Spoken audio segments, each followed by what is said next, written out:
Alright. What happened last time? Oh, he's lagging. That'd be a good bit. We started.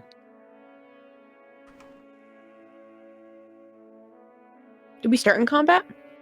Yeah. Oh, that's right. Yeah, no wonder. I was like, why can't I remember? We started in combat. I don't think there was anything crazy of note, and if there is, I don't remember.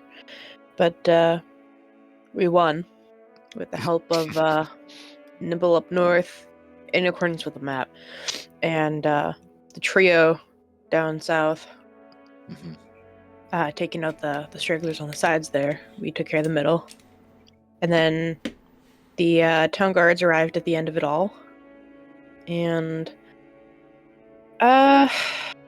the three introduced themselves, I don't think with any names. They gave their names. Yeah. Then yes, they did with names. Going from left to right. Elias. I don't know, one's Alyssa. Elias Crane, Madison, and Alyssa. Right. Did they tell us that they were looking for Roma? Oh yeah. Okay. They not so blunt or not so smoothly pointed out that we're staking out that house you were in last night, and we noticed shit go down. We spring into action. Yeah, they're doing us a professional courtesy, like Crash has been saying about not just immediately running off with Roma, volunteering to go get her.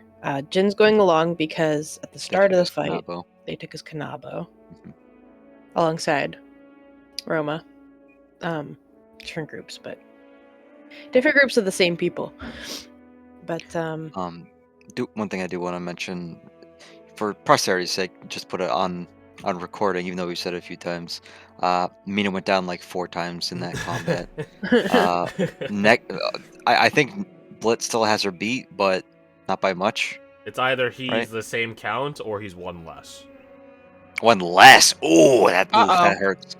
Yeah, because they both got fucking ping pong, but there was like at least a moment of reprieve. Like I remember at least one turn of reprieve for Blit, wherein he endangered his life again. But Mina never had that. She basically got ping ponged. And they were the only 2 to go down on our side. I believe so. Yeah. So, Mina took that pretty hard afterwards. I got pretty close, but so did Volk. Yeah, you got hit in the fucking head with a temple with a rock. Getting ambushed tends to not go well. Yeah, it tends to hurt. Yeah. And then Edelweiss did die when Volk was giving chase to those horsemen. Yeah, I think that's when you got ambushed. They used bolas on his bolas on his horse. Took a spill. But yeah, the 3 showed up, offered to go get Roma. Oh, I gotta sneeze. I can keep on. Yep. Jin went with them, and we parted ways. Afterwards, I think we went to went back to the shop, the flower shop, right? Yep. To check on Reuven. Reuven, thank you. Almost like a sandwich. He had been knocked out by that. Assaulted. Yeah, he had been assaulted by that. I don't know why. I don't know why in my mind he's like Blackbeard.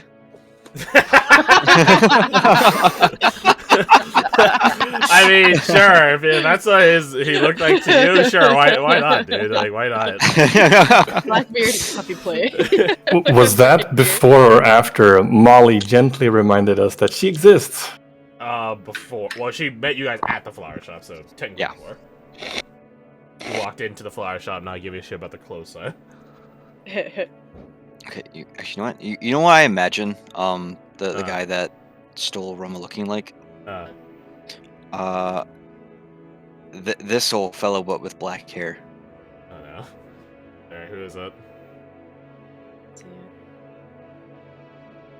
Like that body type with black hair. No, yeah, it's give him a bit more of a shirt, and yeah, that's actually pretty good to what I was imagining.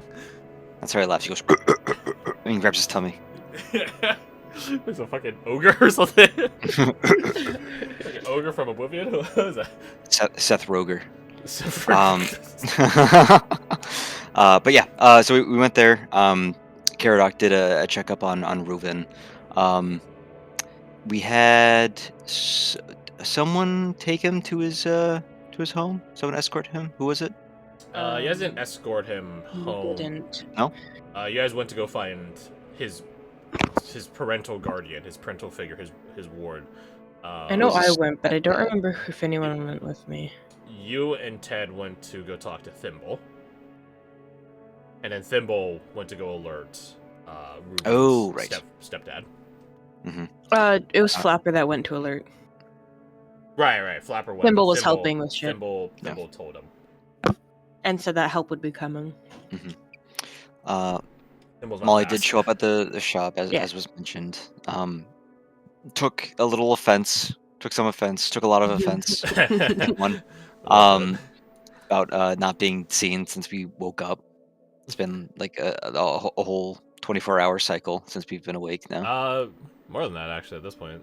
Yeah, 48. It's been 20. Oh, has it been 24 for me, 48 for everyone else. I yeah, think. because you guys woke up and had a day without Dahlia, then Dahlia woke up, and that was yesterday, and now we're on today. That hurts. Also, thank you for reminding me. I need to update the calendar. Progress one day. Falk feels no guilt. She's young enough to be considered a child, and he has a bad memory when it comes to children. So Dahlia as well. Honestly, it's for the best I didn't go.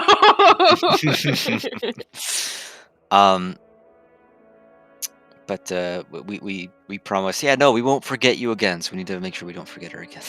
Well, Badger is the one that promised. Yeah, Badger needs to not forget. There we go. Put it on him. What happened after that? I think you guys went your separate ways. Well, you're gonna regroup, but we split in three. Falk and Mina, Caradoc and Fayez, and Dahlia and Badger and Eva to go see the Rangers. The Glendon Rangers, yeah. Badger has money. Yeah, Sugar daddy. Which as motherfucker. we will find out, Badger had the bright idea that, hey, if I'm paying them, that means they answer to me, right? And Dahlia's like, hey, hold on. What if I pay part of it? You were like, true. I'll pay you more if you don't. Yes, he did. You give them each 10 silver not, which is like, that's pretty much. I love immediately how, like, when the prospect is like, wait, I'm the one in charge of it if I'm the one paying, everyone's like, oh no! Oh no! Last night, Cop, I did ask Crash if, or Crash mentioned that he did get a, like a plan from you, and I asked him, is it like an actual plan, or is it like some petty stuff? And I said, actually don't tell me. Yeah, I did not tell him, I did not. I said, don't tell me. I'm just gonna assume it's petty. Wow. I'm assuming a bit of column A, a bit of column B. Yeah. But yeah, Karak went to go pick up his armor from the Ash Wardens. Have yet to arrive. You've arrived. You've yet to enter. Right. Right. And then Falk and Mina went to a nearby pond for her. She wanted to go alone, but Falk was like, "Oh, I will also go alone with you." There are some NPCs where you probably shouldn't ask for permission to help them. You should just help them. Before we get too far on that, Falk and Fayez did have a conversation about Mina as well, and about Caradoc and Fayez. Yeah. You said that was on the way to. You said Falk and Fayez. Oh, did I? I'm sorry. Caradoc and Fayez had a conversation about Mina and something about someone's place in the team and not really feeling they're needed or they're useful or what have you.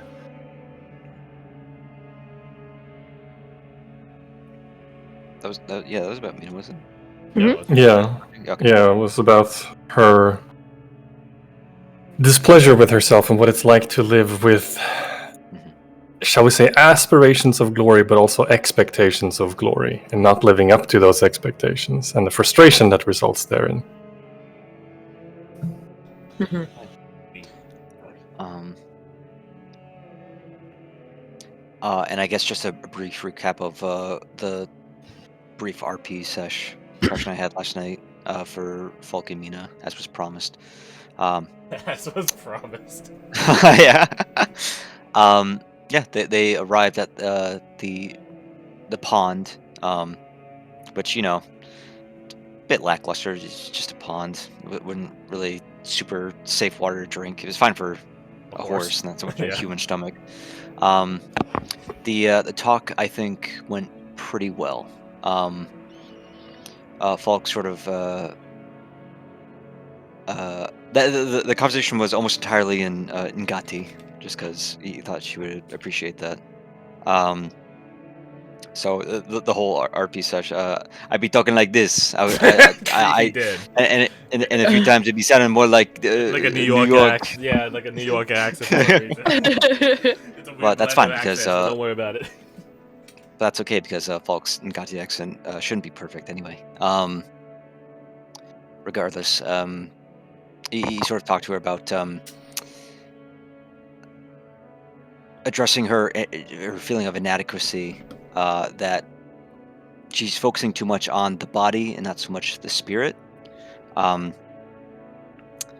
and that while he understands why she doesn't want us to help her when her brother eventually comes for her, she can't really rob us of that choice, and that he dared her to try.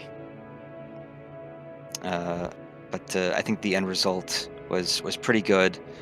She became more reflective, and they just set. Ooh, never mind. I got a notification from something else. She and Falk just went into a dead man float and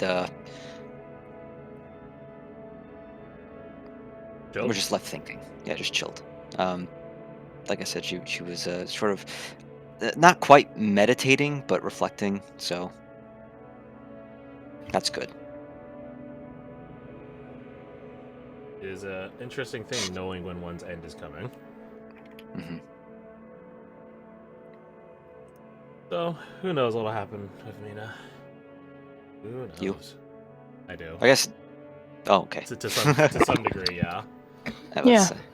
I do try to incorporate your guys' input on the NPCs, or else what's the point having them around, right? Definitely went a different direction than I was expecting, but not one I wasn't. I was unprepared for. So that's good. Interesting, very interesting. But I believe that catches us up to the present, the current, one might say. Anything else? Well, I'll recap. Nope. I don't think so.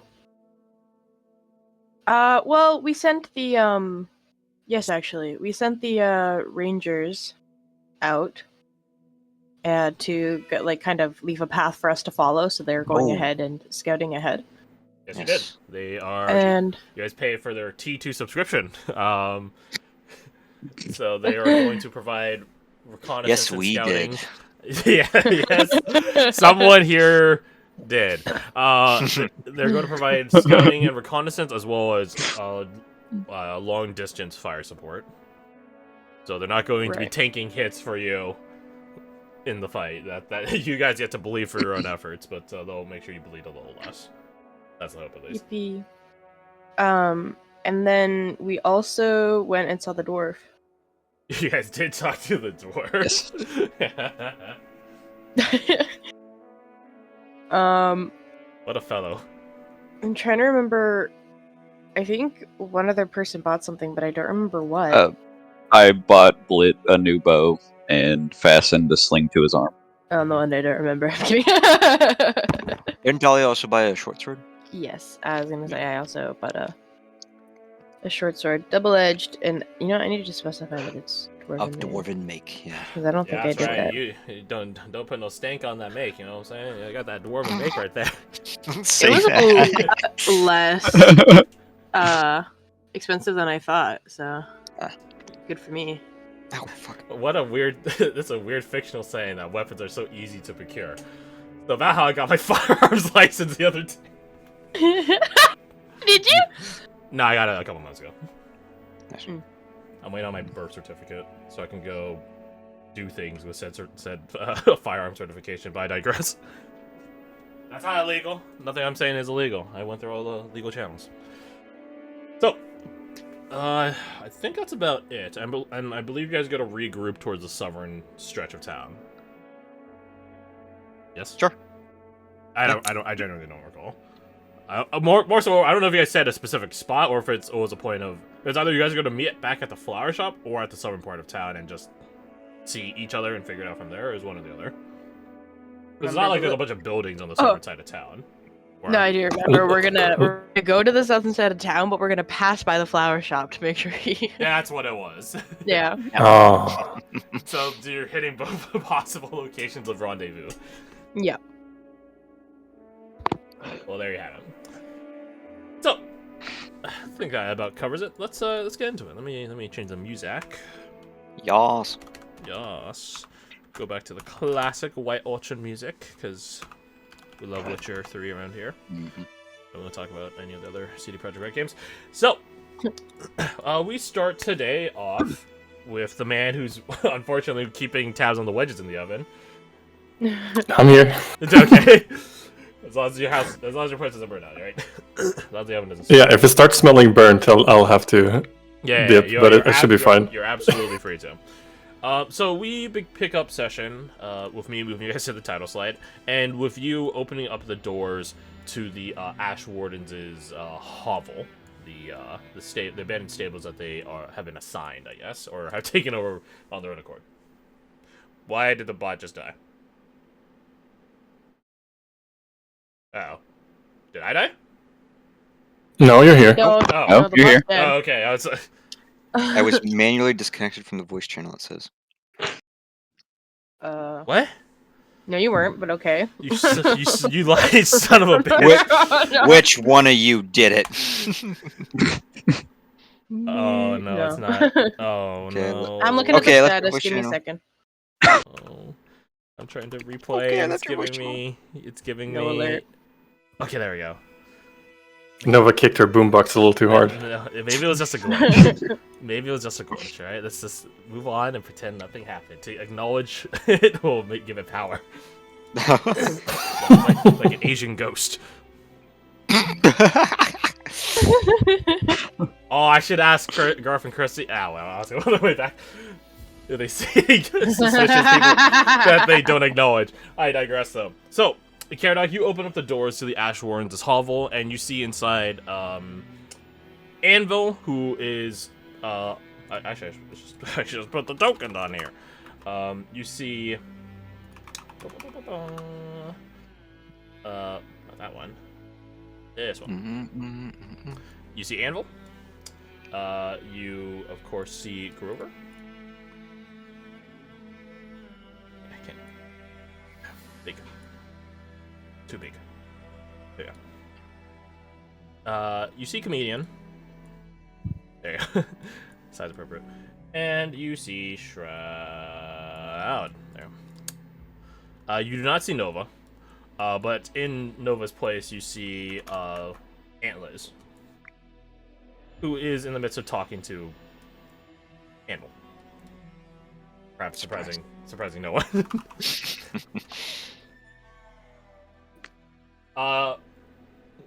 From the looks of the Comedian is done refitting your armor is set upon an armor rack, like a mannequin, like a stand. And she and Shroud are currently in the middle of sparring, but not in a physical capacity, but in a mental capacity, as they looks like are playing some game that you don't recognize. Ah. I think Actually, do you have lore Ryusen runs? I don't believe so, but correct me if I'm wrong. I do. Okay, then you know role necessary, because it's pretty integral to Ryusen. It's Go. Ah, yes, of course. The mythically hard game. Well, depends on the variant, I guess. But as Looks over at Faiz. Maybe we should tell Auntlace about the incident. Leave it to me.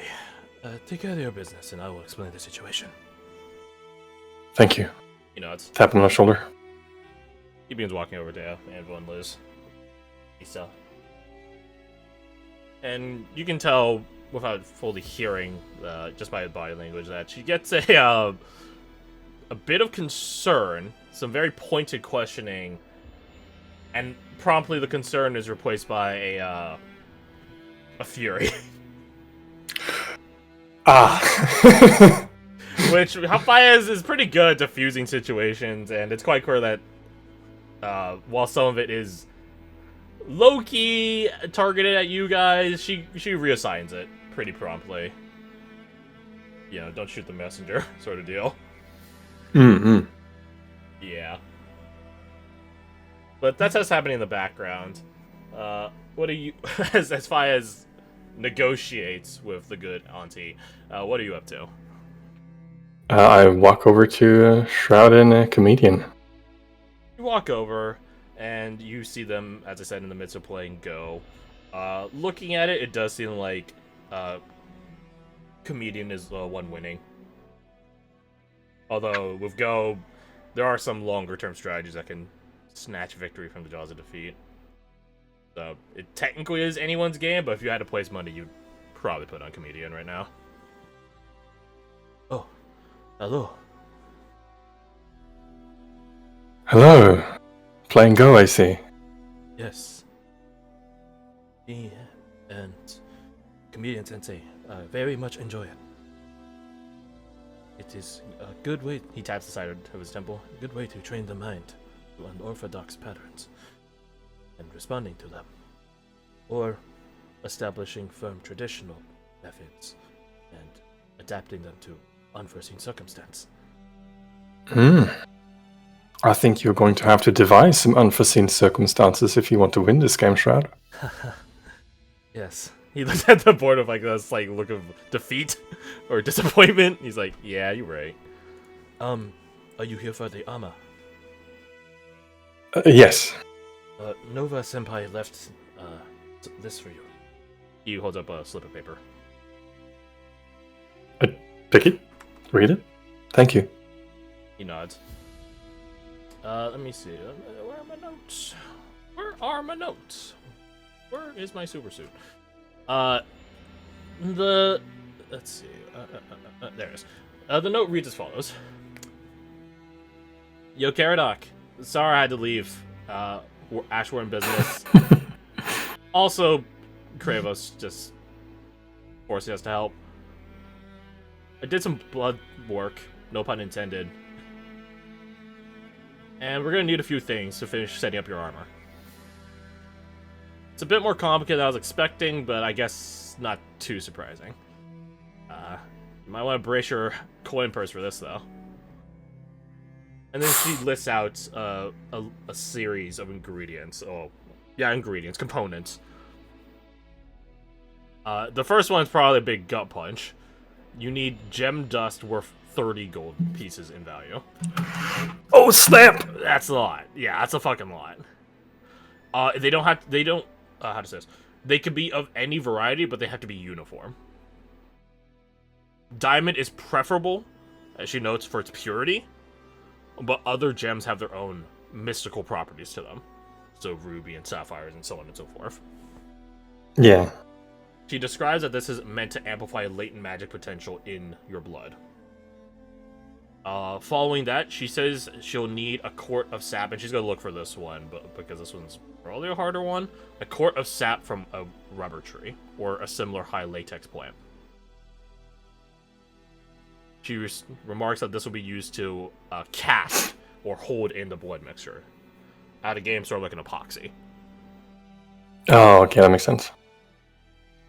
The easiest one, although it's probably the most tooth-pulling one, is 1,000 silver pieces worth of silver dust to protect and purify the blood through time and continuous usage.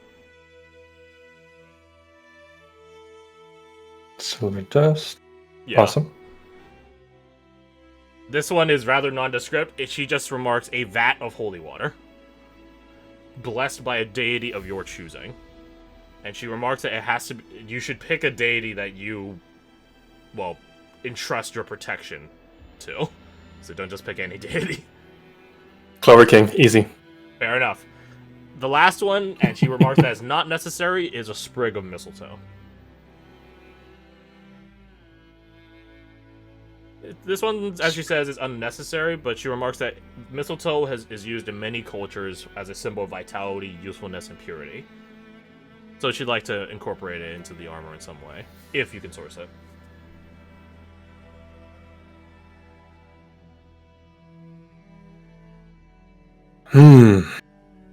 Quite an expensive inventory. What does it say? Okay. Oh, well, 30 gold pieces worth of gem dust. That is a lot.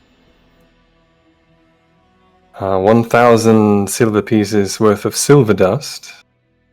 Shad thinks for a moment. That is also a lot, but not as hard. Indeed. If you want, you can try asking Anvil. He has some gems that he uses for some spell components. You might be willing to part with some of them. I don't know if I feel comfortable asking for such an expensive boon.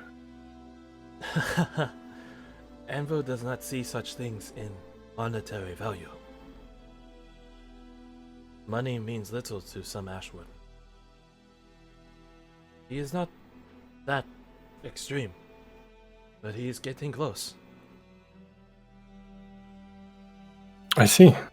Well, I should ask, I suppose. Thank you for your guidance. You know, what else is on the list? A vat of holy water. I know where I want to get that. Involves a bit of a journey. Oh. I have to go back home for that, unless you happen to know of any shrine dedicated to the Clover King nearby. He shakes his head. No. The best chance you would have had for that. Back. Belcaster. Ah. Well, Valamet it is. The last thing on the list. She says it's optional, but makes a pretty good case for its inclusion, and it's a sprig of mistletoe. Strahd tilts his head at that. Mistletoe? Yes. Command knocks on like the wooden board that they're playing Go on, and then begins drawing like in the air, like the shape of a sprig of mistletoe. And she does leave like an after image, almost like one would casting spells would. So it's just like fucking Disney Channel sort of shit. And Strahd looks at it for a moment. Oh. And then he says a word in Ryusen that you don't recognize. Actually, let's find out. Japanese word for mistletoe.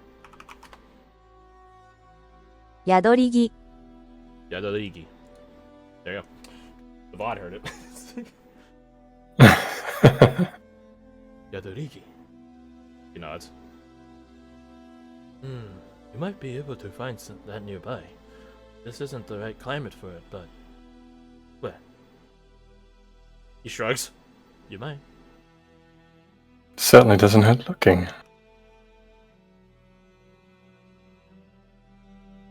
Can I look at the state of their game? Am I able to discern if there's a good move that Shroud could make to sort of inch his way towards a more favorable setup. Roll me an intelligence check. This would be the one time having gained proficiencies would be relevant, but I'm pretty sure no one except maybe Jin has go proficiency. Straight intelligence. Straight intelligence. Add guidance, of All right. course, but Alright, don't fuck me, dice. not bad. Oh. For a plus What? 0. Quack. 15. There are a couple of different approaches he could take. In a certain regard, he's playing very middling, and not in terms of skill, but in terms of like ferocity. He's not playing conservative enough to mitigate his oncoming losses, but he's not playing aggressive enough to capitalize on the sacrifices he's making. He's very middle of the road on it. Whereas Comedian, you can quite clearly tell, is playing a turtle strategy. Like, she is... Every sacrifice he commits to is one that he is having to pay severely for. And basically forcing him into an overextension, more often than not. So, if he mimics the game, if he mimics her, rather, it will immensely slow the game, but it might maybe net him a chance of victory. Maybe. I'm usually not one to backseat play, but I think you need to pick a strategy, one or the other. Not this middle ground of both is losing you the game. He looks at the board. Looks at it for a few moments longer. I thought it was best of both worlds, maybe. Comedian shakes her head like, no. It is not the best of both worlds, no. He slumps a bit, furrows his brow, staring at the board. I will take your advice into consideration. Thank you. He sits back down, stares at the board, pondering his next move.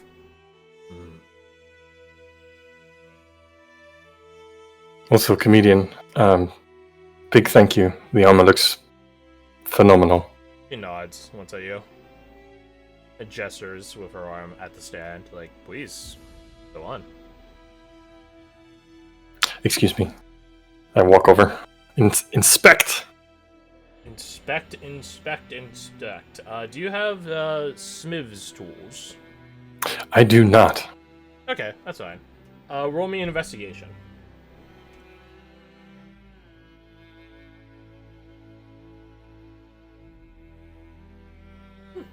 Middle of the road. Yeah. Guys definitely looks it. Examining it now, you see that certain parts of it have been, I wouldn't call it repurposed, because that makes it sound like, well, they have a new purpose, but the redesign,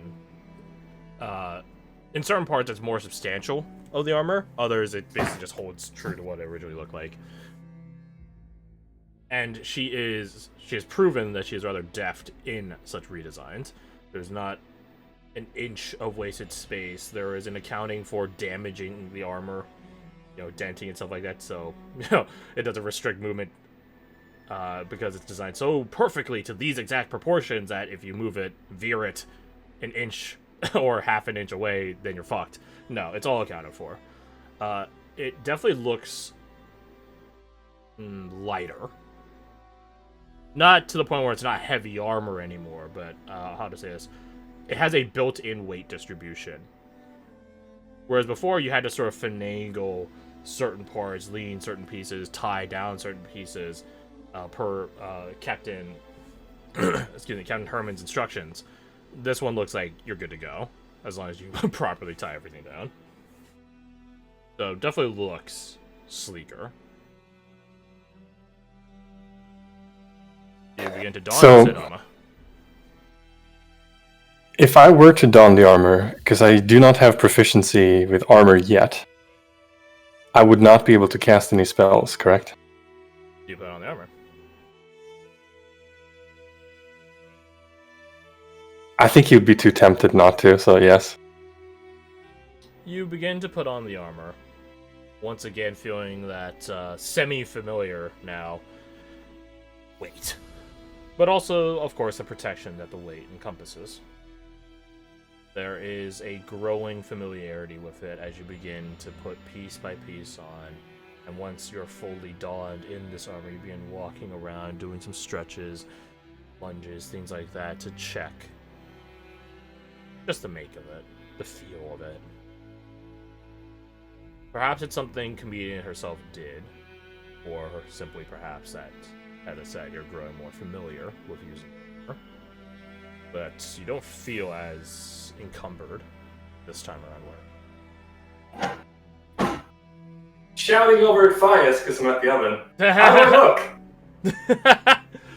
You shout over at Fias, and he turns away as Aunt Liz is conversing with Anvil in now not less than casual manner.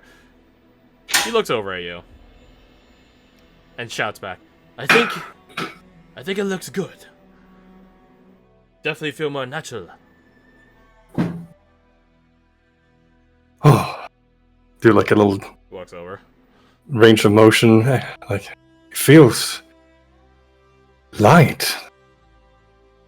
Perhaps that is your body feeling it being lighter. They say the first time you try some new exercise, it always hurts. But now time has passed. Yeah. Yeah. Yeah, you're right. You begin What do you... testing and flexing different pieces of it now. Your mind sort of, I'll call it calibrating to it. Wondering all the instances during the combat that was earlier today where this armor would have been handy against guys that threw rocks and axes and stuff like that. Like, Although in fairness, you didn't target too much, but it would have been nice to have been, a living wall for some people, surely. Yes.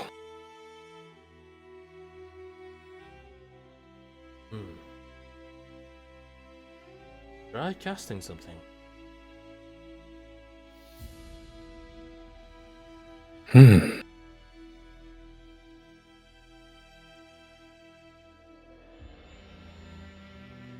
Feist, do you wear armor? In the, He shakes his head. armor sense? Only these. And he holds up, his, bracers, some shin guards, stuff like that.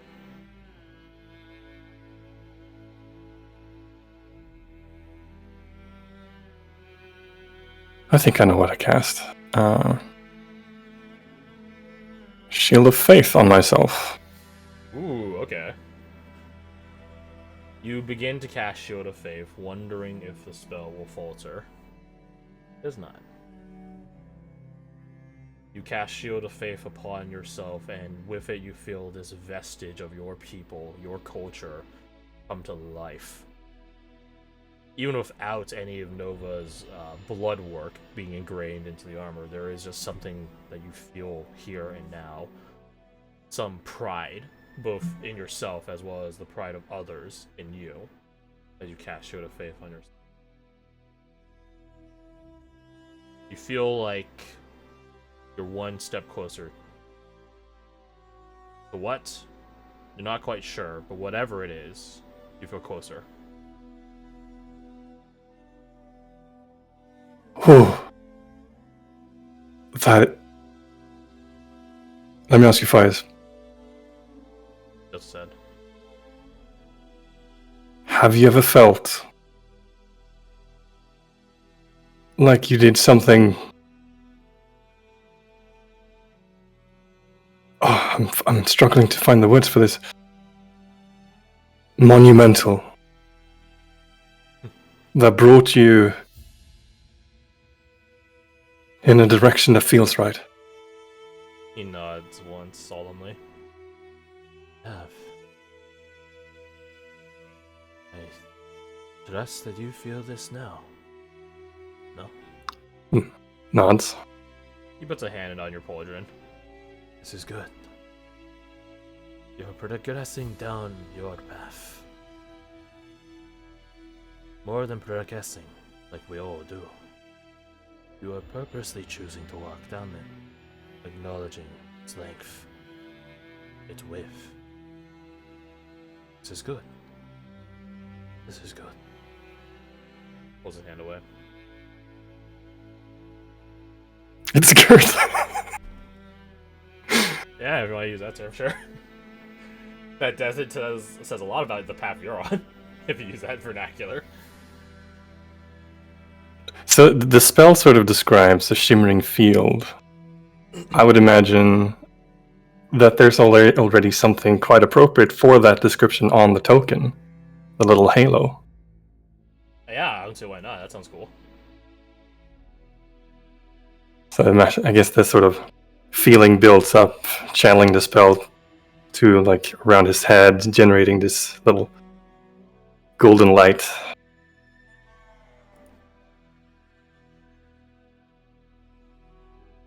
You will be a foe to be reckoned with. That much will be certain. One day, yes, one day. That day is today, my friend. Won't be every foe, but in due time, it will be. As long as you keep going.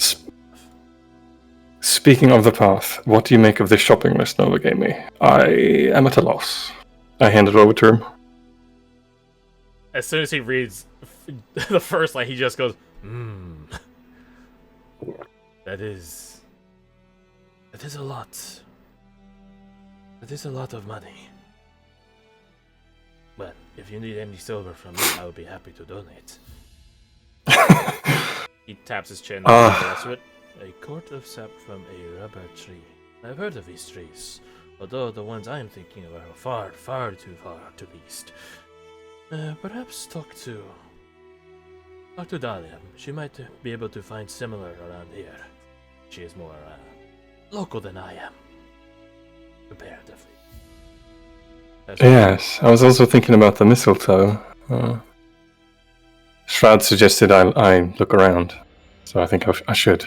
He shrugs. I do not know if mistletoe grows everywhere, but perhaps.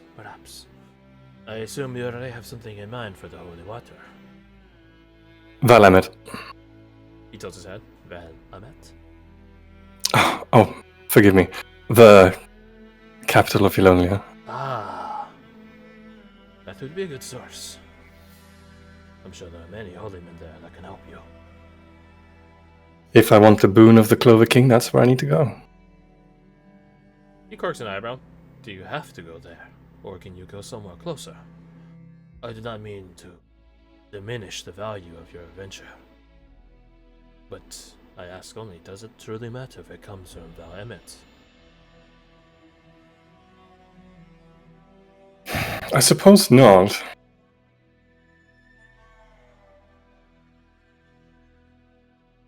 I'll have to think if there's a closer alternative. Maybe perhaps once we've decided what path we're all taking, I can look for one on the way. Perhaps.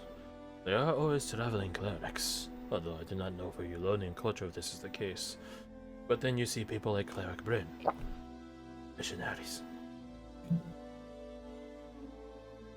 As for the gems, might want to... Shroud did mention that Anvil might have some.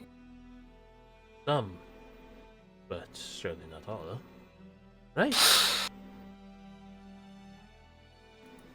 I can't just go up and ask him straight up. That feels...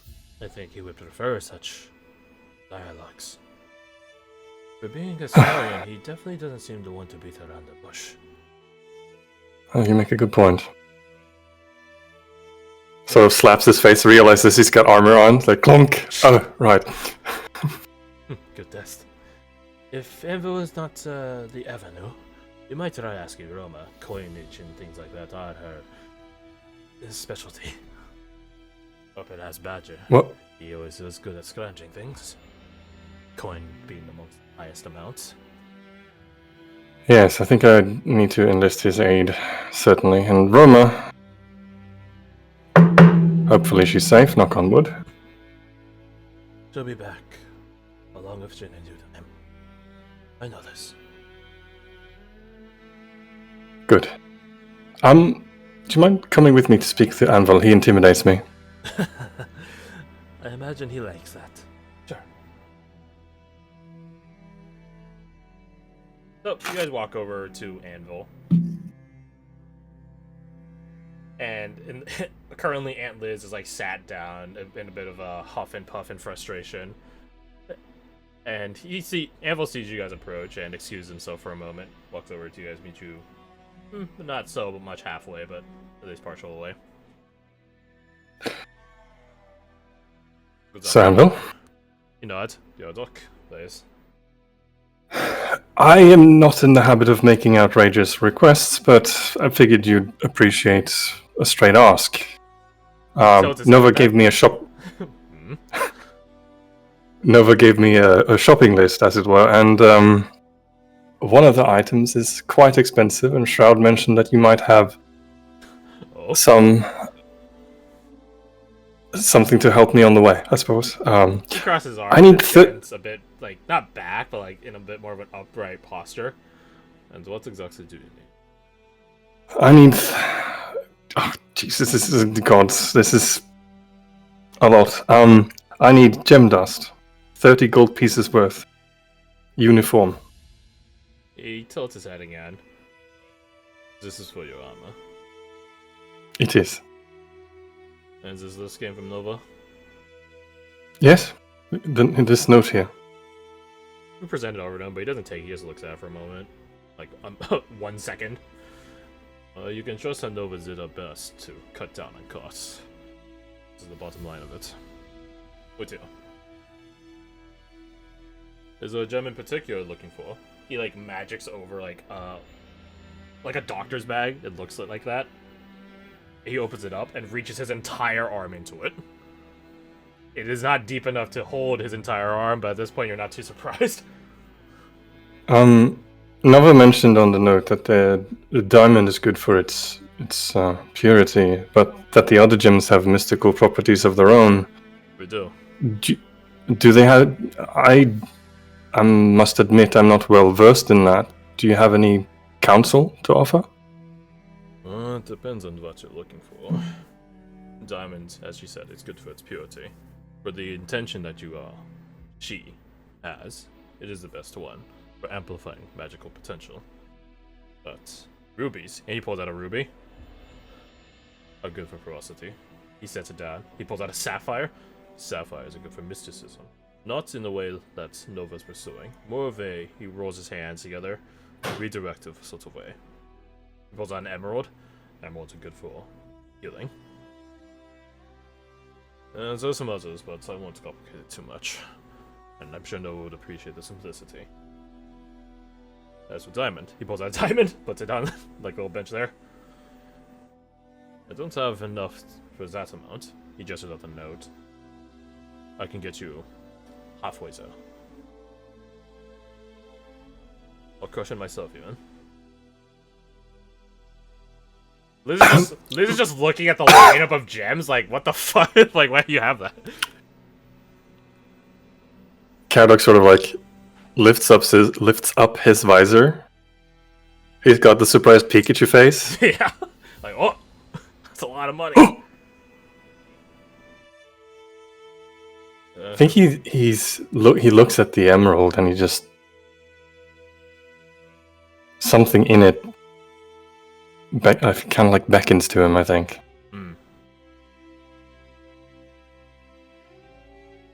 I think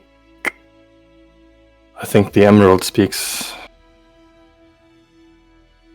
best to who I am. That is good that you know yourself so well. He begins putting all the other gems away and fishing around in his satchel a bit more. Roll me D100.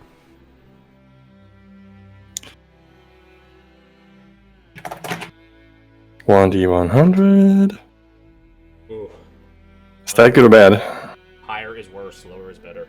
Higher. Okay, I think I have. Warhammer 40k rules. Oh, okay. Let's see. I did use that one already, didn't I? Yeah, I did. Tell you what, while you ponder that, we'll take a 5-minute break because my stomach is hurting right now, so I'll be right back.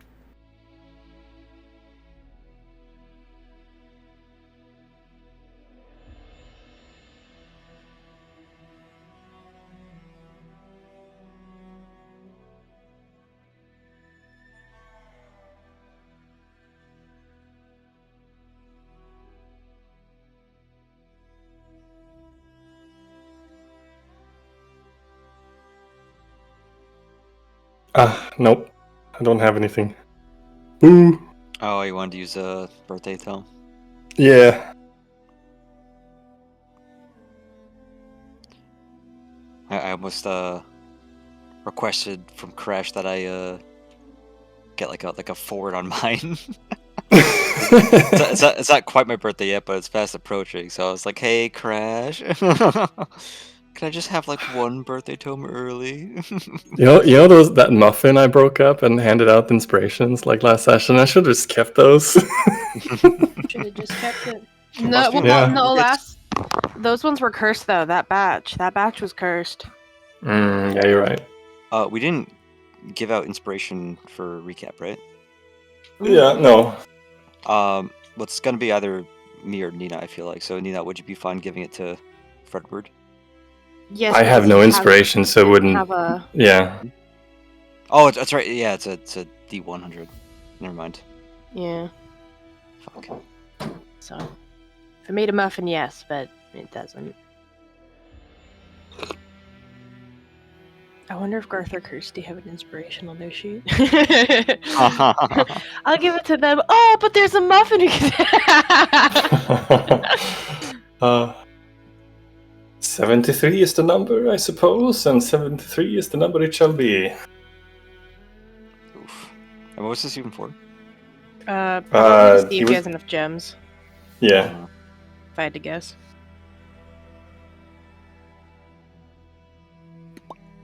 We don't have to. What's making you? Guys, please stop making me guess. I really don't like doing it. I don't like being Well, wrong. We're not making you. No one's. Stop. no one's What if I'm wrong? What if I'm not right? You guessing is probably hard, are. you guys. Yes. Don't guess.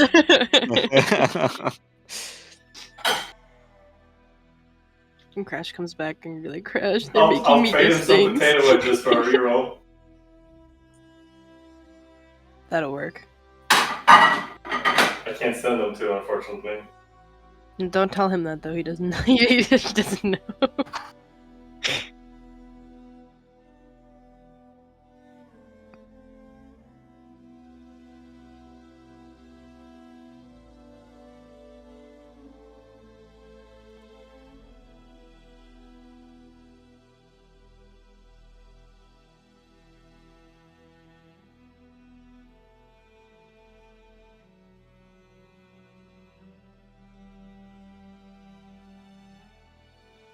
These wedges turned out really fucking good. Yeah. Hell yeah, man.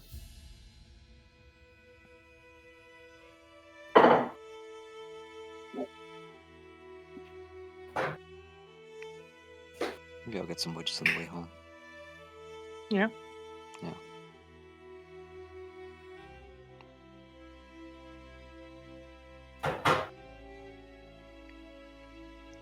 My original plan was to leave around like 9 o'clock because I figured that's when we're going to be playing. But if Fred's going to leave early, then You'll leave early?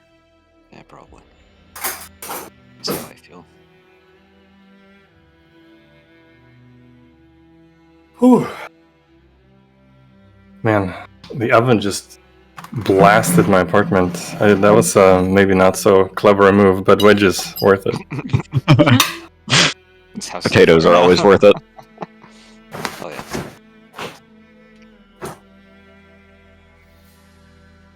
Our thermostat then in the house not only got switched to Fahrenheit at some point, but has also been just progressively like being programmed to being hotter, and no one can figure out who's doing it. Like no one's fessing up. But someone in my house is trying to fucking cook us alive.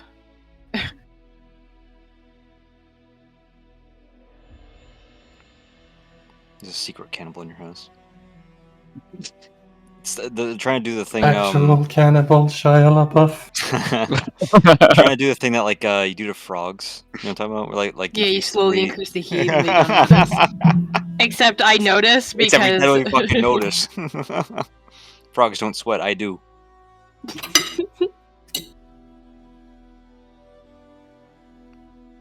And also that'd be a shitty plan because they're in the house too. They're a tiefling. They have resistance. Then I know exactly who it is.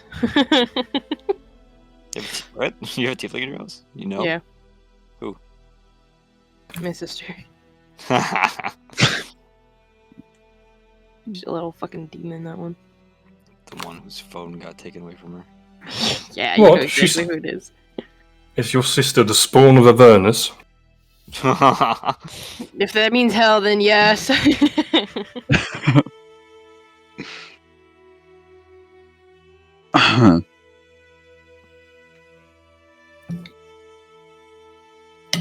I forget, how old's your little sister? I have two. Which one got her Um, phone taken away? The one who's 10 years younger than me, so she's about 11. 11 years old and she was out till 12? Yep.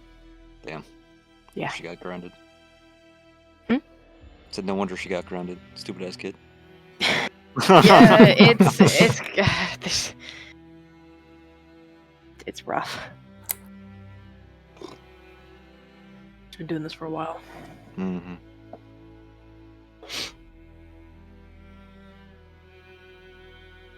Are you licking crumbs, motherfucker? No. Put that tongue in your mouth. Stop licking crumbs. Now he's rolling in them. Twitch, what are you doing? He found a patch of crumbs on the ground and he's Oh, yes! Yes! pizza dust. Yes.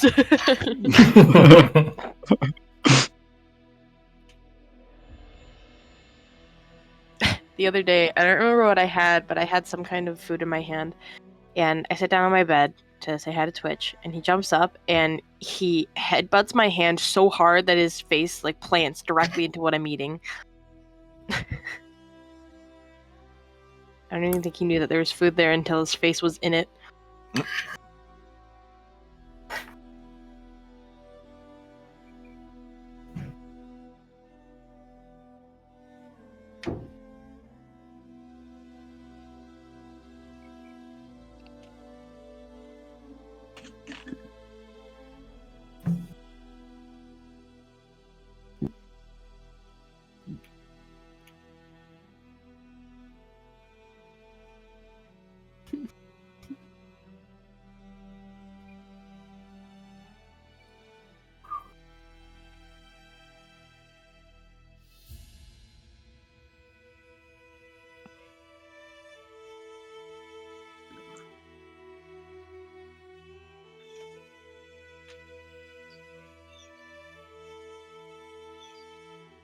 Someone got a bird on their end?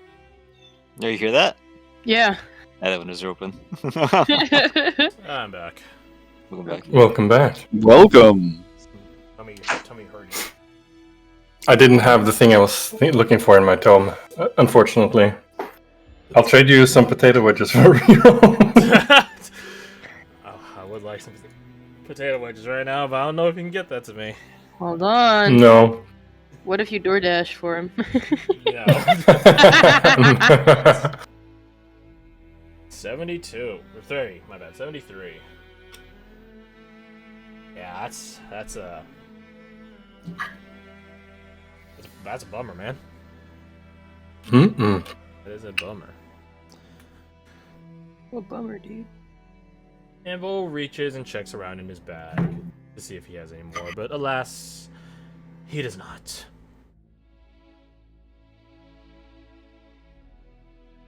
He gives you over the singular emerald, of very fine cut and quality and make. 15.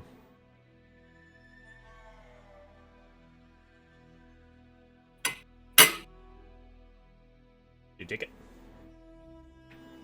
Yes. You now are in the custody of a 15 gold piece emerald. Oh, wait, that's right. To the point which he says it. Ah, wait. You do not need the gem. You need the dust. Yes. I do not know Yes, I if I do. will be seeing you later. So, he takes it back from you and just crushes it in his hand. You see some magic form around his fist.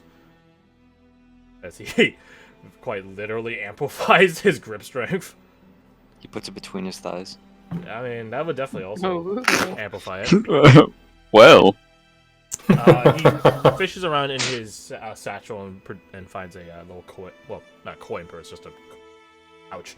Little pouch. Yeah, it just sort of trickles it in there using some graviturgy to make sure that it all basically is in a funnel so it doesn't just spill anywhere. And then gives that pouch over to you. Yeah. 15 gold pieces of emerald dust. That's a good use. I hope you find more swiftly. As do I. Wow, thank you. He puts it to placate of hands. No thanks needed. Money should not be a cost or a deterrent for those pursuing their betterment as well as academic interests.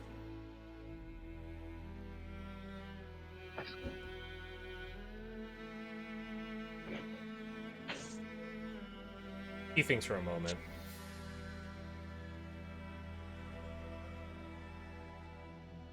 I need to look up a spell. What is it? Earth? Raw material. Maybe it's this? No.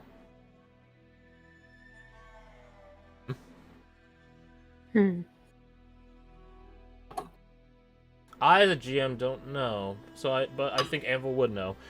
He thinks for a moment. Actually, he goes back to his satchel and grabs the diamond that was in it and hands it over to you. Takes this with you. If we meet again and you're almost done by that point, you will give it back to me.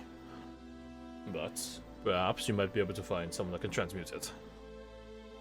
There are some very specialized mages out there that do such. Although this will probably be on the higher end of things they work with, unless you go to the Ventura League, in which case it's a copper for a silver to them. Or alternatively, there are some in the field of alchemy that makes a livelihood on pursuing such. Although I do not know of many that are ever successful at it, but he shrugs. You might find the one. And again, if not, then you will give it back to me. I swear it. He nods. I know you're a good sort, as a Eulonian. And you as a person. So, good luck in either finding more emeralds or finding a transmuter.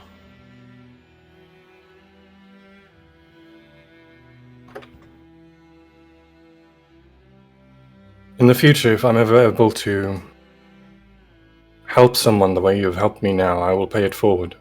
He nods. I'll remember. Be mindful who you pay it forward to. That is all I ask. I will. Many people turn to the academics in pursuit of something. And trust me when I say most academics are close-hearted. They do not share their agendas with others. So it is no surprise to the common people's perception that mages are difficult and notorious sorts. He shrugs, cultivating the field, whether we like it or not. So be mindful. But it is I will. good that you pay it forward. As he mentions, like, oh yeah, you academics are like close-hearted and notorious. You see out of the corner of your eye, Aunt Liz look at Grover. She does not say anything, but she just looks at him.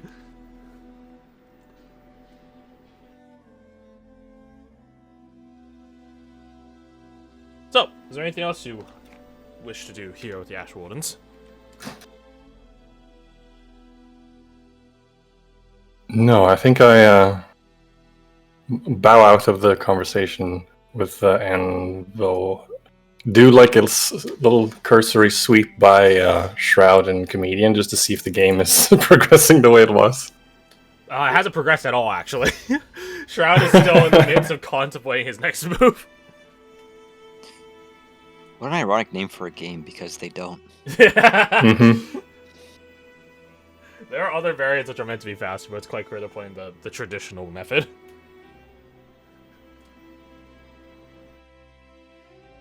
yeah, you bid adieu to the Ash Wardens. They say goodbye to you. Well, Grover doesn't, but he doesn't do that for anyone. And you and Fayez exit on out.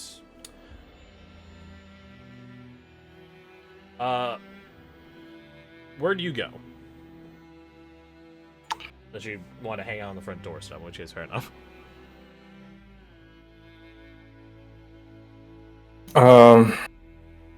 Okay, so the word was to swing by the flower shop and then head south, Yeah. right? Yeah. I guess we'll do that. Roger that.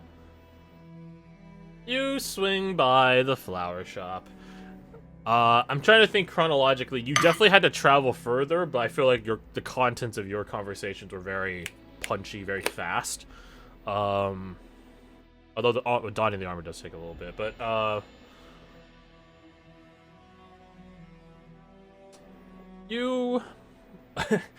So the order of operations would be the people that went to the refugee camp would make it back to the flower shop first and see no one. Then they go south. Followed therein by you, Caradoc, and Fayez going to the flower shop, not seeing anyone there, and going south. Meanwhile, Mina and Falk are just sort of vibing before at some point it's like, yeah, we should probably go? We should just skip the flower shop. And just go south. You guys are already south of the flower shop, that is true. So you guys just go south. So eventually, in due Everyone time, collectively goes south. yeah, you guys We trickle migrate. in. Yeah, you guys trickle in wave after wave of going south, with Mina and Falk being the first ones, because yeah, they're already the southernmost of the group. Falk, you and Mina find like a large, old and gnarled tree, which it's quite clear like it's either for sentimental reasons or for utilitarian reasons, it's too difficult to remove from some midst of some farm nearby, or it's just a source of shade for farm workers during the middle of the day. Who knows? But regardless, you and Mina sort of find perch there, as it's like the only distinguishable landmark amidst like a field of. What do they grow here? Maize. They grow corn. Why not? Fields of corn. Oh no, need not. Leave me alone. Sorry. Go on. I don't have to care about your inside joke. So yeah, you two are just sort of vibing on this old big gnarled tree when you see it would be it'd be Dahlia and Badger and Eva that are first. Are we dry by the time they arrive? No, I don't think so. You guys are probably still damp. Gotcha. Not Then, sopping wet though, but yeah. I think Falk's boots are still off in that case. Pant leg rolled up. Pant legs, rather. Fair enough. Let's get rid of all these tokens. Looking like a hobbit. Looking like a hobbit. As you guys regroup, in pretty short time, Caradoc and Fayez approach as well. Yeah, basically all rendezvous in the span of 15 minutes from first group arriving to last group arriving. At this point, it's around. It's a bit of a later start in the day. You guys did a lot of traveling back and forth to the flower shop. It's around 1 o'clock. Noon. And a bit after. High afternoon. High noon. Noon. Afternoon. As you guys are all like assembling and just double checking before you guys make your next steps. Fayez does sidle up next to Mia, doesn't say anything, just hangs out next to her. Eva does ping you, Falk, with message. So, how did it go?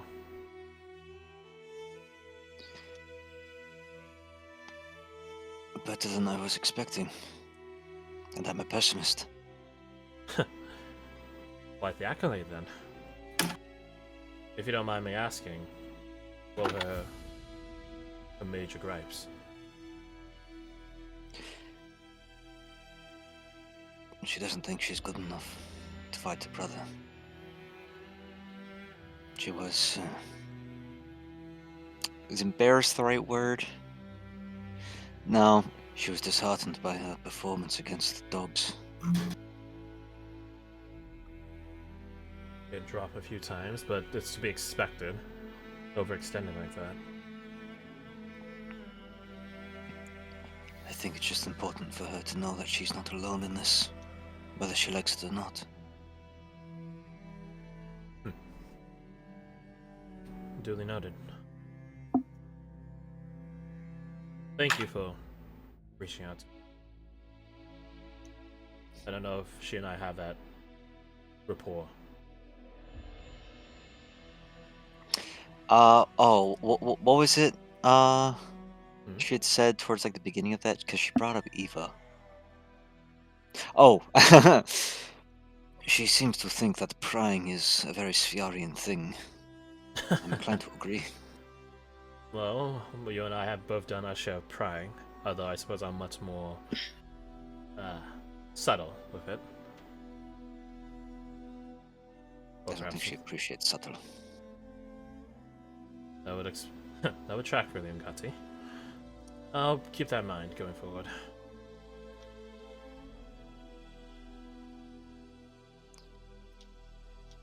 So, you're updated, so to speak, or debriefed with the Oracle. It's like our own little personal mission between us. Yeah. we look at Mina and we look at each other, give a nod, and say we can fix her. We can fix her. She's the bad cop. You're the good cop. Oh, you guys also have Blit with you, because he needs to earn his freedom, so to speak. So, ready to get going? Alright, send the Rangers down south, so maybe catch up with them. Don't say any marks or trays, though. He begins picking his nose. Licks it off. Would we have gotten a short rest by this point? Yeah. Yeah. That's one supply? Yeah. Okay. Uno supply.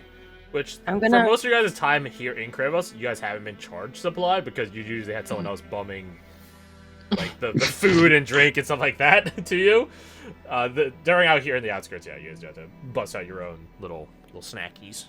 Could my on the move? Does that only apply for long rests? Which one? This? Oh, I'm still on GM. I'll do it public so Crash Cam can see. Ah. Love. There we go. Yeah, I think it's only long rest. Gotcha. All right. Yeah. So then, that is okay. I'm at 30 supplies or 31 supplies, so I'm good. What am I at? I'm at 47. I'm good.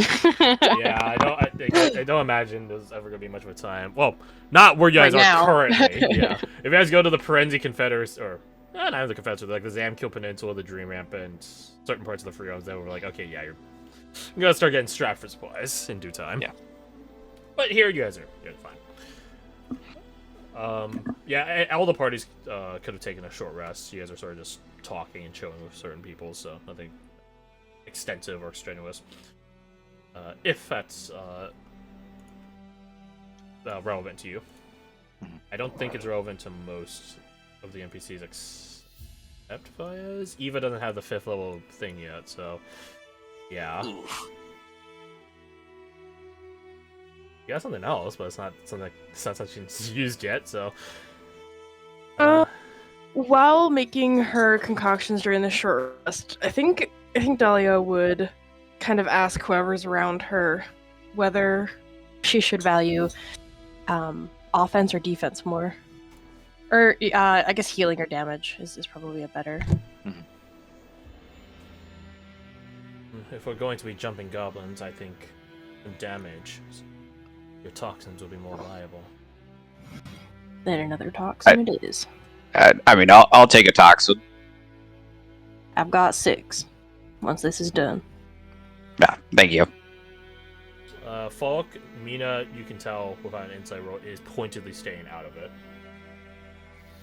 Out of toxin The needing toxin damage or healing more. How come? Well, that was like an insight roll. I'll roll an insight, but regardless, I think he is going to ask her. I'll let this decide whether. Good. Would Karadek be here at this point? Yeah, you guys are all assembled. Cool. Avengers. So 21. Doesn't necessarily believe. Well, it's weird. Ngati takes on toxins are intriguing. A good warrior shouldn't need toxins, but also the Ngati have used toxins before. It depends on who it is. You don't figure Mina's one of them, but not unless she has to. She doesn't want to say, you guys should take healing. Mm-hmm. Being the person that dropped definitively the most last combat, she definitely doesn't want to say it. So she sort of doesn't say anything because she doesn't want either option to be advocated for by her. Well, as long as we get a rest on our way down there, I should be good. Otherwise, I'm pretty spent. So. Oh yeah, no, we got. I think I know some places that we can shack up at. Shack up at? Yeah, you know, make like a shack at. Eva just shakes her head like that's not. Eva shakes her head like that's not. That's not what that means. Not what that means. But she doesn't say anything. She just shakes her head like,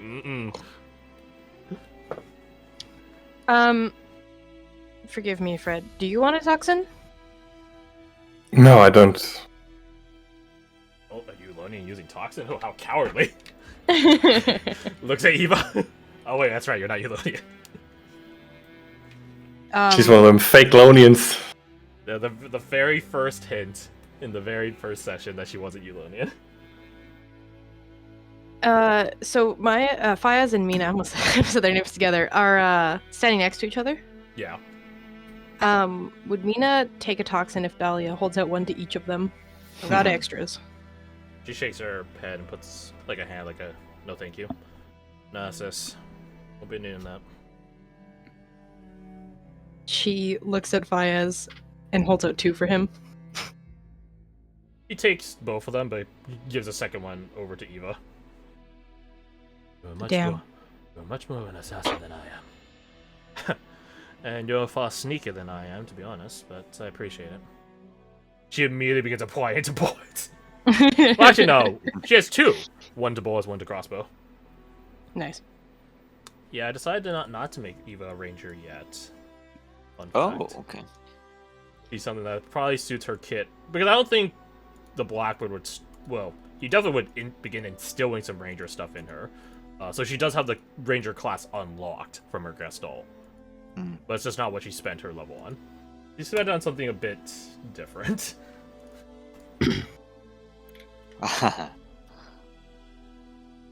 Always good long-range fire support, right? So, toxins. We'll be apply. handing out potions, but if you guys want to check the brews, I'm just updating it now, so I'll let you know when it's done. Look to the handout section to find the official listing. To find what I gave you all. It's gonna take a minute though. By the way, Crash, the plate armor AC is 18, yes? Yes, sir. Got it. 18, and you have a -3 damage mitigation to any physical damages. Nice. I guess technically, this is an interesting thing. It never came up in the last campaign because magic items were so plentiful. It actually does matter in this game, though. Magical damage cuts through it. If you get magic plate armor, then it begins applying to magical physical damage as well. Oh, it's like magical bludgeoning and Yes. like magical physical. Yeah, okay, that's cool. Again, it never came up in the last campaign because you guys just always had magic armor and magic weapons. So I actually had to bring it up now, but that is the case. This. Oh, go on, Alec. You go first. Does magical armor also reduce like non-physical damage? Not No. Okay, so it's only ever physical damage. Gotcha. Correct. Caradox Eulonian property, his not Shield of Faith, but basically Shield of Faith, does apply to every type of damage. But it's only 2, I believe. Or is it prof? Something like that. And yes, those do stack, so that's why high-end Eulonian knights definitely be tanking shit, and everyone's like, dude, that's fucking bullshit. He just tanked my fireball. Well, maybe you shouldn't be a coward and throwing fireball at just a ton on it.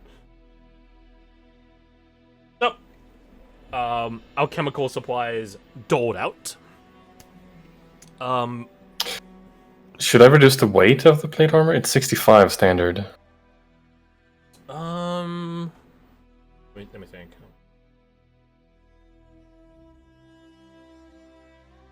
My sheet says over carrying capacity. Yeah, but I don't. There's a limit at which I do care, but most of the time I don't, because it's a pain in the ass to constantly track. Although there's an encumbrance minigame that I've been looked into, but I digress. Minigame? I call it a minigame. I guess it's not a game. Well, it is to me, but I'll explain it later. Okay. Make it. I don't think it's 10 pounds light, but I don't think it's 5 either. So we'll meet in the middle. So -7 of 65, so 58. Will do. Thank you. Yeah, not Mifra. We're not busting out that magnitude of lightness, but it is a bit lighter. And trust me, the 8 pounds or 7 pounds will make a difference. And by all accounts, you do have heavy armor proficiency at this point. Oh, sick! You have that. You're getting towards your gestalt, baby. I have certain triggers for some of you. Like, oh yeah, when they do that, that's yeah. But I digress. So, you guys are supplies doled out, alchemical supplies doled out. Brews updated. Thank you. I like. You can't see what I just did. Double thumbs up to my fucking. Very good. Very good. I appreciate the positivity. Yeah. Honestly, yeah, do that. Like, I like having like all caps like brews update because like it's very blatant. Also, if we ever need to like look it up in like the chat log at a later point, we could be like Control F brews, and then we're probably set. Wait, Folk 0. Because I fucked up. Fuck you. Because you're a Z. Because you suck. Because I hate you. Because you're shitty and dumb. Okay, God. I gave him fire the potion. Very interesting. Probably for the best. Yeah. Probably for the best. I thought because he's very fast. He's fast and sneaky. So like, if rather than giving it to someone who needs it, he can just either take it himself, or he can dish it out. Very fair. Very fair. Dish it out. All right. So. And I have no bombs. She would make that known that she has no bombs, except she's got her flame tracer bomb. If Falk tries to hand off his potion to Mina, would she take it? Do you try? Yes. She stares at it with almost a look of contempt and shakes her head. Actually, let's make a wisdom check for her. You did have a. Can I? I will say just if I get a good enough persuasion. Sure. He's gonna say, if I go down, I'm going to need someone on the front line to feed me this thing. Does Edelweiss assist? Edelweiss is the one carrying you to the front, so I would say yeah. Let's fucking go! Love this horse. Easy. Hey, yo! Wait, what? I didn't hit the button. 15, 15's pretty good. 15? Let me open up list of crits. It's a natty. 41 nat 20s, damn. She sighs and relents and swipes it in very quick manner from you. Fine. Thank you. She puts on like her belt, her sash. Let's be open, you're not been in then, huh? That's what you before sis. She rolls her eyes. You gotta be working on your accent, bruv. He shrugs. Baez looks between the two of you. Because if I recall correctly. Oh no, he doesn't have Ungati as a language. I forget. Ah. He has the lore, not the language. Okay. He looks between the two of you, looks to her, and she just shrugs. I'll tell you later, bruv. He nods. Looks at you, nods, and gives you a thumbs up. Well, she's not looking. So, subtle tip of the head. So, shall we be off? Where do we start? No. Yes, where do we start? Yeah.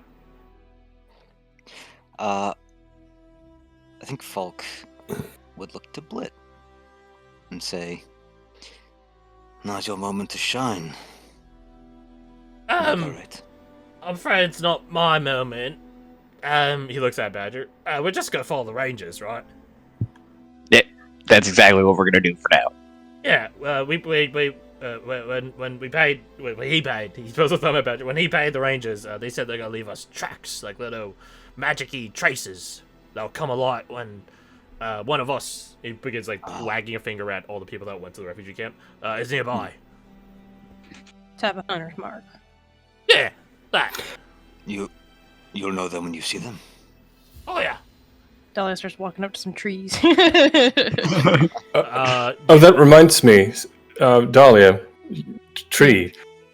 You are far more. Hold on, you say, yeah, that reminds me, Dahlia. She looks overhead on a tree. Tree. You see, tree. She tilts her head. Yes, there are many trees here. And boy. Good job. I need your help. Carrot. Thank you. Jokes aside, I need your help. All right, with what? Well, mistletoe, and I think it's called a rubber tree. Bios nods like, yeah, that's what it's called. Yeah, She wouldn't happen to have any mistletoe, would she? yeah. Oof, I don't think mistletoe grows in tropical climates. Yeah, I don't know where it even grows. Let me look it up. Although you do, I looked it up. It depends on the type of mistletoe. In the U.S., American mistletoe grows in like the western part, which surprised me, like the west part of the U.S. and the Midwest of it. European mistletoe grows in, like forestry, but not like tropical forestry, like temperate forestry. So I don't think it would be in your homeland, but you have made a point of picking up materials that you don't recognize or are interested in. So you might have picked some up on the way up. So why don't you roll me your alchemist supplies. Do it at advantage, but know that there's a second roll that's gonna have go after that. Like that's not gonna be the roll that determines success or not. With wisdom, I assume? Yeah. Nice. Nice. Nice. No guidance on this because you didn't have a Caradoc in your stretch up. So 23. Roll me D100. 23 is your threshold. We actually did have a character, but he unfortunately died right before. Wait, if that Caradoc died, you could get divine intervention. You could almost get divine intervention of that. That's crazy. Yeah, you have some mistletoe, and it's preserved in this like weird like waxy block of something. Who knows? This is crazy. Would she know that it's mistletoe? You would know it's mistletoe. Probably the name just caught you off. Like, it's a very intriguing sounding name. And again, mistletoe in most most cultures is like has a lot of ceremonial religious aspects to it. So someone probably gave it or sold it to you, telling you like, oh, good luck dispelling those demons, dearie. Like you're just like, that's not what I'm doing at all. But thanks a lot, Grandma. Yes, dispelling the demons. Why? Thank you. You have a lot of beard there. Yeah, it's the demons, you know. Yeah, so someone gave it to me. That's how she got it. Yeah, that's how you got it. You bought it from some old, probably near senile herbalist lady, and she gave it to you in equivocally an epoxy. So another part of Caradoc's request of sap from rubber. There you go. Perfect. Oh, that's it. I think she stops to dig through her kit for a second. And is like, it's interesting that you ask that. And it holds up the essentially epoxy covered mistletoe. Yeah, imagine like a bar of soap. Yeah. With like a sprig of mistletoe in it, except you could opaquely see through the bar of soap. Mm-hmm. So just that is incredible. Isn't it just? Divine Providence. Looks over at Fires, nodding. Mm-hmm. So I'm seeing our old woman let me buy it because of demons, so there you go. What? Mia looks at you like, what the fuck did you just say? Like, what? What? Yeah, maybe... She motions to her general appearance. Maybe that lady know about the voice in your head, huh? She's heard it. She'd be a soothsayer. She thought Stalia's fur was beard. Mia stops. Okay, maybe she'd just be old and crazy then. I told her the demons we were trying to get rid of kept trying to make her beard pointed. Didn't she believe you? Old people will believe anything. What a strange thing to say. Yeah, they will. Then he looks over at Fayez, the oldest one in the group. He's standing over his arms crossed, like, yo, just chilling. He looks at you. We do.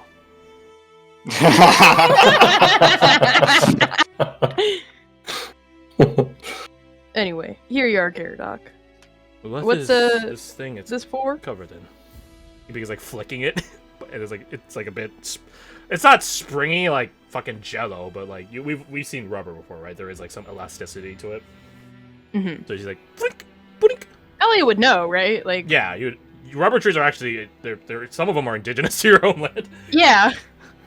It's some kind of sap from a rubber tree. Oh, I need that too. You're kidding. No. Do you have any more? And she absolutely would, right? Oh, yeah. Because There's indigenous to her home, like, indigenous to your home, and there's a lot of uses for it. yeah. You can waterproof a container with that fucking shit. It's handy. Yep. I've got plenty. Do you have a? He looks at you, Caroline. How much did the Nova say she needed? Of which quantity? The silver or the emeralds? The the what? We'll get to that in a moment. The sap. Looks at the note. A quart. Does it say? A quart. A quart. How big is a quart? Much more than that soap bar right there. I can tell you that. Oh, that's right. You guys use the metric system. Indeed. Yeah, I have no idea what a quart is. Yeah, me neither. I'm looking it up. It's a fourth of a gallon. Thank you, Alec. That now. Oh, why didn't I think of that? It's a quarter of a gallon. 946 milliliters, so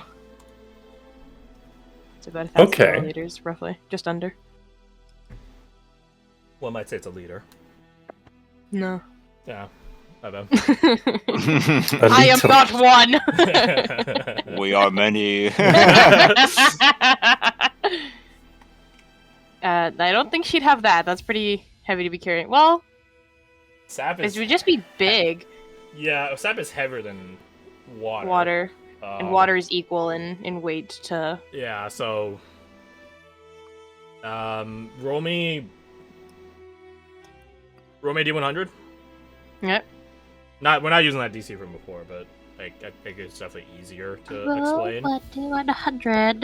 What weighs more? All right, so that's pound the of big water? no. That's That's probably the most no we could get. Other yeah, than you're 3% from maximum knowledge.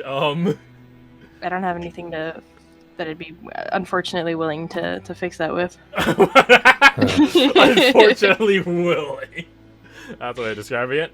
Yeah, you have like maybe some more, but definitely not a quart, not nearly a liter's worth. And the unfortunate thing also is that she wouldn't be willing to give up her entire stock right away. Yeah. That being said, I think she's roll me a nature. a nature. Because rubber, the substance rubber, is not only from rubber trees. Fun fact.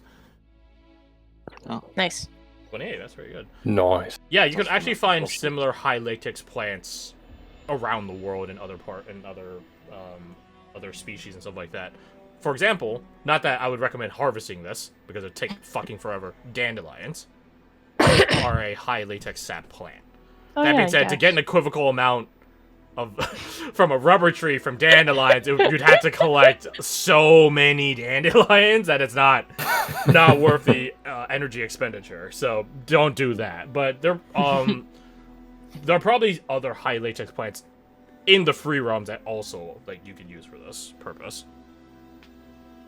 Well, I don't have enough to stock you with what you need, but I don't think we'll have trouble finding more trees that'll suit the purpose. If You don't need a specific kind, right?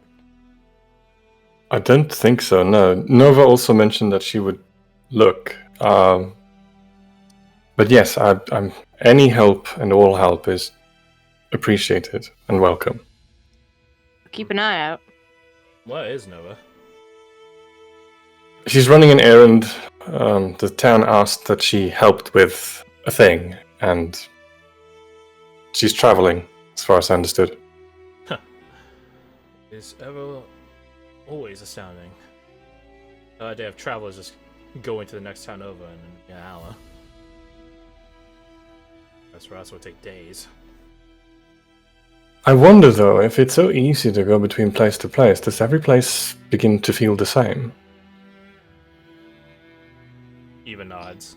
That's her thoughts on it.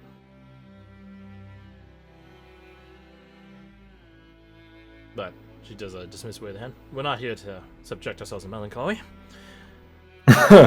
Right, indeed. She looks to you, We're though. going to a goblin camp, aren't we?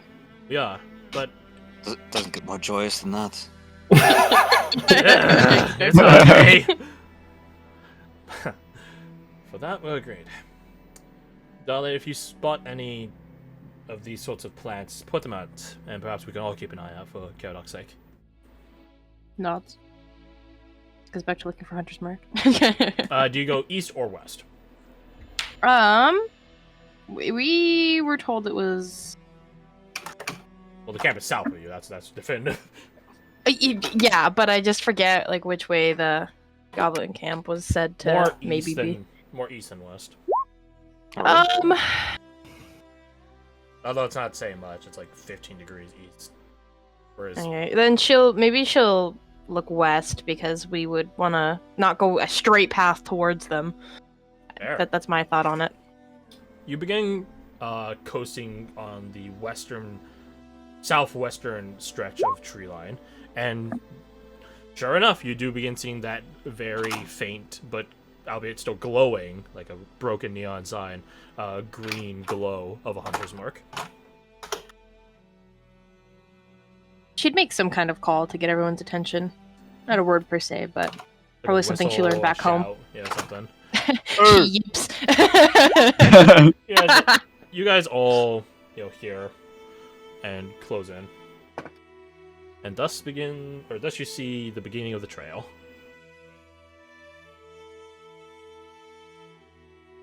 And smooth sailing from there.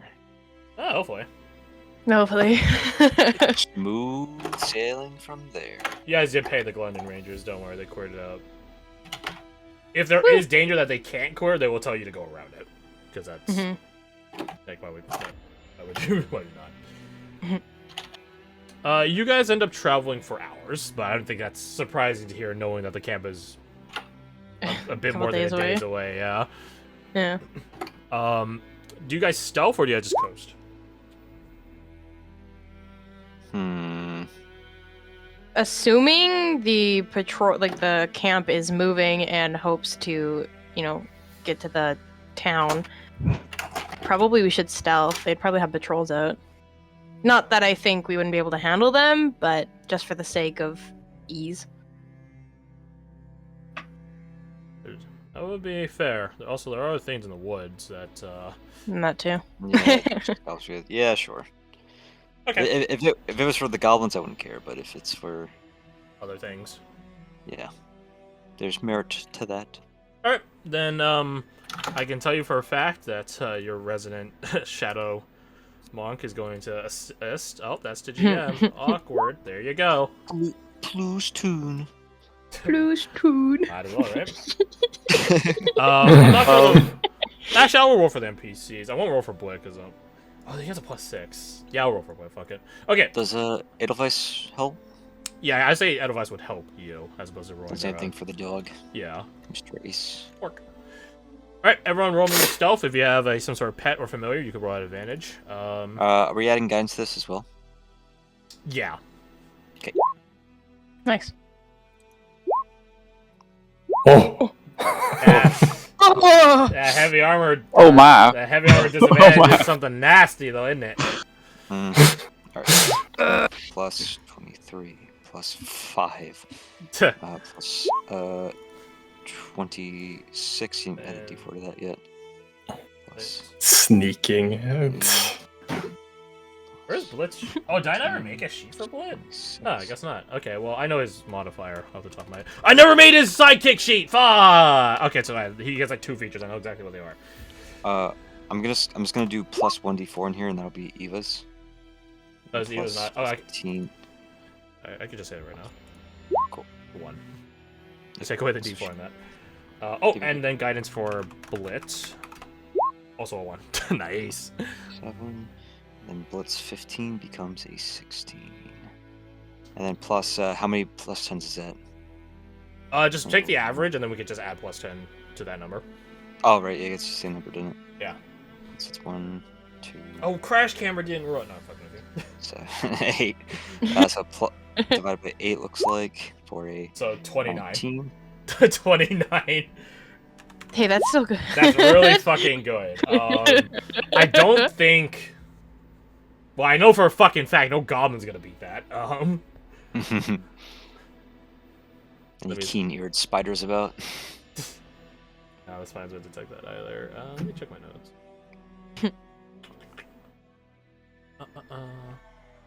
There's just a giant ear monster in the forest. Nah, it's just laid with my notes. What the fuck? Oh, while I'm doing this, I'll checking my notes. Can you roll me, Dahlia? Can you roll me, Yeah. Do you have herbalism? You have herbalism kit, right? I do. Roll, I have like a lot of kits. Yeah, Alchemist gives a few. Roll me that. That's one of the fun times we can use it. Wisdom? Yeah.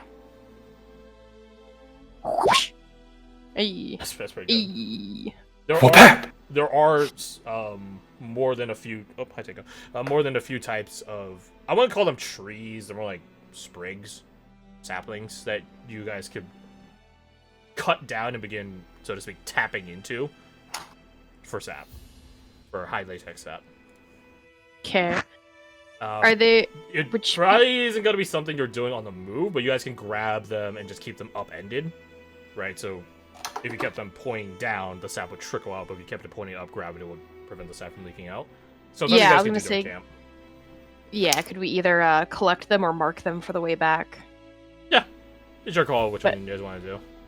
If we can collect them, I would very much like a long rest anyway, so I could do that when we set camp. Yeah, it'll be super easy to do. All you gotta do is just keep them lifted above a container, and then gravity will do the work for you. someone Brushwood. or someone with really tight grip strip could also bring it out for you. Delia's just stopping the group intermittently, like, hold on. Got to start Yeah, sawing no, the yeah, no. tree. Eva and Mina would happily assist you. Nice. Okay, 29. You guys are in the clear. 29, along with the Glendon Rangers and all that stuff. Yeah, you guys are in the clear. Nice. Cool, mate. So your guys' travel is pretty uneventful. This is probably the happiest Falk you'll be during all this, because it's one of the determinable times where Blitz shuts the fuck up. Like, despite how loud and crass he is, he does have the wherewithal to not talk when you're sneaking around. So it's an amazing time. He's almost like a different goblin. He's still a goblin, but he's a different type of goblin. You could almost forget that he's a goblin, though, as long as you're not looking at him, 'cause you can't hear him. Yeah, either. see no evil, hear no evil, speak no evil. He's on his periphery, and he tells himself that's a sick halfling. The real question is if you can smell the evil. Goblin? Yeah. Well, here in the woods, fortunately not. In town, yeah, God. probably. But yeah, you guys end up traveling for a good bit. Honestly, with the Glendon Rangers' help and this good, like a stealth, like, it's the point of out of game. I'm not saying you guys are choosing to do this, but just by result effect, you're so good at stealthing, you don't have to go as slow while stealthing, if that makes sense, right? Oh yeah. Yeah, that's about Trace. Nice. Definitely make. If someone told me, hey, when you're sneaking around, you literally won't ever make any mark, yeah, I think I'll be a bit more confident to go a bit faster. So you guys end up going a good chunk further than you were anticipating, passing by some craggland here and there. What do I mean by that? Like boulders and rocks jutting out from the ground, like some seismic activity or something causing them to jut out. The forest around it having thoroughly overgrown on top of it. There are some paths, some trails you guys come across. Not Goblin make after some further investigation, though, like hunters' trails and stuff like that. Some of which you guys use every now and again, but for the most part, the Glenwood Rangers seem pretty content on leaving you the trail that is mostly untrodden for security purposes. I'll roll a D100 right now. I just want to see. Okay, moving on. Aside from that 5 today, the D100s are not favorable. Eventually, Blit does. Cool, Blit does point out a spot where you guys can set up camp. He says that he's used it in the past when he's done different scouting ventures.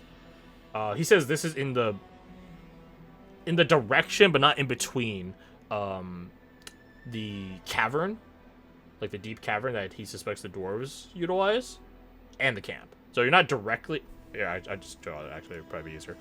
So if this is like the cavern and this is like the camp, it's not here directly in between them. It's like here. So it's like in the direction of the dwarf cavern, but not in the path of the dwarf cavern. As you guys get to this, well, I should ask, do you guys trust Blitz survivalist sense? My only question, if it's the known goblin spot, what's the likelihood of more goblin? It's not a known goblin spot. It's like my spot. I don't usually have people to scout with me. Can I? Never says them. Oh no friends. Oh, so sad for you. No, you didn't say that. Can I roll it? Hey. Can I roll a survival to try and judge this?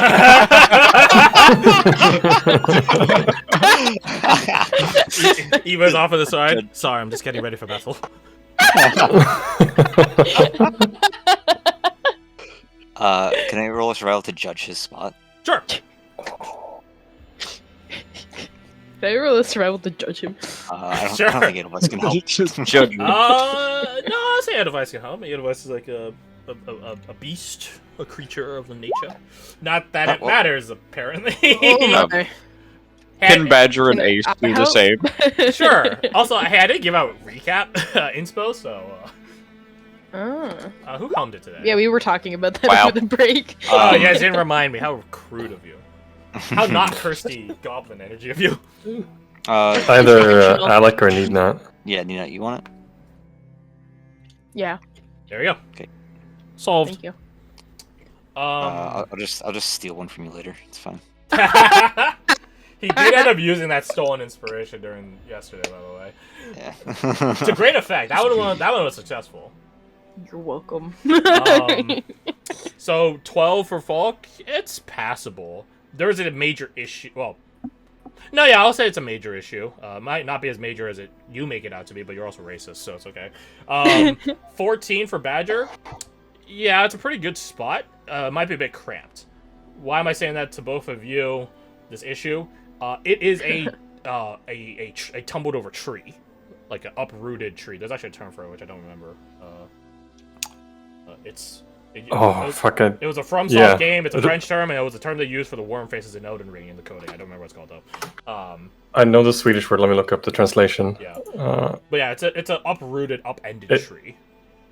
Wind throw in English. Yeah. Sure, I like the French term better because it sounds cooler. But as long as you guys understand what I'm saying. But it's like old. It's so old that it's like hollowed out at this point. Chablis. So he says. Maybe? I don't know. But he says that's how it's set up. There's a couple problems. It's gonna be tight for people that aren't smaller size categories, like certain statures of people in this group. It's gonna be a real fucking problem for Edelweiss. Cause not medium-sized category either. Yeah. Also, camping under a wind throw is fucking dangerous. That shit can fall on you and crush you. Oh no, you're not camping. Well, it's already toppled at this point. Right, that's what I'm saying. It's not tilted. It's out of the fucking ground. You can see the roots. Yeah, that's what I'm saying. Even when it sticks up like that, the things that it can flip back down, so the roots slam down on you. I don't think we're aligned on this, but I'm not gonna drag it out. And that's besides the point. You guys aren't camping under it. You're camping in it. Oh, it's hollowed out. Yes. So as long as you guys Some of don't us are make also a tall as fucking, fuck, boy. as long as you guys don't make a fire in it, yeah, you guys should be able to squeeze in, except otherwise. Right. So for a Which, goblin, it's thankfully- perfectly fine for him. Thankfully, out of character, obviously, he can dismiss that advice. In character, though, how He's not fucking doing that. dare you? How dare you?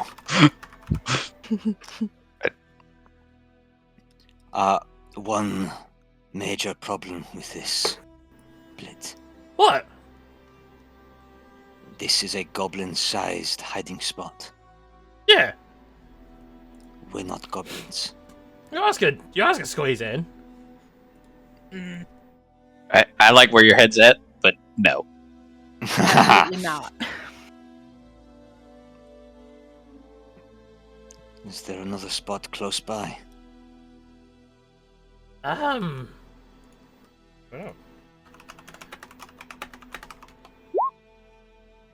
Oh wait, pew. 80's pretty good. 18 is good. I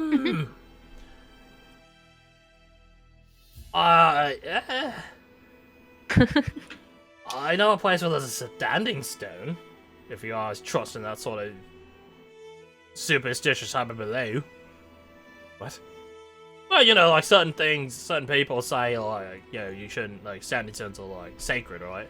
So, like, if we come near it, no one will come over.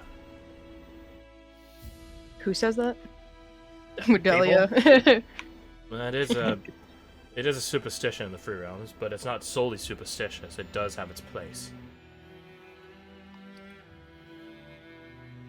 Would we be getting in any dangers camping near it? Do them gods be getting mad that we desecrating the rock? No, not necessarily. Although we could just find a different spot entirely. With no offense. Gee, thanks for a second. Pretend I didn't say that. With some offense. We could probably find a better spot. Then she looks at the tree. A hollow tree or a standing stone.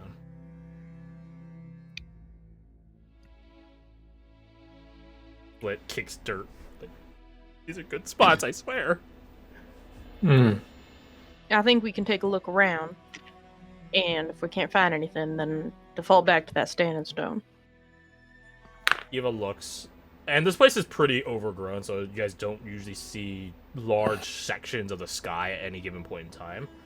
So, but she does her best approximation, squinting her eyes towards the horizon. I reckon we have an hour and a half before sundown. Then let's get to it. Ugh. I've been all aberrants walking around there. They should be a reality, that's what else. Mina's not convinced. It wouldn't matter if there are aberrants around if we're quiet enough. Yeah.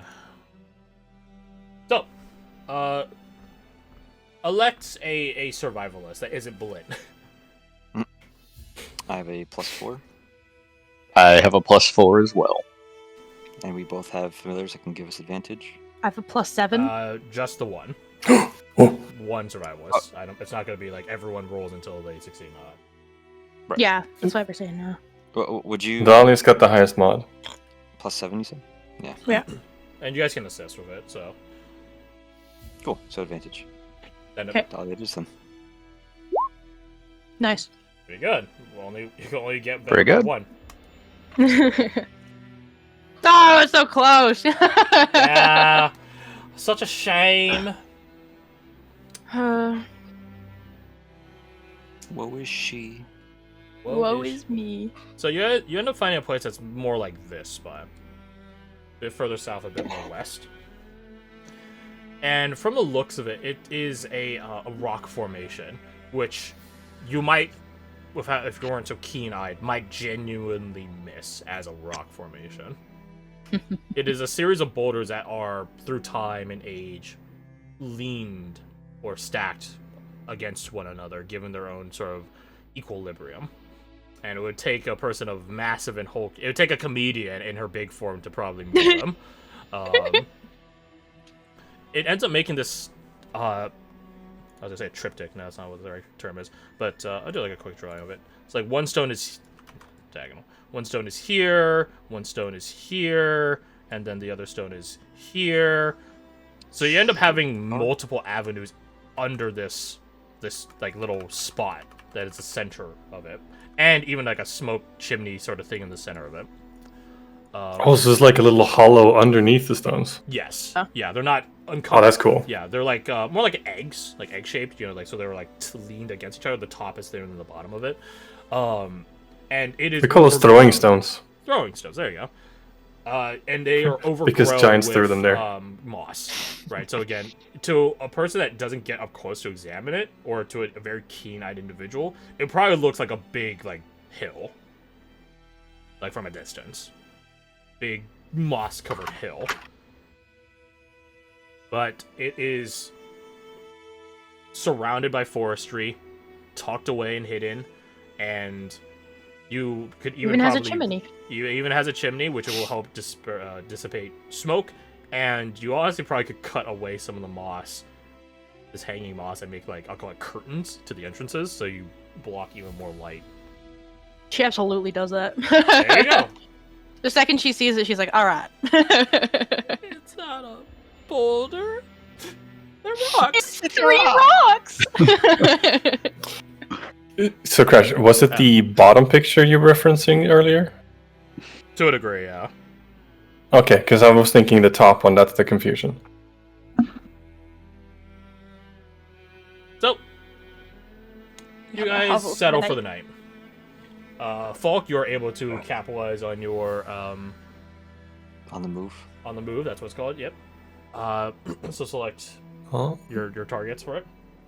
But for everyone else, it's gonna take 2 supply.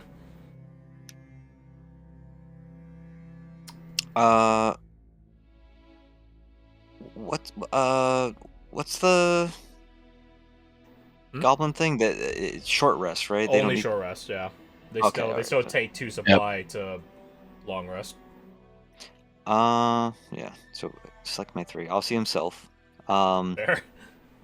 Edelweiss doesn't need to eat. She's incorporeal, technically. So I guess Dahlia, Mina. Hey. Everyone else mark down 2 supply in your sheet as you consume. I'm also assuming that I'm not quite sleeping in armor proficient yet. No one is. No. Literally no one is.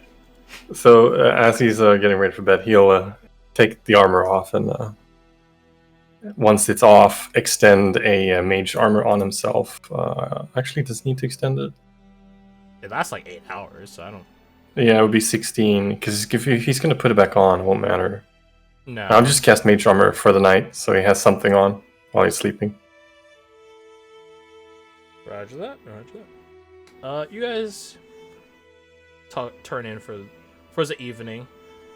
I think you guys have such a good spot. I'm not gonna bother with the watches currently. I will say, unless you guys want to have like a private one or like a private sidebar with NPCs, in which case, you're absolutely free to. I will say something that probably catches Badger and Dahlia, because she didn't buy it. Eva does produce, like, she at some point she does like unfurl her rifle case, and inside it is more than the long rifle that Fias got her long ago. There's another rifle inside it, and she begins like doing a gear check with it, disassembling it, oiling it, and stuff like that. You guys don't know when she grabbed it, because again, she didn't buy it from the dwarf. You're not even sure dwarves would even sell that sort of weaponry. Does Falk recognize the make, the model? It is not Sciolian, I can tell you that. Interesting. Where'd you get that roll from? me, Where'd you get it? you don't have. Do you still have Tinker's tools? No. Okay. Roll me a Just intelligence check. Okay. Let's say history, but I don't think it would matter. Nope. You do not recognize it's not Sviarune. You do not recognize the rifle in her arms. I'm did just not- worth them to make sure that that one does not go on my permanent record. No. Too late. As a Eulonian, do I recognize it? Oh, that's a good roll. Lord Eulonia.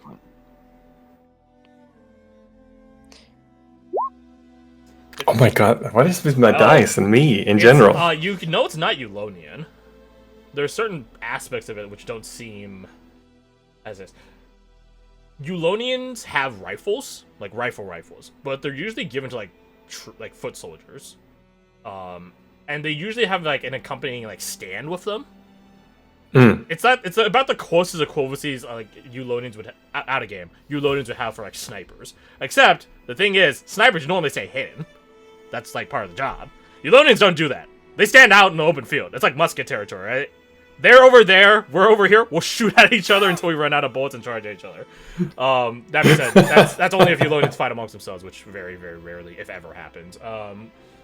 So, yeah, Eulonian rifles are almost like a halfway to like a siege weapon, right? That you set up with them and shoot long distance, but you don't hide the fact that you're shooting long distance. You're just like, alright, this is just to help me aim better. That there is not Eulonian. It doesn't have the stand and the accompanying accoutrement with it. Falk is pretty perceptive, yeah? I was like a hawk. God damn it.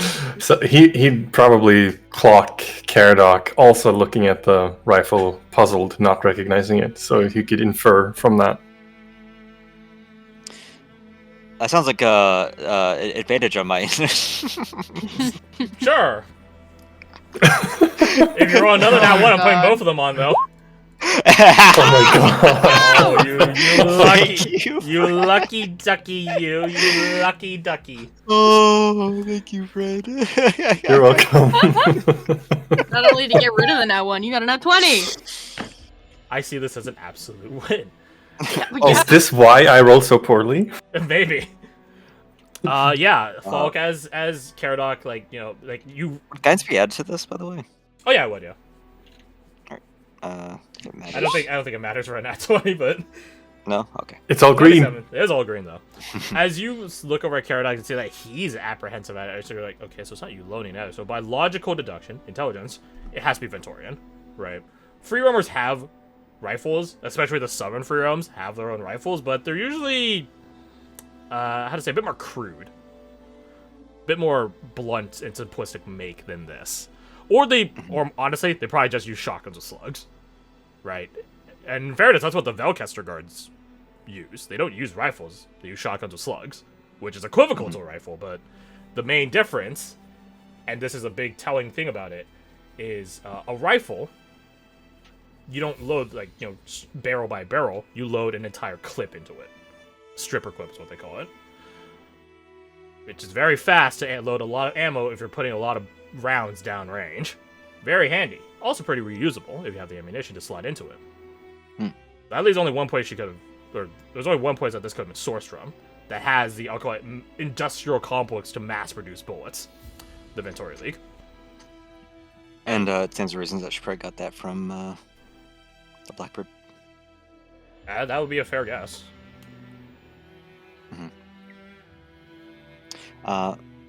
So just to assuage Caradoc's curiosity, since he's also looking, I think Falk just I almost said it. Huh? The H word. It's because you made that joke earlier. Yeah. It incepted the idea I in your said the head. word. Now I remember the word. All right. You brought this into existence. Falk walks up next to you, Caradoc, and says, "Must be Ventorian make. It's the only place close enough that isn't your homeland that she could have gotten it from."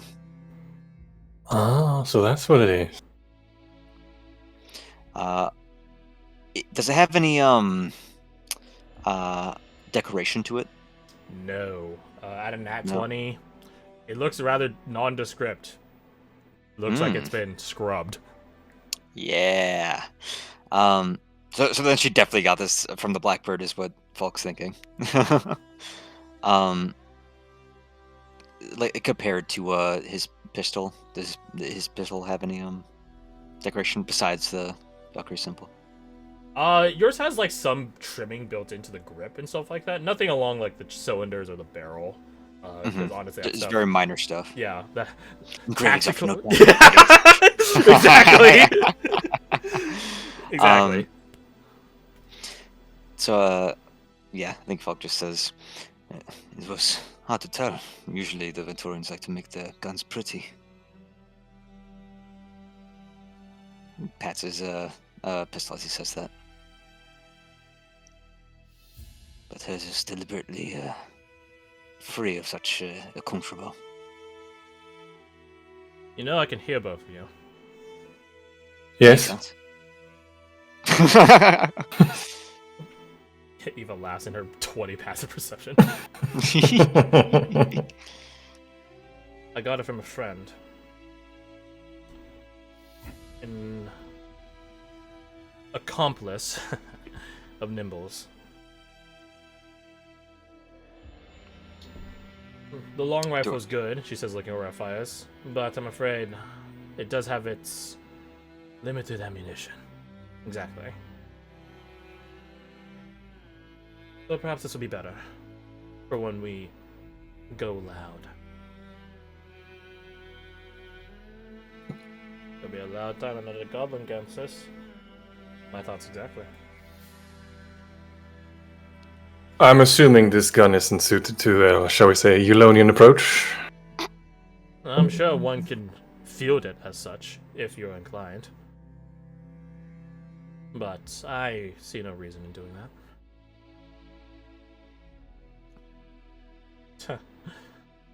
You know, I sort of missed back when you were Eulonian. Time. I imagine. But there's no point in hiding truths now, is there? If it assuages you any, Mina, you can close your eyes and pretend. You close your eyes and begins doing like a really shit mimicry of Eva. You're right. I do be thinking that. You just sort of chuckles at that. Not bad, although I think you might need some more training before you fool anyone, unless a blit. I hope I. No, you didn't. I'm hearing things. I know. It's not a good sign. You should sleep it off. You're right. Badger's gonna walk up to him and kick him. Be like, no, not yet. Not yet. Hey, Not yet. they told me to. Not yet. Okay. You're the boss. What's up? What are we doing? Who's gonna We're- die? we're- What's that knife? We're gonna go over here for a minute. Is it? Someone needs stabbing over there. No. Now. So I need this. He'll raise around his dagger. Bring it anyway. Alright, can't be too careful. Eva just has this, like, not shit-eating grin, but like a triumphant smirk on her face, like, he's your dumbass to deal with. You will cross to bear. You and Blit walk over to towards like one of the multiple entrances. Not out of it. You're basically next to the moss curtain of it. All right. So what's up? What are we doing? How do you feel about them killing all these goblins? I mean, better them than me. But if they didn't have to die, I mean, I definitely kill Vix, right? He's a proper son of a bitch. obviously, Okay. we'll get there. Can you get me in? Get you in? Yes, get me in. Probably, yeah. Why? Good. That's all I need to know for now. The less you know, the better. And he'll pat him on the head. Okay. Just say the word. Pat. Now you can go to sleep. Yeah? Good. Over there. Yeah, okay. I would say, do you try to do this conversation quiet/private? Yes. roll me your stealth. I would say Blit helps you, but he's also himself a source of disadvantage, so therefore you roll straight. Oh my god! Oh no! I don't. I would say people should roll perceptions, but on a nat 1, I think your passive should count for that. And I know everyone's passive is not fucking 4, so. So you guys all catch some wind of Badger's conspiracy over there. As him and Blit return back, and Blit's like, oh, back to sleep. Goes back to sleep. Almost immediately. Yeah, no, we ain't stewing on this. Almost immediately, focus. Like, what do you mean, get me in? I just want to talk to him. You want to talk to them? We already talked about this. No, you talked about this. I never agreed to killing goblins. They're going to destroy a town. I can change them. I promise. You think you can change all of them? Badger really be hitting. I can fix them.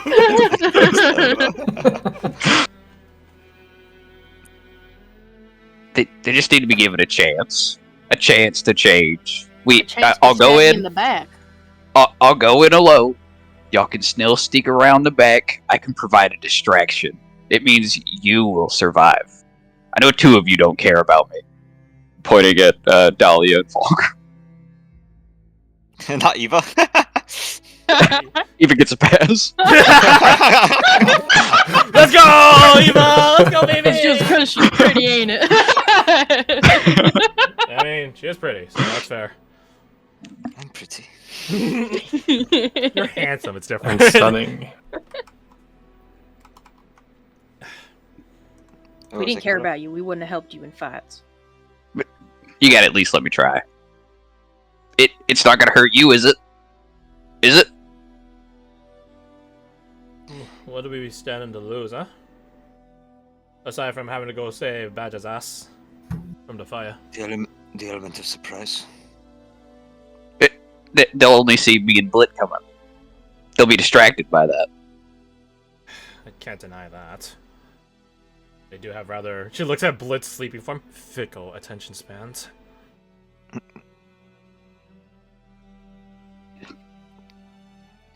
And let's say, through some stroke of luck, he is capable of convincing them all.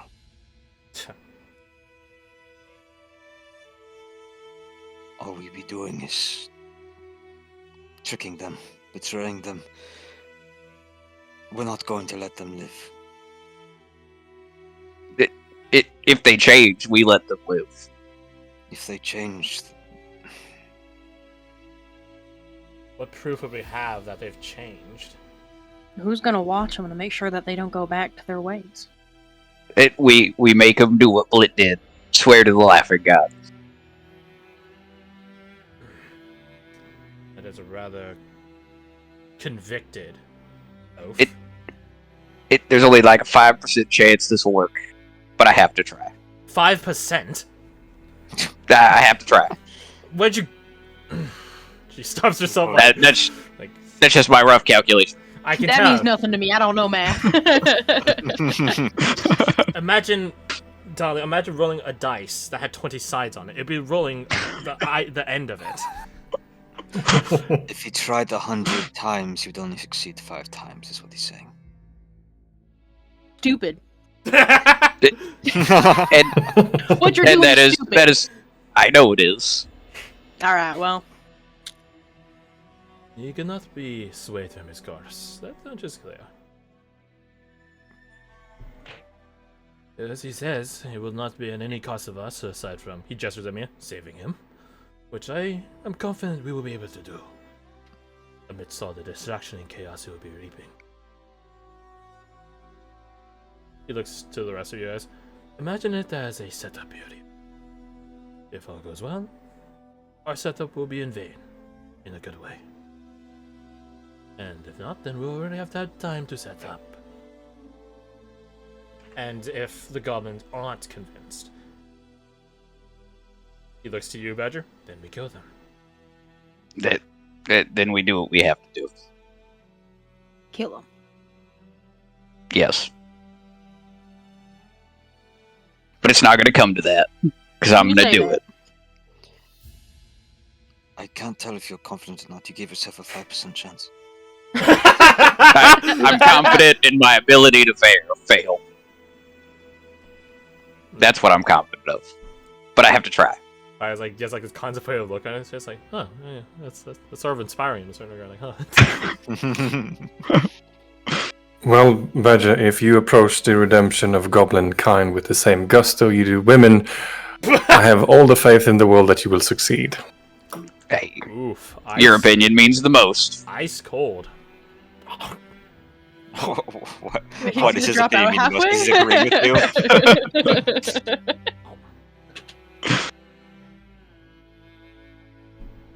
Caradoc, you hear a familiar voice beside you, like being like, "Damn, dude, that's cold, bro. That's cold.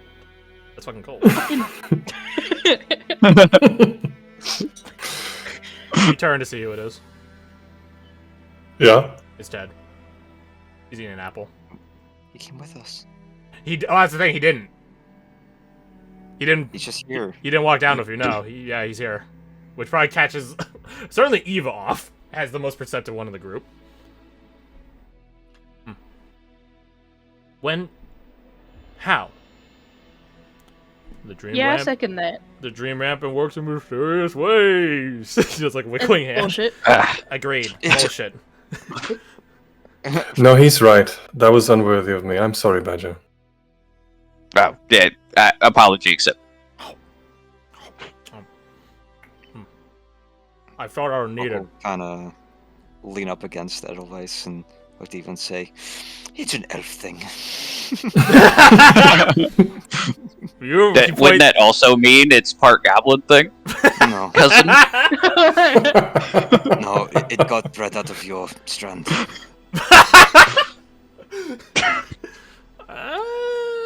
Sounds like he thinks about it. Alright. But yeah, I say? maybe. But I felt I was needed out here, so I turned up. You felt Yeah, and you are. You felt you were needed. Oh yeah, he like wags a finger between you and him, Badger. See, got that ancestral connection. Eva rolls and scoffs her eyes, rolls her eyes and scoffs like ugh. All right, what do you need, cuz? Oh, You gotta have something that can help me. You owe me. if I'm being perfectly honest, I missed like the first like 90% of this conversation. What are we doing? I'm gonna walk into the goblin camp. Oh, I'm going to fight and kill Vex. ooh, And I'm going to make the goblins change their ways. all right. He begins like biting very quickly, like around the core of the apple, and then chucks it into the fire, giving the place a nice apple scent, sweet apple scent. Okay. But did you reckon you can reach that duel and conclude it within 20 minutes of leaving me? Yes. Then I have something that I'll place upon you. It should make it easier for you to survive. You're a good friend. I appreciate that. Okay. We're not doing this tonight, though, right? No, we're gonna get our rest first, because I need to rest before I do all this. Oh, we're gonna cut a bit into that, Sleeping Beauty. I got an idea. Alright, so you want my help, right? Yes. You owe me. You threw my dog. Okay, we're beyond that. I get. Eva shushes him. I get that. All right, you don't gotta keep bringing it up.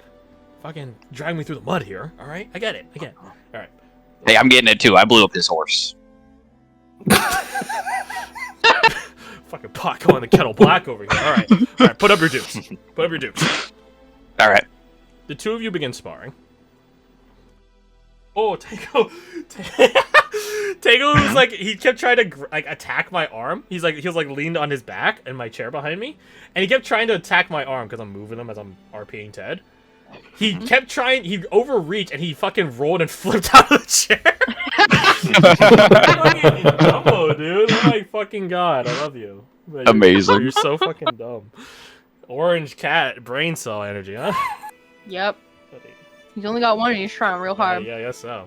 He like bopped, like he slammed because he rolled. He like rolled into like the back of my leg, and I'm like, what the fuck is this big mass and force hitting me? So yeah, fun fact. So you and Ted begin sparring, and because you and Ted are of a similar persuasion when it comes to combat, you guys fucking fist fight. Well, he kicks and stuff like that, but I digress. You guys have like, I call it like a rhythm, a cadence, a connection in this sparring and training style. This one's gonna be real fucking important to you. This is the favor you're calling in. He's going to help you help yourself. That's what the favor is. Please mark down 5th level. You're going to need the extra attack. Oh, Amazing. You are now a 5th level. Actually, just take your 5th level and your guess. So I think that's fair. I don't think it mattered too much because you already have rage. No.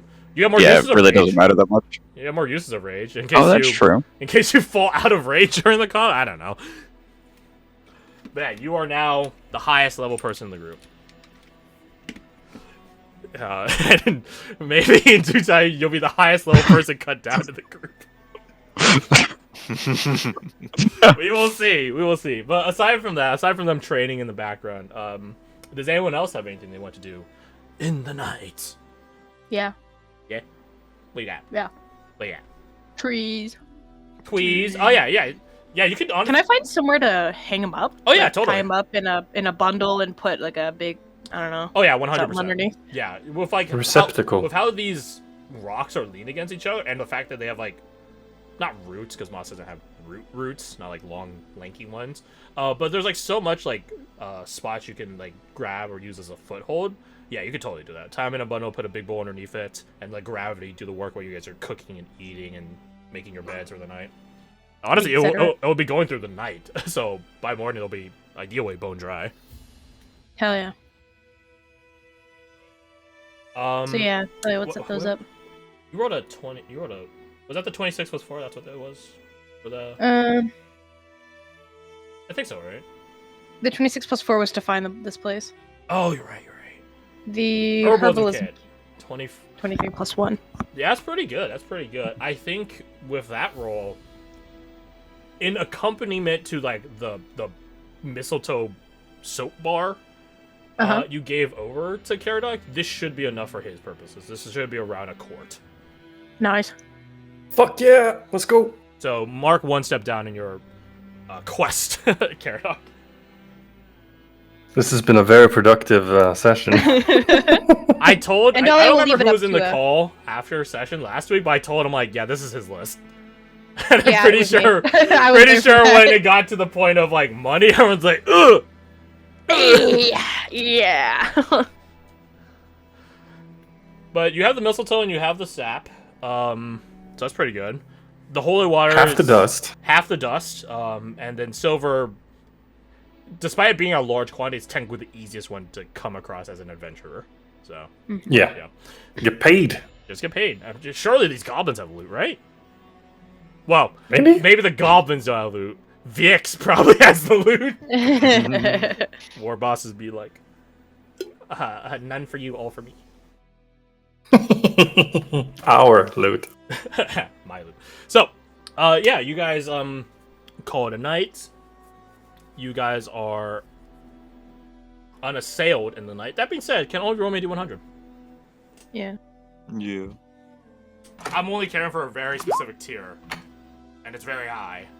So, Ooh, 67. Very high. Okay. Oh. right. you are. Hey, good news. Nothing happens. You are one off. Oh my god. I only cared about. I was like only 90 to 100. I think would be the chances of it.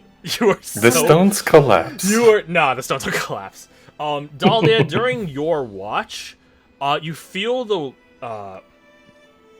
air around you guys grow a lot colder.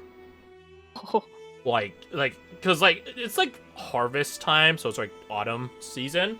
So the air's Right like now, a bit cold, maybe a bit nippy.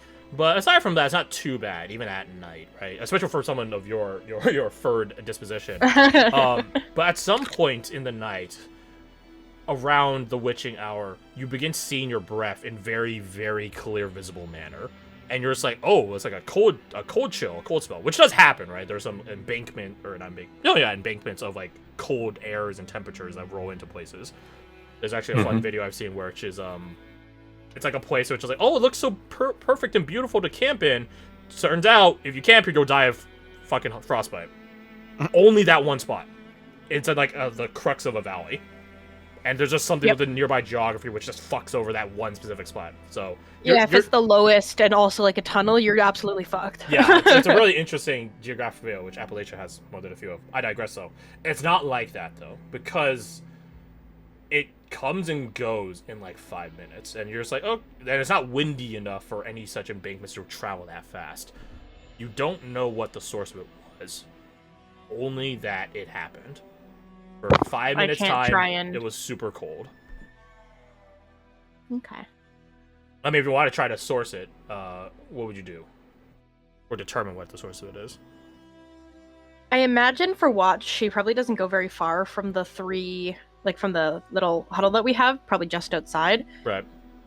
So if they seemed stable enough, maybe she'd climb on top to try and get a better view. Yeah, they're definitely stable enough for that.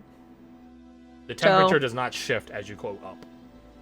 And then, if all else fails, she'd probably ask Lotharvu if it's something to be worried about. You ask your good companion. Actually, roll me a perception to get to the top. Okay. Normal. Perception. It's not terrible. 18. You can do a sniff check. Yeah. Roll one more time. Perception. Well, it's a good you're taking advantage. 18. You don't see. You don't see anything, and you catch just a sense of the nearby forestry and stuff like that. There is something else there that wasn't there before, but you can't quite place what it is. Whatever it is very stale. Not bread stale, not dry body stale or anything like that. Just water stale. Yeah, that's actually a good way of putting it. Yeah, like still water. 3 a.m. water. 3 a.m. still water. You ask Lotharvu, can you roll perception as Lotharvu? I can. Do so at advantage. Use charisma.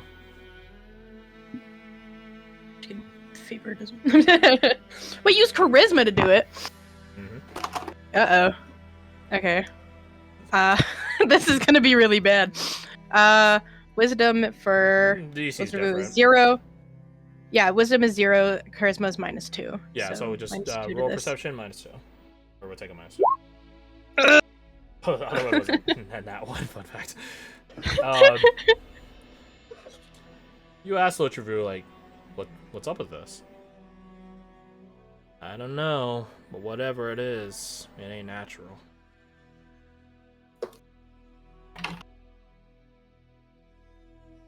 She stays put and just keeps an eye out.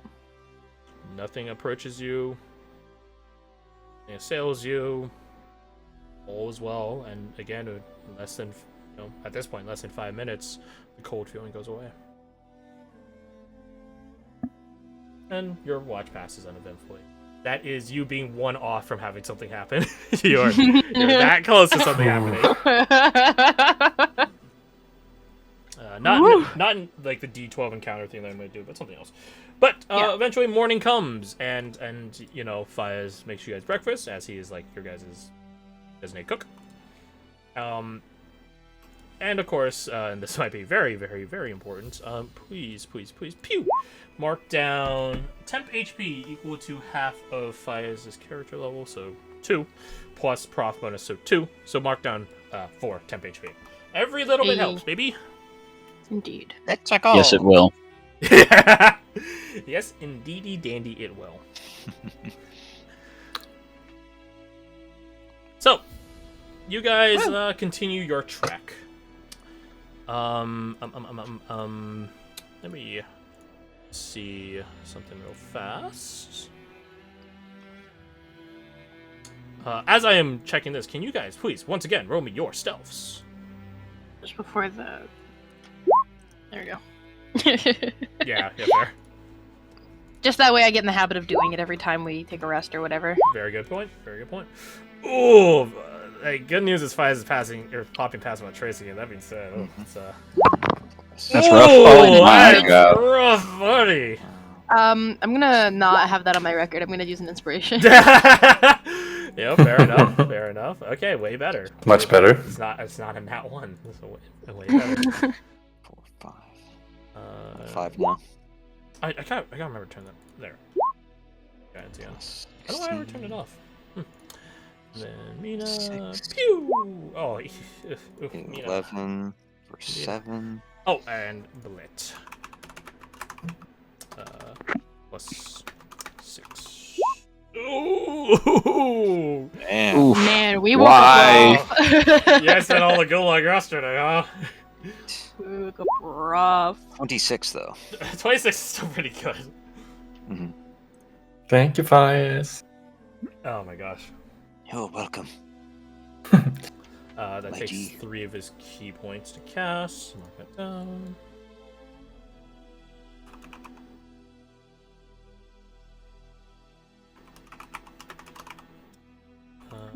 Those key points. Oh, I need to check a different thing now.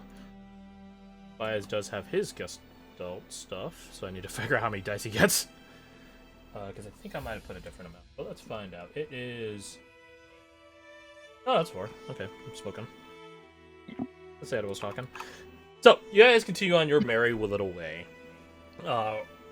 From your shelter for the evening, re-finding the hunter's mark trails that the Glendon Rangers left you guys, because you guys didn't camp literally next to one, and resume your trek through the woodlands, passing by many, little critters and things like that, a little squirrel there, or a deer off in the distance over yonder, so on and so forth. This probably is maybe some perception bias to Dahlia, but the place does... The world this morning does seem a bit colder. You're not sure if that's because it actually is any different in terms of temperature, or if your mind is just being like, you felt that one cold chill last night. She's paranoid. I feel like she wakes up paranoid as hell. If it's cold when she wakes up, she's like, all right, what the fuck? Yeah. They're just like, She's refusing to turn her back to the I'll call them the doors, the entryways Yeah. of the place. She's got to back right up against a rock while she's doing her concoctions. Very fair. But the coldness holds onto the world as you guys set back onto the trail. Again, the Glendon Rangers having given you a very clear path, as well as Blick confirming certain detours and things like that. He remarks that there's certain dangers out and around the place. Like, oh yeah, over there, over there, I saw a bear with like a bird face. Pretty weird. Don't go that way. The path doesn't say to go that way. I'm just saying, don't go that way. I was going to go that way. Shut up. Thank you for the advice, Split. Thank you. He nods like a preacher, like, yeah. And you're welcome for mine. Don't listen to him. As you guys continue your travel, you guys, I guess particularly Badger would hear a psst, psst. And you look around and try to see, like, what made that awfully, not natural sounding psst, psst. That doesn't sound like a snake or a bird. What is it? It's a Glendon Ranger. It's one of those plant humidifiers. Oh, yeah, it is that. Which is also not natural, sort of. Supernatural? Hypernatural? I don't know. But you look up and see one of the Glendon Rangers who's, like, near, like, maybe not near the top, but, like, 3/4 up a very tall tree. Very well camouflaged with his surroundings. To those of you that have a passive perception of 15 or better, he actually does have, like, a little post that he's built for him to sit and, like, chill on. Little crow's nest, sniper's nest up there. He begins to climb down to rendezvous with you guys. This is not Kasich, by the way. This guy doesn't have the height or the width to be Kasich. That's all I showed up. Maybe all these travels weren't too hassled. Oh, very quiet. Ah, good. Maybe did our job right then. That you did. I'm noticing in the night. Noticing what sort of way? It got cold. Weirdly so. About 5 minutes. Oh, yeah. I think there's a Wraith out here somewhere. Wraith. Yeah. Undead. Probably a Night Wraith or something. But it's, Like a ghost. Oh, yeah, like a ghost. Missed us then. Night Wraiths are a bit different, though. Only women become Night Wraiths. Folklore's this hat that brings out like, I see. He's like, oh my god, she didn't show up. I wouldn't have been able to look at her. Yeah, me and the lads. Are they anything like banshees? There's a teetering, like, sort of. You won't catch any banshees this far out from the Dream Rampant, though. Besides, banshees don't exactly have a favourite time of day. Wraiths usually do. Night Wraith, Noon Wraith, stuff like that. Very Witcher. But, hey, count your blessings that you didn't run into her. In fairness, Wraiths aren't usually, right in the head. He taps the side of his temple. Usually just wander. Only gets real bad when they find something they can latch onto. Some familiar thing or object that remind them of something in their life. Or when they died, something like that. But hey, no point in talking about it. Goblin camp's that way. I give us 20-minute trek from here. Me and the boys already did our scouting pieces. He begins to point out like a... I wouldn't say it's a crudely drawn map, but it's definitely not like master cartographer, but it's very, very serviceable. Marked out where to hold up, all the posts.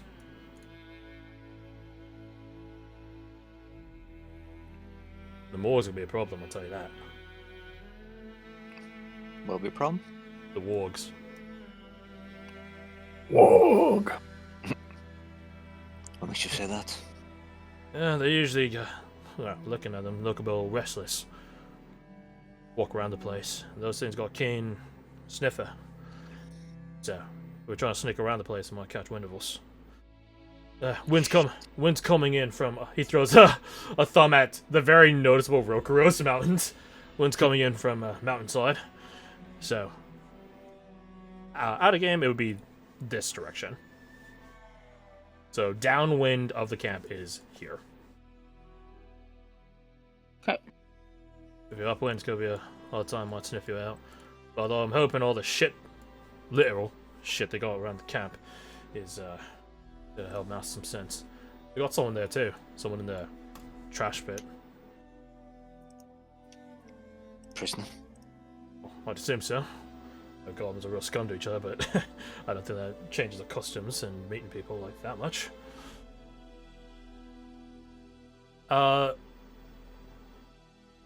Those interested can roll an insight. Sure. Not bad. Yeah, that tracks. Why? God. Wow. My god. I'm gonna keep rolling like this. I'm dead. In a certain regard, Falk, it makes sense to you. It makes 100% sense that it's not Caradoc. Dolly's a bit surprised it's not you, but fair enough. She's still paranoid about the... Yeah, Dolly, you're paranoid about the Night Wraith, as the ranger called it, as well as you're trying to get some general focus on the plan. Badger, this is very important to you, so you're trying to very much focus on what the Gwendon Ranger is saying. Caradoc, the concept, doesn't even exist to you. Falk, at a 22, the Glendon Ranger does not give a flying fuck about that guy. That guy in the pit. He does not in his pay. That guy doesn't look valuable. So until you guys tell him or pay him to go help, he does not give a flying shit about him. If he dies, he dies. Go and look at their boss, the little goblin boss, war boss. X, he said it was. Yes. Looks a bit taller than most goblins. Still a little squat past him, though. No offense. None taken. Untaken! That sword of his looks wicked, though. Orange thing. Jagged. Looks like it's about as ready... equal as ready to slice into you with ease as well as break itself. Although I don't imagine it looks sad. It's that easy to break, or else it would have busted by now. Other goblins will be right aware of him. It's a cursed sword. It should be. Cursed sword. Sounds like good money. But it's like, you're right, but also, maybe don't sell a cursed sword, because that's what got us into this in the first place. Got a bit of a vantage point to look at the spoilers, too. The locks look, well, barely serviceable. Honestly, probably smash it just as easy as a lockpick it. That being said, opening the door is gonna be a bitch. All webbed up in there. Goblins are pretty wary of them spiders there. Don't even have a watchtower on the other side of them. I'd expect They don't. That Kozak says they're probably too afraid of the spiders somehow breaking out of the cage and dragging them into it. Superstitious little bastards, but hey. Can't say I'll be happy with spiders on my back either. Yeah. He begins pointing out there's a big potential blind spot somewhere in this direction. Watchtowers aren't that good, right? Kozak says that these stretches here trapped. Gotta be. No way they ain't. Little sliver alleyways to utilize around the outskirts of the little encampment there. Gotta be trapped. We can use that to our advantage. If we don't trip the traps, we can use it as a walkway all the same. Same, man. The western side where the spiders are, where there's no watchtowers, that's downwind. This is upwind. That's where the wind's coming from. Mountain is the west and northwest direction. Okay, so the wind's blowing. Yeah, west this east. would be prime direction to get swooped on scent.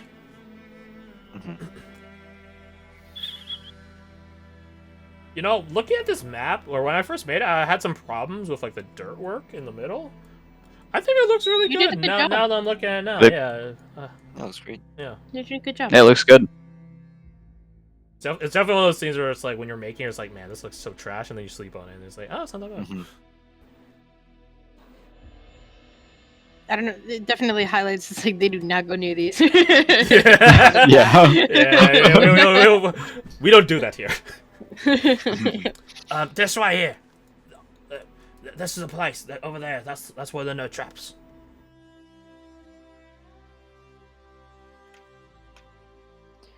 And it's and there's that wind, so then they won't smell us if we were to approach from there. If we're that much concerned on being sniffed out, there are definitely ways of camouflaging our scent. Mud, other odds and ends here in the forest. Maybe give ourselves a scent that is undesirable to the wargs. Powerful spices and things like that. Western Front folk, without missing a beat, nods and says, "Shit." That would be very serviceable. Me just as like a ew. I'm not doing that. Luckily. That is disgusting. I mean, if we need we're not putting your... No, I'm not saying that! I'm not saying that. I'm saying, like, I've done that before. But may I help? Me no.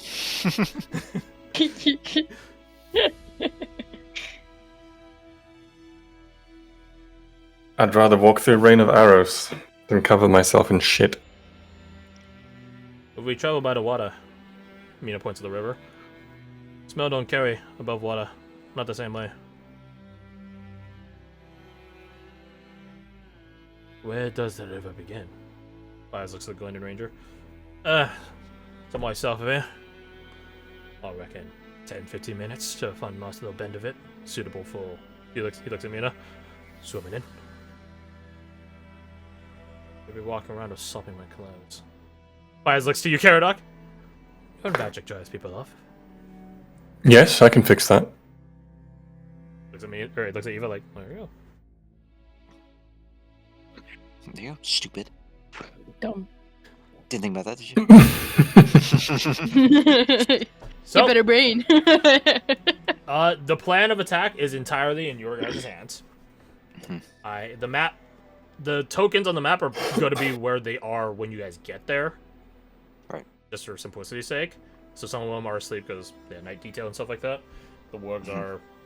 Some of them are lazy bastards, but they are restless, so they do move around a little bit.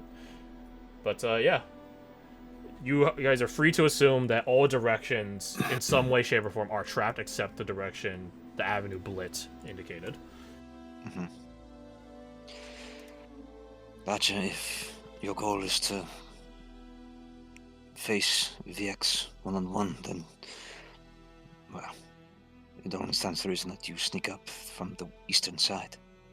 No traps, it's upwind. It's right next to his tent. I think that's the best plan of attack. The only thing I had was go through the front door, but that's a terrible idea.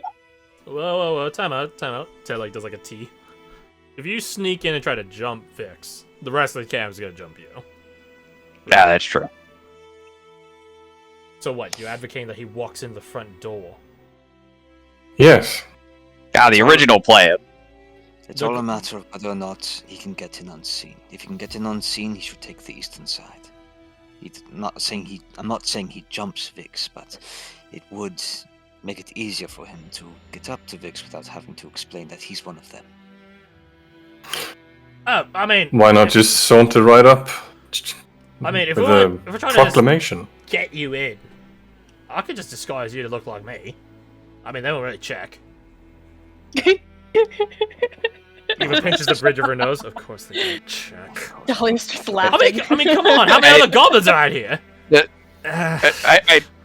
a good idea, but if I'm going in there, I'm going in as me. Fair enough. If you want to win them over, Badger, perhaps sauntering up with a proclamation, issue a challenge. Eva looks bemused, like flat face, like goblins honoring a challenge. How think they would. Prospect? How much do they hate Vex? Oh, I mean, well, doesn't everyone hate their war boss? All right then. See, it'll be easy. They'll let me beat his ass. No. You think their dislike for him is going to be more than their fear of him? Exactly. My thoughts exactly as well. They're going to do what they need to do to survive. If they don't think you're enough of a threat, they're not on your side. I mean, I can give you like a bit of a dramatic entrance if you want, bro. I'm in. I don't even know what kind of entrance, but I'm in. I'm thinking I toss you in like a log, and then I toss the log, and you bust out of it, like a you know little dryad coming out of its cocoon, you know. Naked. I'm not doing it naked. That would be pretty intimidating, though, bro. Like, you see a lot of people fight, but have you seen anyone fight naked? I'm not fighting naked. Mina just like this isn't happening. Blinks at that, and that's why they are going to be scared of you. Mina blinks at that and just asks, "Don't people be spun like that?" Wait, what? Yeah. Do you spar like that? She shrugs. Done it a couple of times. Why? Eva looks at you guys like, no one say it. No one, don't fucking say it. Nothing. For me, it just depends on who I'm sparring with, you know.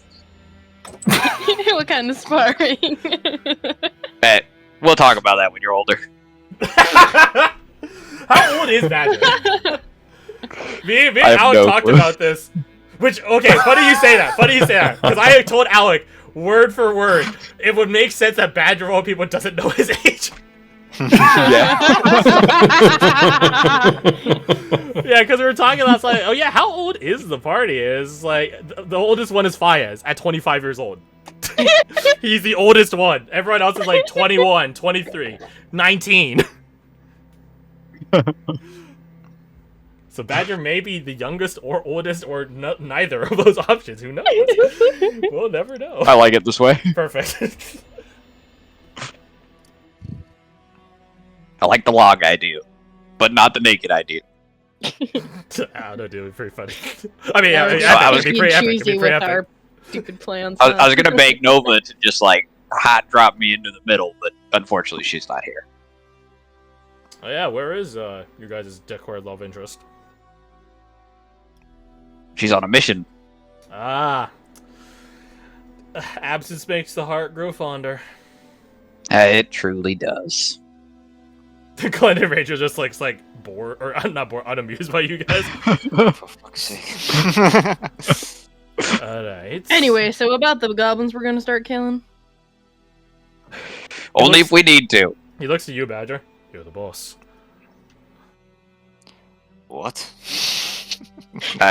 Talia You swings made back a me little pay, bit. and no one else had a hierarchy. So he's in my employ. Noted. You know, if I remember that.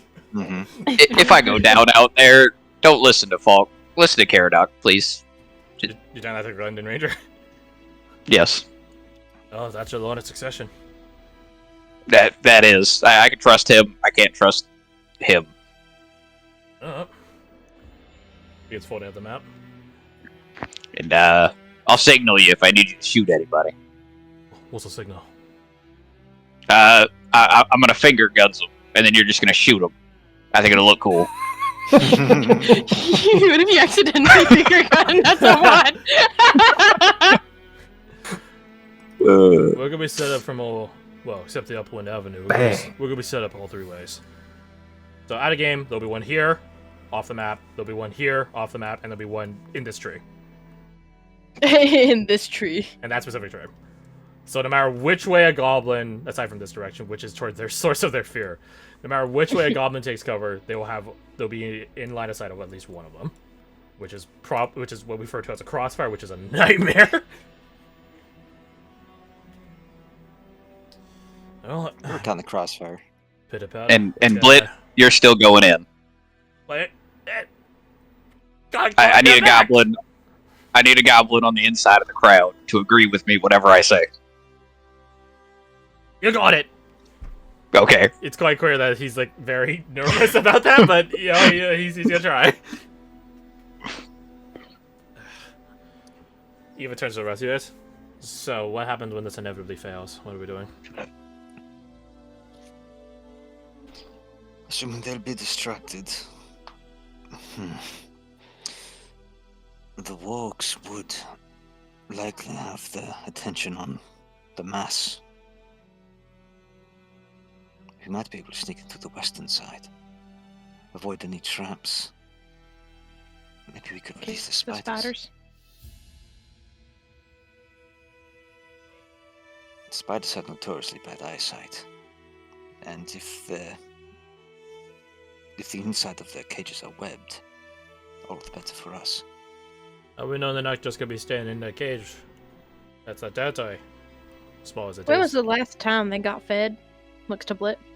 I fed them when I left out, but that was like 2 days ago. They'll be hungry, to a degree.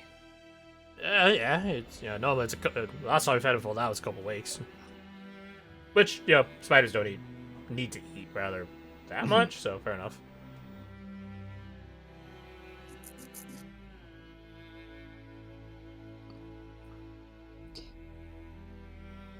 But either way, if we skip the spiders over, we'd still be inside the camp. At that point, we can take the fight to them. I assume I assume this fight will take place in the center of camp. Oh yeah, well, but might I see the map again? Oh, here you go, man. Eva opens up the map. If we need a fast way in, assuming the wargs are distracted and we, well, have an active distraction, we can ascend that tree, and I could probably set up some sort of line that gets somewhere into the camp. Then we just ride it down. Like a zip line? Ooh. Yeah, I mean, it's a one-way one, but yes. Oh, yeah. I guess all the ziplines are one way. Oh no, there's like automated ones that go the other way. I know. Yeah. Guess. It ain't that. Yeah. Yeah, because this tree is taller than most of the camp. All of the camp, actually. So, in theory, what you have to do is get a rope. I can't select that because on the corner. And there's a menu blocking the fucking way. There you go. And then, oh yeah, you have to do, assuming you have gloves or something to not scorch your hands going down it. Just write it down. A second piece of rope. Second piece of rope, yeah. Maybe you guys have some sort of lubricant to make sure that you guys don't get stuck. Or something like that. Although gravity is probably good enough. So, Yeah, she can get you guys in very quickly if that's the case. And there you guys can land on the spider cage and hope it doesn't break under your weight. Or else that'd be very, very bad news. So, what's your guys' plan then? Oh, I know Badger's plan. Mhm. Which I'm gonna tell you right when now, Badger, it will be an intimidation off between you and Vix. Okay. If you win, then they won't all jump you. If you lose, they will all jump you. Okay.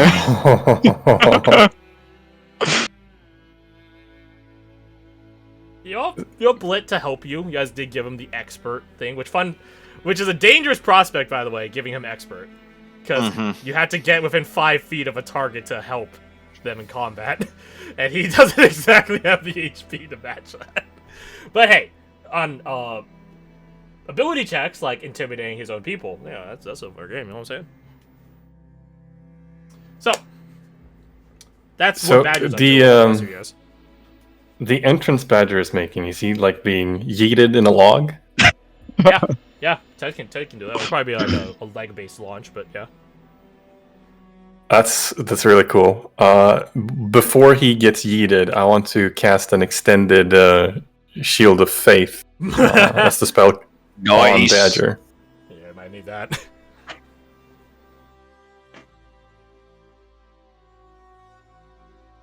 Ooh, baby. Are you actually going to win? With all this assistance, I don't know. or are you going to fucking die? Against an opponent that has life steal. As I told you, I'm ready to play the fuck around and find out game. Hell Hey, yeah. good news is if you die, oh, wait a second. No, Oh no. wait, hold on. I need to check a thing. Oh no. Oh yeah. Oh no! Wait, no! I have to adjust the cost.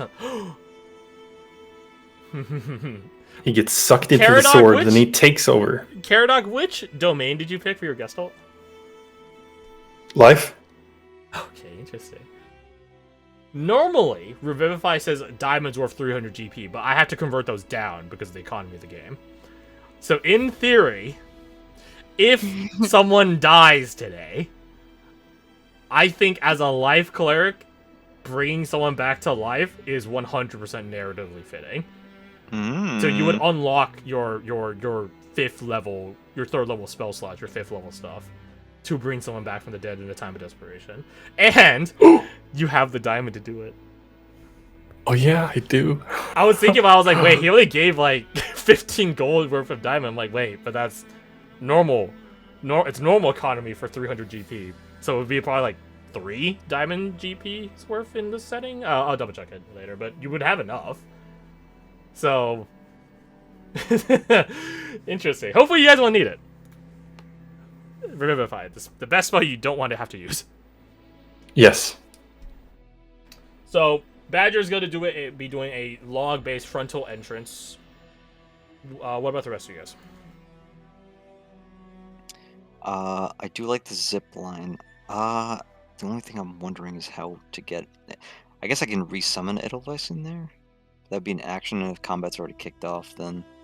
You could just have her positioned, can't you, and get her to come in? So it'd be a bit harder to be quiet for that. You could horse jump over the fence. The fences Palisade. are 12 feet tall, 10 to 12. Well, it's probably, Ooh, that's a little high. It's probably not even. I would say that's probably not even. So maybe And the gates are the same height, I presume? No, the gates are a bit lower. They're only around 6. Actually, no, that's like a person's height. Yeah, they're probably like 8. Yeah, which is tall for a goblin, but not so tall for not goblins. You know what? Actually, Theoden. Yeah. Tap the yard there. If you could throw a log to get Badger in there, Yeah. could you perhaps put something outside one of the gates to give Edelweiss a boost? Oh, you mean like a Something to ramp or come up something? Yeah. I mean, yeah, I could. I mean, I don't owe you any favors, but you know, you've been so nice and kind. Remember that time you threw a dog And- off a balcony and I had to jump onto it? And you forgave me when I let go of your ankle? Yeah, okay, fine. It's gonna be probably a different size log for that one, but it'll be heavier. I trust you. He looks around for all the trees, goes up to one and just does like a 1-inch punch on it. And you guys see its dent? Oh yeah, no, I can do it. How the fuck did you do that? Practice. You practice. You just watched them. You practice punching fucking trees. Yeah. He just shakes his head like fucking psychopath, dude. What's this, Minecraft? Like, what the fuck? Do you like hammer stacks of papers onto the tree trunks and just punch? No, I don't have that much paper. It's a commodity. Uses parchment. But I'm certainly not the most sneaky kind of person. So I fear that if I were to try and go against my better nature, I might give up the... What's the expression? Give up the goose? The ghost. The ghost, thank you. No, that's dying. Shrugs. But I was going to ask you, Falk, do you think you and Edelweiss could ferry me across? Oh. You see him visibly cringe at that. He looks to Edelweiss and starts conferring with her in Sfiarian, like, I don't know, would you be fine with him riding you? He has that new armor. Looks quite heavy. Shake of the head. I think That's so. not. That's not. I don't care much about the weight or the armor, but just the person. He is quite holier than thou. I don't. I'll do it if you want me to. He cringes again. I was kind of hoping you would decide. Man, Master and Mountain are the same, aren't they? Shake of the head. No, I don't want to do it. He nods like, yeah, I was thinking the same thing. Look at you, Caradoc. She doesn't like you. I don't like you either. I don't like you either. Lightsaber comes on and chops off the arm. Oh, that's quite alright. I'll find another way across. Thank you. Welcome.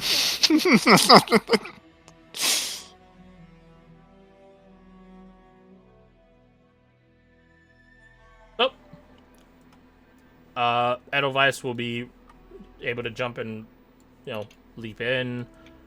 Eva can offer a... She's not leaving this tree, but she could offer a way here. She could be the final section of the crossfire, actually. Because she could go this way, they can go this way, and this way, and this way. It's a perfect cross of death. You'd love to see it. Not opposed to going in on a zipline. Okay. I don't see another way she'd rather go in. If Jin were here, I might be able to talk to the spiders, but he's not here. Sucks, Garth. If you're listening to the VOD, sucks. How's Korea? Sit down. How's your tummy troubles, huh? How's Kim Jong Un?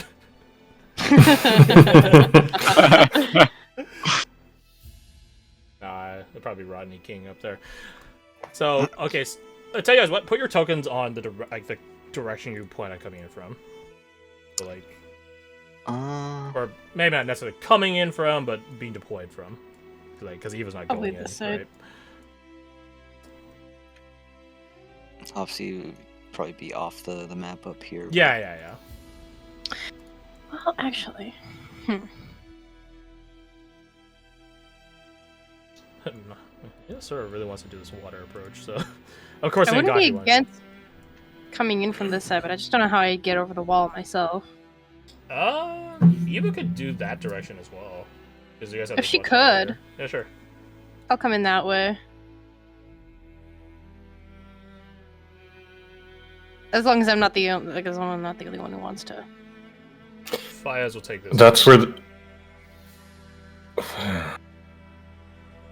Because- Fiaz is confident he won't get sniffed out. Was that Fred? This is just the bottom side is where the traps are not. Yeah, here. Correct.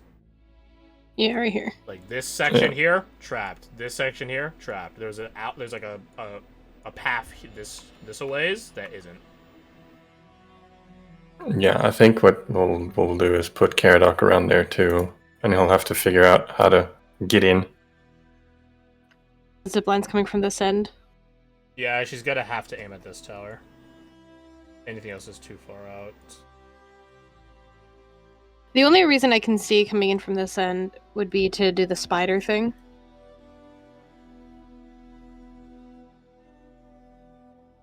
Fiaz is gonna try to save this guy.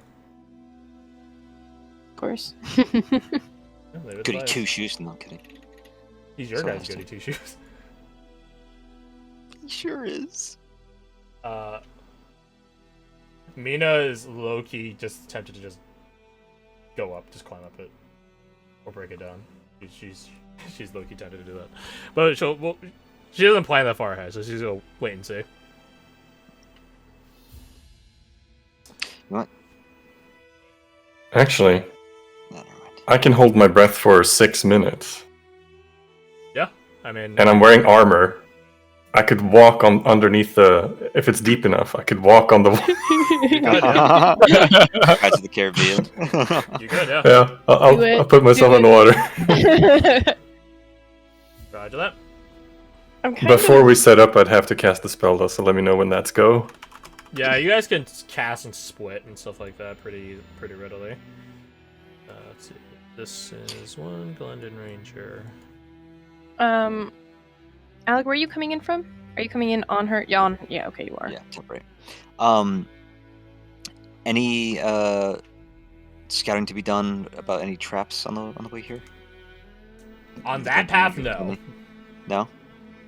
On that path, no. The Glendon Rangers already scouted that one out. Okay, so there's not. Okay, gotcha. There are Yeah, some, but they'll tell you yeah, where they just are. good. They're pitfall traps and Good. stuff like that, pretty easy to dodge, according to them. The only section that they didn't have the most time to do is like down here, Right.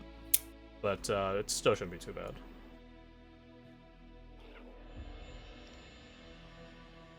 So, looks like you guys have your avenues. Yeah, Yeah. I think so. Yeah. Okay, so let's take a 5-minute break.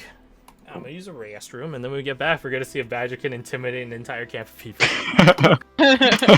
They're not people, they're goblins. Oh, you're right. My bad. Caradoc has something to say to Badger before he gets yeeted, so I want to do that. Alright, be right back.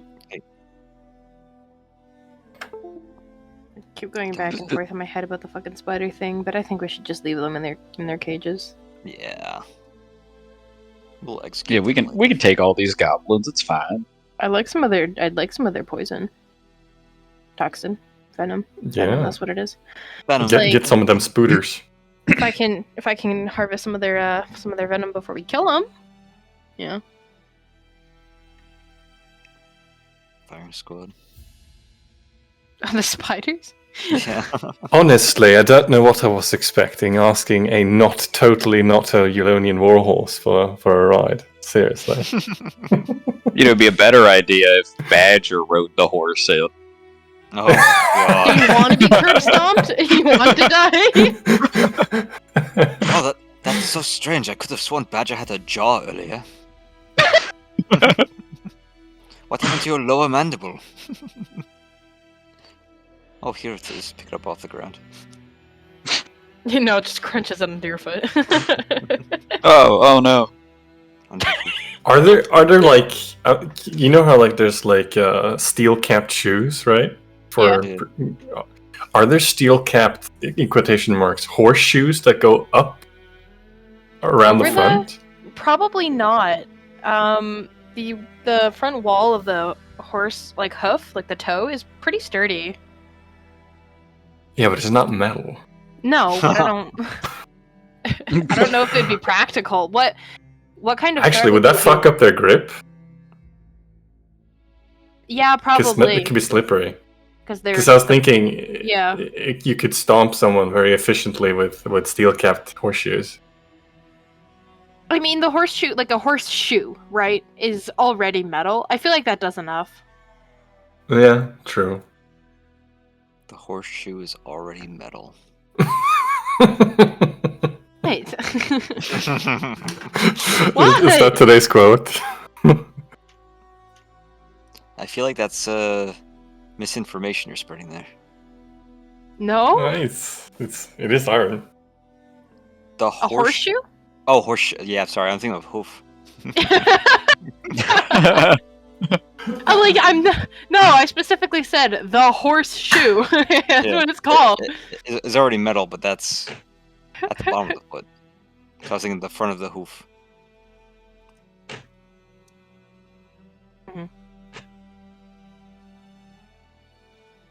I'm Oh, I really still gotta just give getting a Blitz lot of something. pictures of horses without their own. They do have, I don't know if it's called this, but they do have something I think called the hoof cap. And that's just the part that we actually see. Take that off, and I don't know if you've ever seen it, but it looks horrific. A degloved horse hoof. It's called a glove. That's what it is. It looks like Whale's teeth. Mr. Krabs without his shell. Never mind. It looks like whale's teeth, but red and bloody. I don't know, like that. He's I red mean, and bloody. You're literally taking off their glove. So what do you expect? Part of them. Is it just me, or does every time we do like a full-on Spherian pseudo-German accent, it sounds a little sassy? Yeah. Yeah. I definitely I'd go full sassy when I love it. the voice profile. I don't really do it anymore, but or trying to emulate him anymore. But there's that one guy from The Witcher 3. Welcome back. Morvran Vorhis, and he's the sassiest fucking guy you'll ever meet in the game. I found a solution. Oh like you're saying, Fred. yeah. This. It's ending.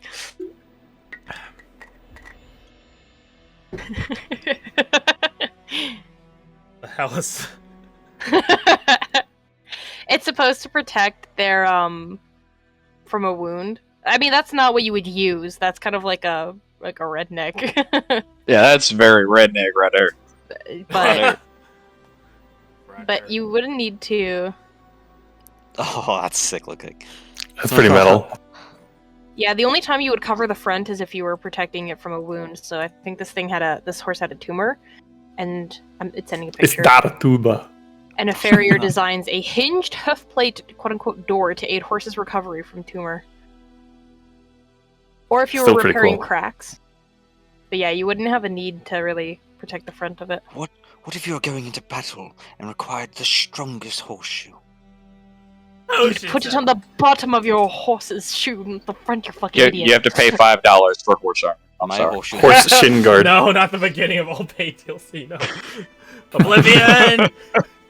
My horseshoes are too powerful for you, cavalrymen. You need to go to a Going to battle! you need to go to a blacksmith with weaker horseshoes. Someone made actual shoes for horses.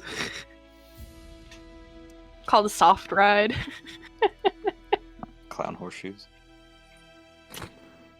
That would scare the horse and they would die, because they would freak out. They wouldn't be able to step anywhere, they'd fall over and like break their neck. Alright, we're all back. As long as they made like, yep. As long as Yes. they made a funny sound when they fell, it'd be fun, right? Let's see. Let's, No. let's put- That's mangled.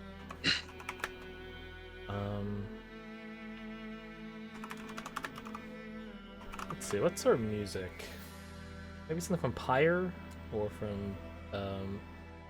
Rage of Demons. No, I know exactly when I- I'm using Rage of Demons, and you guys, I don't even know if you guys are going that direction yet. So we shan't be talking about that. Metal Gear Solid medieval version. I don't know what that entails, so... Sneaking. Oh, never mind. He's not sneaking in. He's getting thrown in through a fucking door. It'll be fine. Actually, stand closer to Mina so she can be my guide.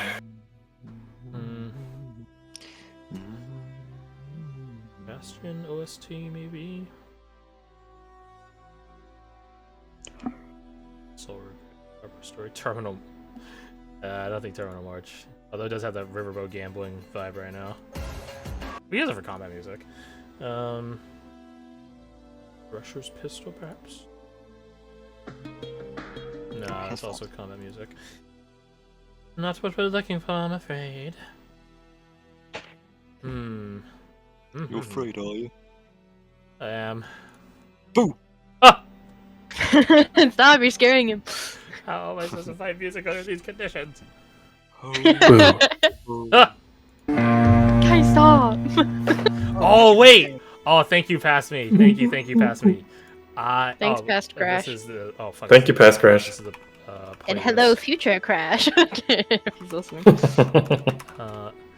I think some Desperado 3 music will be really Yes. good for this. Let's go. Okay. So, Badger, you I wanna bless him first. Okay, sure. Thank you. Also, no one forget wait. to apply your toxins. Bless and... I don't have bless the spell. I want to divine protect. okay, I was like that's Shield of faith. That's the concentration. Take a knee in front of Badger. What you're doing is perhaps foolhardy, but a noble thing. I think your heart's in the right place. So I ask you, why? Why is this important to you? Because they're goblins. We're mistreated by our own country. We shouldn't serve them. We deserve freedom. Is justice your prerogative? Yes. Not. You still carry the dagger, yes? Yes, I do. I'm taking it with me. Ask. Please hold it closed fist handle in front of you. Oh, okay. He'll take it out and do exactly what he's told. Grasping Badger's hand with both of his.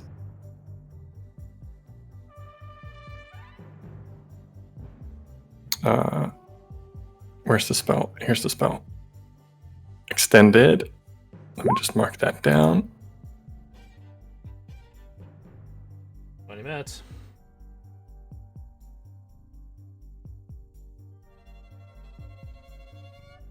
Justice cannot always be achieved without retribution.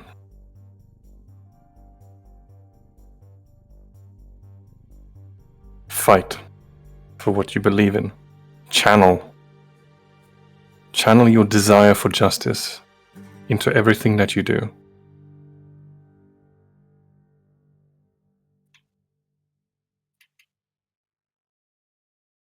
You're an honorable man, Badger. You have my faith. Thank you. That means a lot. It really does. Coming from you, it means a lot. A little halo starts appearing in front of above your head. I don't think that's going to help with the intimidation factor. Probably not. Not for goblins. Probably not.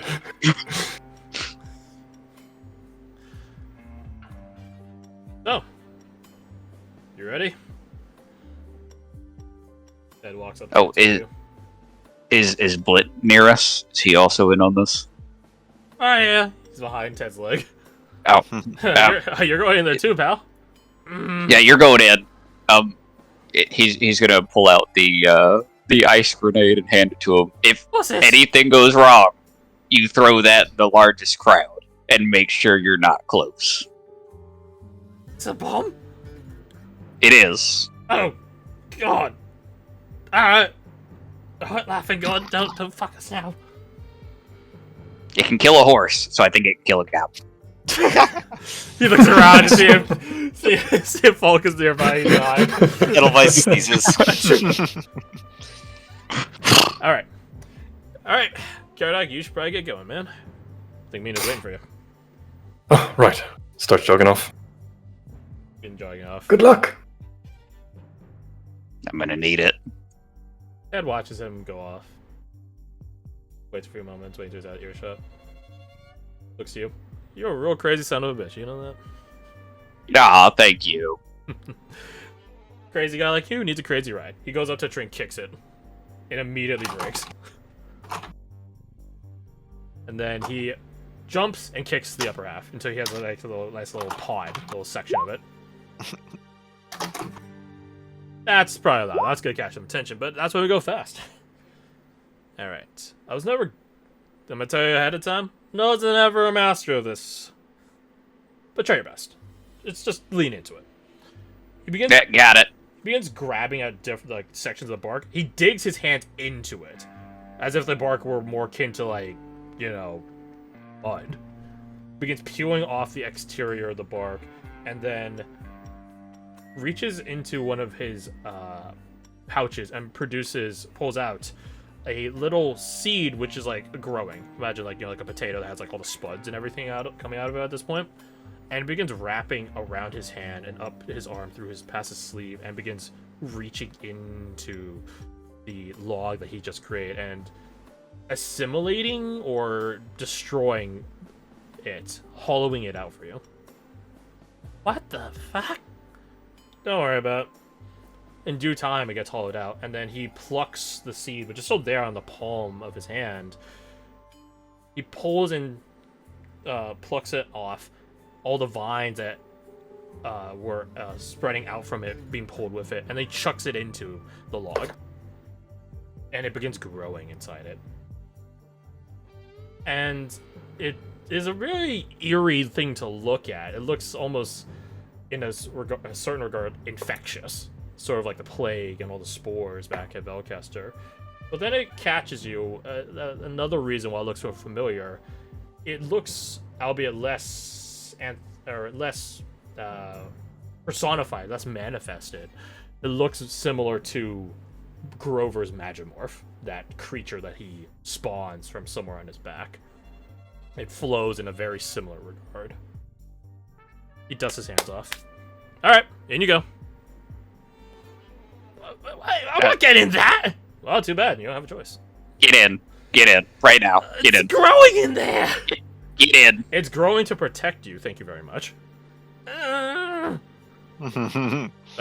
You walk in on your own two legs, or I throw you with my two arms. Okay. He begins getting in like a freaking child getting on the icky subway. He begins slowly worming with toe by toe in, and then Ted just kicks him. Hey, taking too long, man. Ace just jumps in. He thinks it's cool. Hell yeah. Square up. It's gonna grow. It's gonna try to fill the space. Don't worry, it's there to protect you. And again, just remember I'm not a master at it. It's one of the things that I didn't really pick up on in school. So you hop in, and then he closes the quote-unquote door behind you, and you immediately see, well, yeah, there's cracks in the door and stuff like that. You see and hear the thing that he threw in here beginning to grow and encompass the entirety of this log that he's hauled it out. In a manner similar to Groot at the end of the first Guardians of the Galaxy movie, it just begins growing and growing, looking partway akin to vines as well as tendrils. Then you feel yourself being moved. Oh. And lift off! You feel a weightlessness, which you've only felt before with Nova, although hers felt a lot safer, and she was a cute girl. Right now you're in the dark with another goblin and a dog, which you love this dog, but he's not a cute girl, so it's a bit of different apples and oranges, you know? It's not the same. To the rest of you guys definitely heard the log being chopped in the first place, in this crunching sort of way, and you guys are like, what if it's that bird bear thing Blit was talking about? And then you see the log flying through the sky. Phew! Like a missile. And then, in due time, you guys hear it land. Surprisingly, not in the sound of a bunch of splintering and shattering. No, instead, you hear the sound of only a little bit of splintering. Not so much shattering, as well as the sheer impact of it as it digs like a stake into the ground, into the earth. Right in front of the front gate to the camp. Badger, it is a hell of an impact. Make me a con save at advantage as you become one of the first in Goblin history drop troopers. Oh, no. Hopefully the last. Hopefully. Oh! Based! Huge! Shit! Certified based! The pod, the drop pod, the log pod opens up. And there's this, like, hiss about it as the vines had to release this gas that was inside them to shield you and your companions from the drop impact shock. And to the rest of you, let's see. Well, these guys get woken up. So everyone's just gonna start assembling over here. These guys are eating, and they're just like, "What the fuck was that? Holy shit! What the fuck was that?" These guys all begin piling onto this one watchtower. This guy goes over here. He tells these guys, "Oh my god, there's something that happened." These guys get woken up and get ready. Something that Falk you would catch. Or perhaps you might have already seen it before. Goblins don't have like a quartermaster. They don't have like an armorer or an armory. Every bit of possession that a goblin has is on their person or within immediate proximity of them at any given point in time. They are always strapped. Also because other people might steal their shit, but I digress. Yep. Which is, yeah, we're gonna do that. Warg. Like a Pokemon. Warg. Work. Actually, no, this guy gets on top of them. That's the whole point of these wargs. You gotta get on top of them. That's the point. Warg. And of course, the man himself, Vix. You guys all hear from inside the camp. What the fuck was that? What the fucking shit? What the fucking shit was that? The pod opens up. Please put yourself on the map here. Badger. And I will do so for bullets. Let's... Ba-ba-boom. Ace is gonna be behind me. He begins walking. He begins ascending up this watchtower, pushing these guys out of the way. There. He's just in front, on top of them. Badger and his little warg. Little warg. He squints. Who the fuck are you? I don't recognize you. He squints and sees Blit. Oh! Blit found a friend! Yeah! And he's gonna kick your ass! Immediately all the goblins go, oh! What? Each other like, what? You can't just say that? You can't just say that to Vix, dude. You can't just say that. Badger is going to yell back at him. My name is Scav, and I'm here to beat your ass. Scav? More like Scab! He gets a couple of chuckles from the other goblins. That's my name, jackass. Yeah, I'm saying it derogatorily. Shut up! Get out here and fight me, you short piece of shit. Meanwhile, to Dahlia with Eva next to you, you can see her just pinch you the bridge of her nose. The Emperor. What's have we come to? A little entertaining, if you think about it. like watching a train wreck. You don't know what a train is? Look away. What's a train? Yeah, she says that. What's a train? I'll tell you later. Alright. Scav! You think you're hot shit. What's to stop me from telling the boys? Right, boys? Yeah! Telling the boys to drop you. Like a log. Like the log you came in on. Yeah! Don't you want the satisfaction of killing me yourself? I think I'll enjoy just watching you die anyway. He's picking his nose. Flicks in your direction. Are y'all really gonna listen to him? Yeah! I can take it. Yeah, you Come can on. take him. Yeah, go get this and that. He has to stop himself for a moment as Vix glares at him. We don't gotta take it from him no more. He'll kick his ass. To make a point, I'm gonna step forward, lift the shotgun, and shoot the gate. Oh! Ooh, those are farting word order. Okay. Okay. We're definitely not destroying the gate. The shotgun's not a siege weapon. Yeah. Okay. DC 18 to start with. Okay. You have advantage on the intimidation roll right now. Actually, wait, no. What am I saying? Okay. What am I saying? We're not using a flat DC. You're rolling against Vix. I will give you modifiers, bonuses to yours for all the things you're doing. Shooting the gate. That's a +1. You have advantage from Ace. You got a +1 from Blit. Okay. I think you got a +3 from landing on the fucking log and surviving it at a nat 20. Yeah. So that's a +5. Yes. Okay, so +5. I will now roll for Vix, who has naturally a +4. What stat are they rolling? Badger, I mean. I'd say we keep them both on charisma. It is neither of your guys' strongest suit. It is not. Okay. So. Exciting. Oh, 13! Watch this. Nat 20. Oh, well, okay. Okay, so you have both the same number twice. +5. Oh, fucking. Oh, no, you don't have guidance. His Caradox not within 10 feet of you. Yep. No. 20. He could potentially beat a 20. Is this worth it? Is this worth it? Is this worth it? He can dirty trick against you. It wouldn't stop. It would give you disadvantage on your roll, which does nothing because it's the same number twice, but it would give him a chance at re-rolling. Or would he just... Does he want to just cut you down? Yeah, he'll do that. He'll... No dirty trick on this.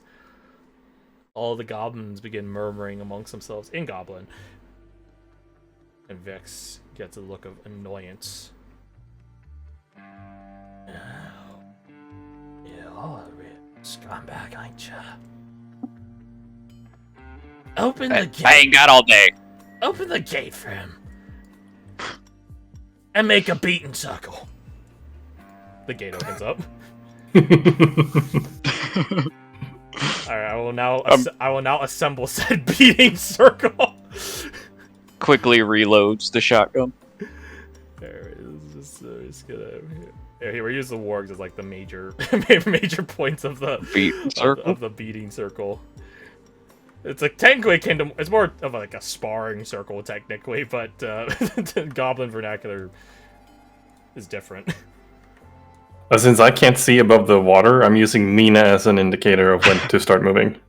Oh no, you guys are moving this whole time. She's not fucking waiting on this. Yeah. Let's see. We need one more. Here. Okay. All right. the beating circle has been established. Oh wait, no, this guy's gotta get in here. Yeah, here, stop bugging the prisoner. This guy's totally gonna sit down. He's lazy. These guys are sitting down. There you go. There you are. He's gonna sit there. I respect the lazy. Yeah. Yeah, the people on watch aren't fucking. The beating circle's on. They gotta tune into that. Put yourself in the middle here. Put yourself in the middle. Blit joins in on the beating circle.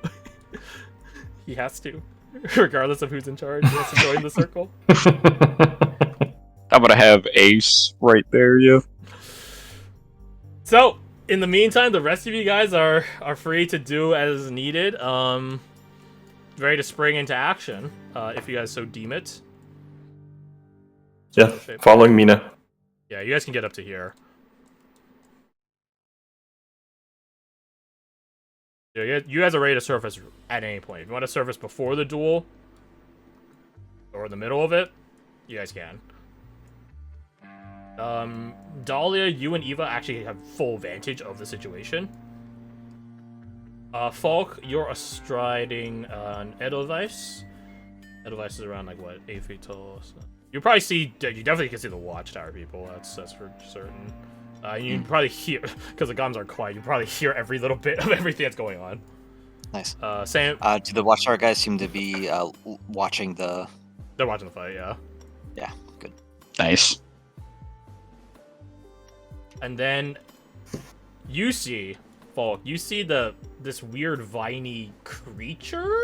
Question mark.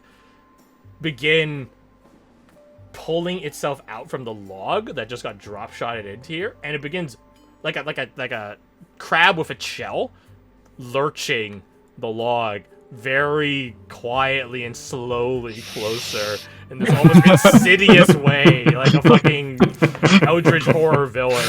Where that's so cursed. As it gets to the gate, it like instead of like a vertical or like a leaned drop putt, it just goes on horizontally, and then there's like a log here now. For Edelweiss to utilize. Falk is like, is that for us? You hope it. Oh, I did it. And then if a horse could shrug, she would. I don't know. Fuck if I know. I'm a horse. Horse. I can't fucking turn stuff. I hate that. Oh, you know where it's at. There it is. I can't fucking turn. Can't fucking turn. Alright, well, you're in the beating circle now, Badger. Yep. You know what time it is, baby. Time to beat or get beat. Oh, baby. Oh, baby. Why not both? Probably both. Probably both. Probably both. Probably. Probably freaking both. Hey, yo? Dirty 20? Dirty 20, not bad. Not bad. Oh, I got this.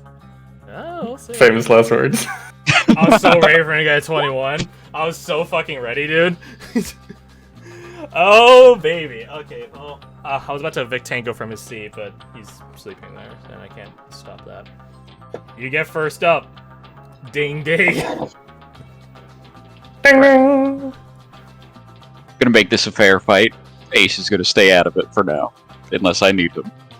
Unless I'm about to lose. Unless I'm about to This is bullshit. Alright, I'm gonna charge him. Yep. We're gonna do. Oh, hang on. I have this on an advantage. That's not supposed to be. Okay. Oof, 16 barely hits. Okay. Although, And then, no, this is the best time to do it for maximum effect. He's gonna put some dirt in your eye. Wow. I was thinking about doing the same thing, motherfucker. Make me a deck save, baby. Who keeps dirt in their pocket? This motherfucker keeps Goblins, that's who. dirt. You, oh They shit, you, can't keep dirt out of their pocket. dude, you are blinded for 1 minute. And repeating the save at the end of your turn to end it early.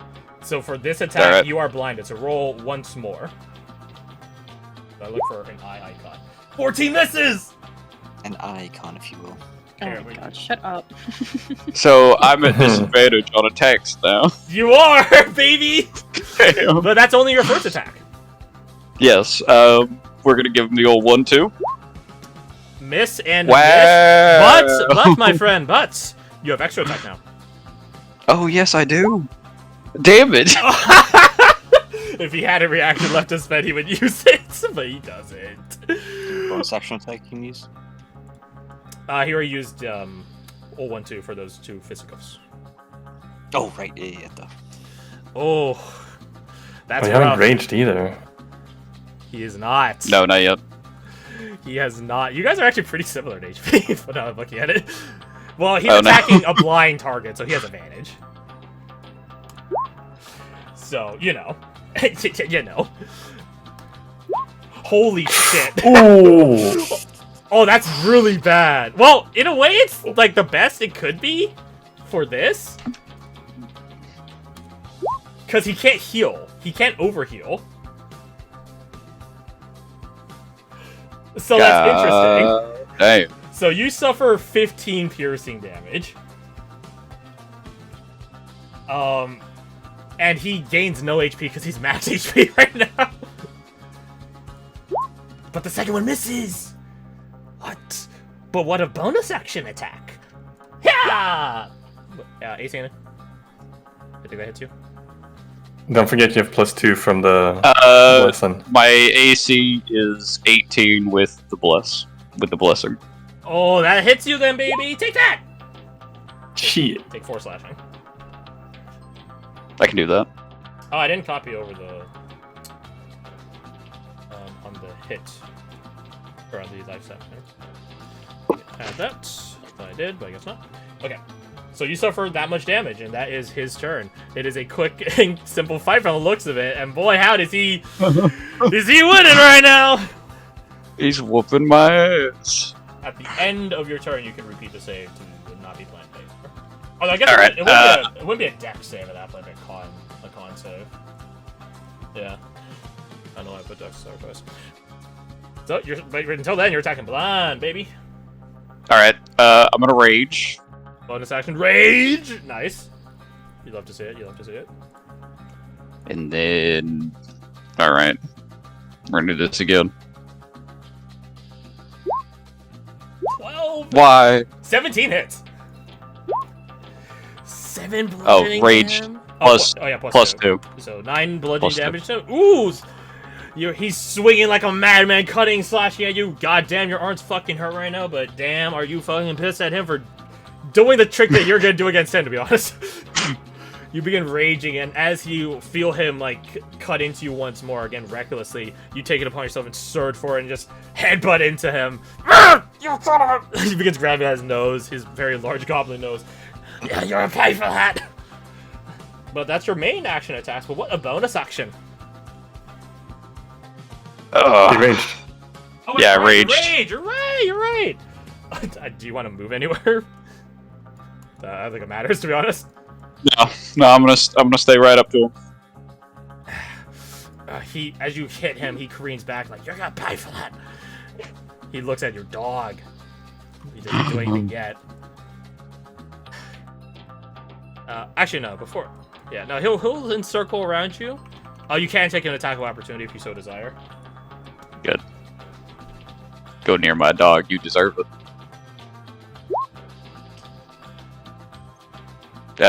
Wrong thing. Yeah, plus 2. Rage in the wrong area. Yeah. 19. Oh wait, no. Make a con save at the end of your turn. You would have got to repeat that. Oh yes, a con save. DC 15.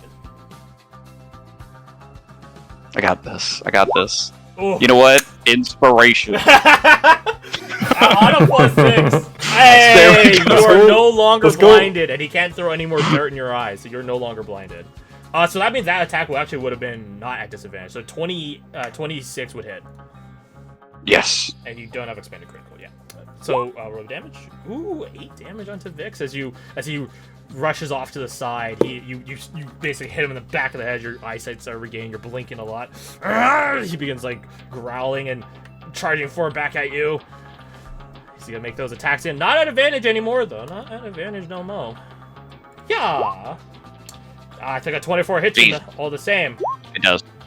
He regains 3 hit points as some of your life is being sapped from him, or to him rather. And then second attack. That's a miss. That's a miss, baby. That's a miss. Yes. 21 though. Take that. You That suffer. hits. You only suffer 6 from the first one because you're raging. So you only suffer 3 from the first one and 3 from the second one. So 6 total. And he also, funnily enough, regains an equal amount of HP. So. And then he's gonna back up again. You can't attack of opportunity him again because you already took it. He's gonna back up to his boys. All right, 'tis your turn. I'm going right back at him. Okay. All right, let's do this. 20. That hits. He grabs this guy and he takes it instead. He sent him from 11 HP down to 1 HP left. As he does that, he's gonna shout, "You really want a leader that's gonna do that to you?" I'm wrong my face. You'll be alright. Shut up. Sorry. Stop crying. Then crawls back outside the ring. He's prone. And then- Horizontal. So first attack didn't hit. Second attack did hit. So that's 10 damage to Vx. And then give him the old 1-2 again. 16, What? I think barely hits. Yes, it barely hits. For 8 damage. I'll take it. Oh, this is an interesting thing. You can deal so much more damage than him, but he has the ability to lifesteal. So Yeah, he is. it's keeping him pretty competitive right now. Okay. All right, so that's the end of your turn, and he's going to move over here now to get another target to throw at you. Actually, I will roll one thing real fast. I think it's a minus. Let me check actually. Goblin. Or minus. Oh no, they're flat. Okay, closer. Blit knows what he's trying to do, and he grabs his other goblin friend and pulls him aside, like, you're not fucking doing that dumb bullshit again. Yes. You son of a bitch. All right. So seeing that plan is flawed, he's gonna do the only thing he knows how to do. He's gonna slice and dice you. Alright. Not advantage. Woohoo! Oh, my he's God. 1 off from his expanded crit range. You're lucky. He's- Lucky. He's regaining 3. That 3 every time, baby. He's rolling well though. He is rolling He really is. well. I mean, he started the combat with a fucking crit. So, and then a second Yeah. attack. That's a miss. But then bonus action attack. That's a hit, baby. Damn it. Give me that. Okay, so you take 6 total, while he regains an equal amount of HP. Oh, actually, wait, hold on, let me check something real fast for Eva. Range 120 feet. How far is this? Okay, yeah, that's a bit more than It's a bit much. that's a bit more than 120 feet, unfortunately. Oh well. I was gonna say maybe she just ping you guys, but she cannot. All right, so that is VX's. All right, he might have taken that guy, but he's gotta take this guy. You get an attack of opportunity. That hits. Oh, for 7 damage. Badge ends up clearing the whole camp. Let it be known, by the way, that like you probably depending on how you convince the crowd, you probably could bring Ace in on here because he's technically bringing in other people too. So That's true. so It's your about call. to happen. All right, so that's the end of his turn. You punch him in the back of the head. All right. I'm gonna charge him. I'm gonna whistle for Ace to charge him as well. Make me a persuasion roll. We will see if Oh, the no. goblin. Actually, ooh, I got something better. Make me an honor roll. Roll low. Honor roll. You have to. Roll low. You want to roll Oh, low. no. You want low honor You with have to. Goblin. If he's fighting dishonorably, you have to also fight dishonorably. Okay. Ace can join you on the fight, but this warg is joining in on the fight too. Hmm. Funnily enough, him and Ace have the same or nearly the same HP. Now I'm looking at it. Interesting.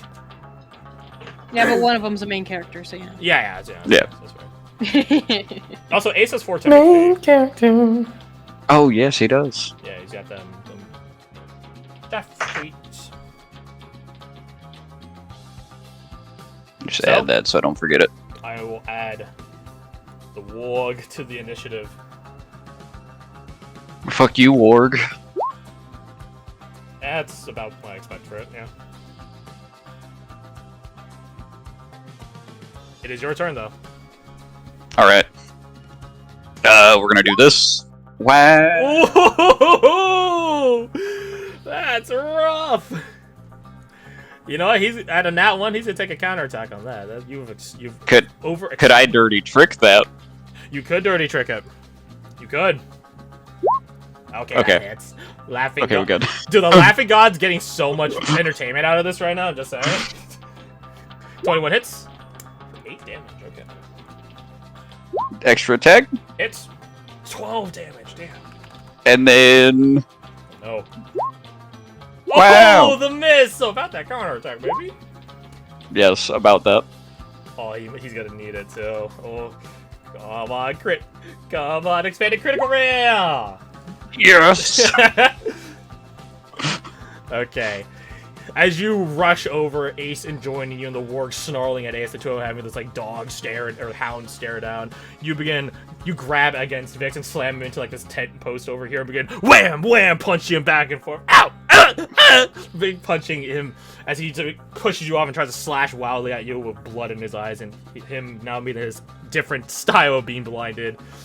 He doesn't find any, like, he ends up nicking you, but not to any major damage or avail.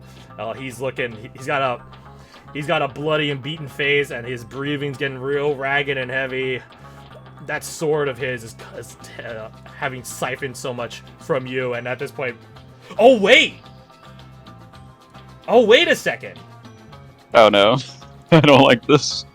Oh, wait, I don't know why I said that. If he misses by more than 5, he loses 3 HP. He has 2 HP left. He just missed you by more than 5. Yes! So as he like swings wildly at him, the blade of his begins glowing with that orange, it's an orange amber color, but it begins glowing even brighter and brighter. And it begins like, you see his hand begin getting like desiccated, and then his veins become orange and glow themselves, and that begins cascading up his arm to the rest of his body. No! No! It's not supposed to end like this! I'm sorry. I'm sorry it had to be like this. He begins trying to reach and slash and grab at you with his free hand. As his body begins taking on more and more of this orange coloration, his body begins getting twisted and mangled in a certain regard as this dark power begins to consume him. The consequences of his actions. And in his place, there's this orange amber statue of what was him. And everyone's like, holy shit! He beat him! And they stare at this amber statue that is Vix. And they're all aghast. Like, this warg even backs away after this goblin pulls like, hey, nah, you won't mess with that, dude. you won't mess with that. And then the statue begins to move. Oh no. Uh-oh. It begins to move. And glares at you.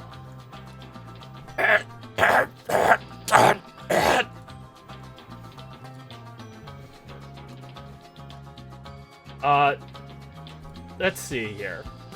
Well, the war's not getting on this shit now. I think all the goblins are like, well, fuck that. I am not fucking with that.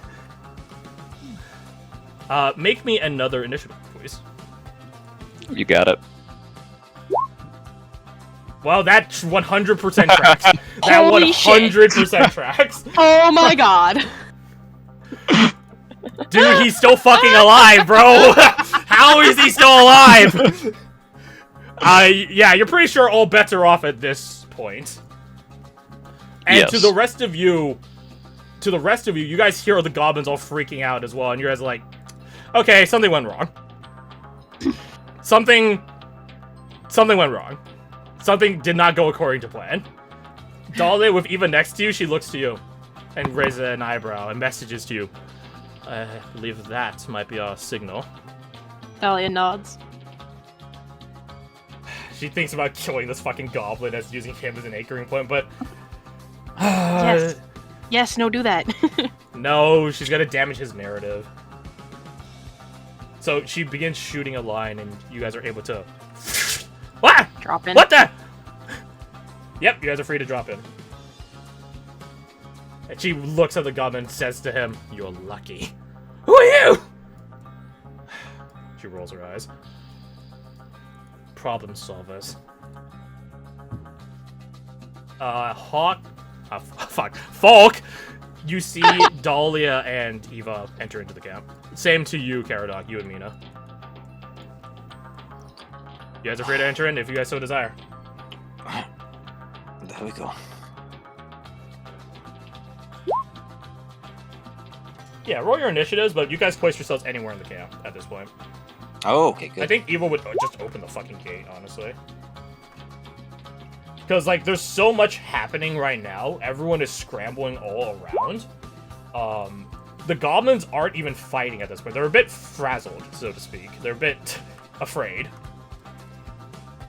They mount up on their wargs. They get the fuck away. And to you, Badger, this entire time you're decking into the X, or what was him. And we'll get to that in a second. But, again, in the meantime, these guys are like, what the fuck is happening? Get out of here. Badger will try to yell, "Don't kill any goblins yet! Help me!" Yet.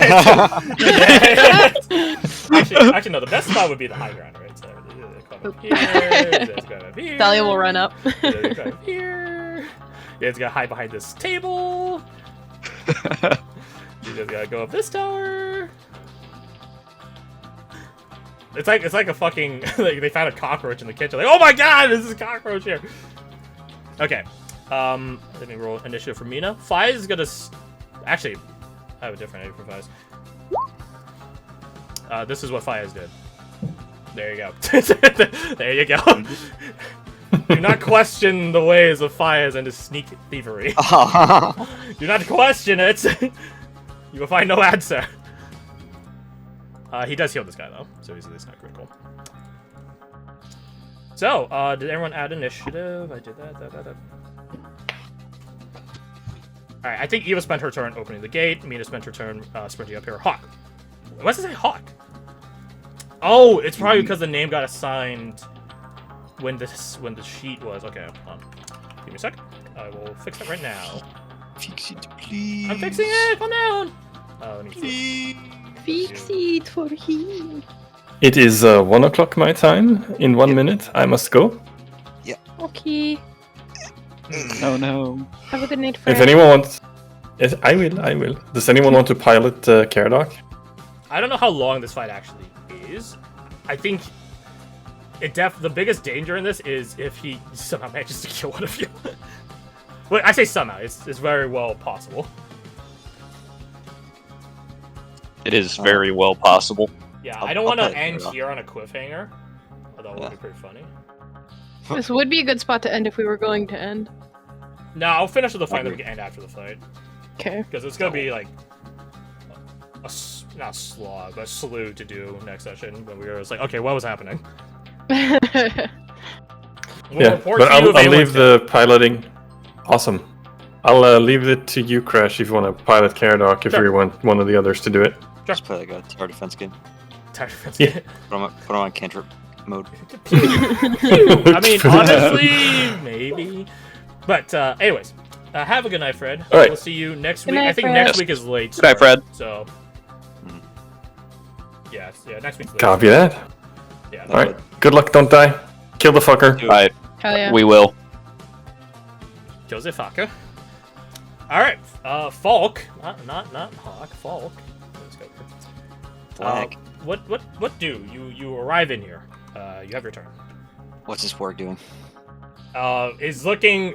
The goblin's freaking the fuck out. The warg is like, there's too many things happening. There's a lot of threats happening. He's not quite sure who it needs to attack. There are all these new people. It might just start going on a rampage. Who knows?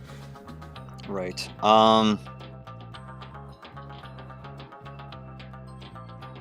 It's doing this. Oh. Yep. Oh. Oh, also, I guess initiative was rolled, right? Do I get my reaction? Oh yeah. You can take it from right here. Yeah.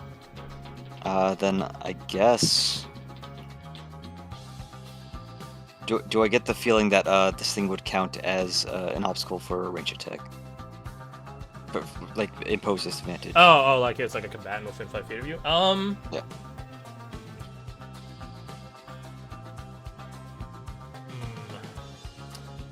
Roll me an intimidation using your intelligence in place of charisma. So this plus 4 Yeah, do it at advantage. Oh, my bad. advantage. Yeah, do it at advantage. I think like that's everything's happening right now. Okay, So so 17. 13, 17. That's pretty good. No, it would not. Then he levels his pistol, and for a moment, Badger, you think he's gonna blast this fucking goblin right in the head. But what if? Don't tempt me. I will fire off an Eldritch Blast. Sure. You will I don't.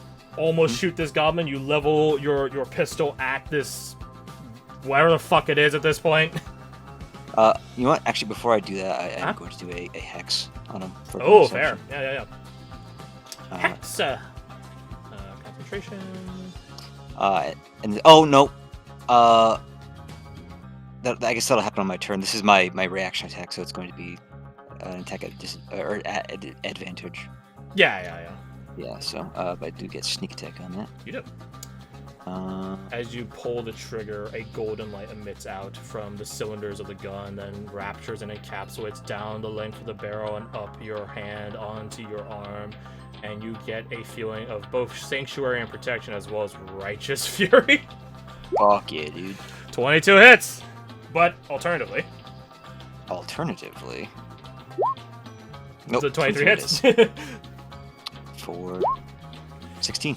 16, ooh la la. All force. And that's my hair trigger. Now for my turn. As your Eldritch bullet slams into this thing, the crystals begin taking on a coloration about them.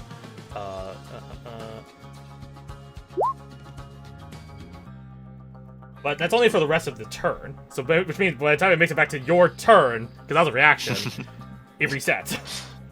Alright. Fuck yeah, dude. So now bonus action hex. Hex! Move in like that. Another shot. Not at advantage, No. but Still sneak attack, though. oh wait a minute, hold on. Oh, I Not took sneak attack because I don't have an ally within 5 feet. That said, Wait, me. Against him? oh, okay, dumb. Yep. Sorry, I was Okay. looking at the wrong guy. I was like, who are you shooting? Deep in doubt. Plus 2. I forgot to roll initiative for Blit. Well, that tracks. For Blit. Let's see, sneak attack on, hex on, Eldritch Blast. Oh, yes. Ooh. Oh, 9 doth not hit. I am afraid. Once more, your Eldritch Bolt blast slams into him, but those crystals that are now overgrown and crusted on top of him seem to just outright tank it.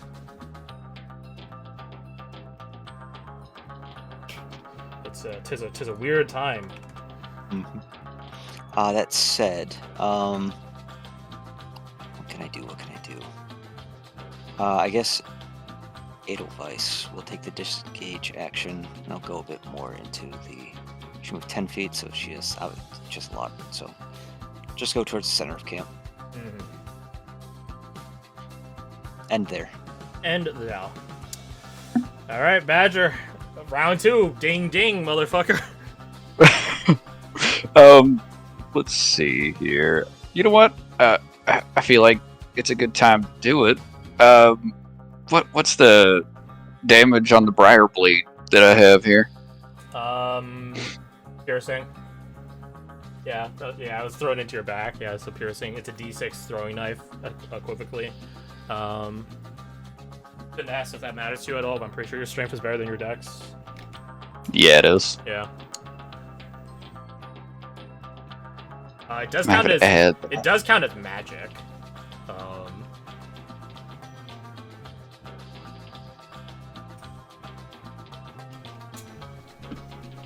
Let's see.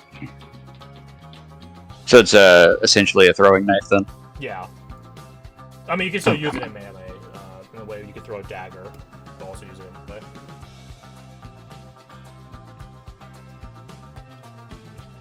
Oh, I never added it, that's why. Okay. All good. It doesn't have any plus magical bonus, so it just is a magical item. So you could just attack with any other weapon, and we could just use that instead. 16 does not hit. Damn it. You have flanking advantage. You have flanking advantage. Oh yeah, I do. Okay, so, so there's 16, one attack. Yeah, 16 and 10 miss, but you still have second attack with advantage. There's 12 second attack. does miss. not hit. 12 does not hit. Bonus action for another hit. Oh my god! Oh my god! Yo, the Holy last shit, That's dude. what Yo, 3 nat ones in this fight. Well, one of them. No, yeah, no. No, I was saving you. Yeah. You know what? Ace is gonna Ace! Ace! What are you doing? Every time. Yeah, that hits. Yeah, that does indeed hit. His Egonic Exposure activates. Not that it matters at this point. Strength save, DC 13, or be knocked down. Give me a sec. He's got really jack strength in this form, so. Yep, that tracks.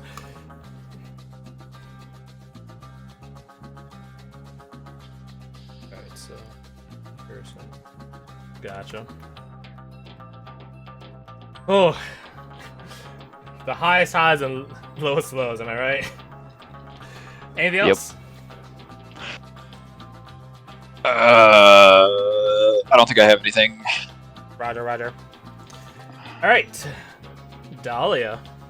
Could not have come back at a better time. I had to be pulled away for some shit that was going on upstairs. And I came back and I was worried I'd missed something. Or missed my turn, rather. What is this ghost for? That is him being hexed by, Volk. So Okay. Oh, Alec, I don't think he added the hex damage. Oh, wait, did he hit him? No, he didn't hit. No, never mind. We're good. Okay. So not a super big Yeah. change for us. No. If I meant to ask, but I just didn't have time. Would I have been able to chug a potion on the way here Oh, yeah. to go in my trance? Yeah, totally. Oh yeah, okay. I'll do that real quick. Let's see here. Little flask icon, there you go. Roll d6 plus 5 Not for... bad. Could be That's way- overheal, so that's good. Yeah, could be way worse. Roll-wise. No, that's good actually. And then, let's see here.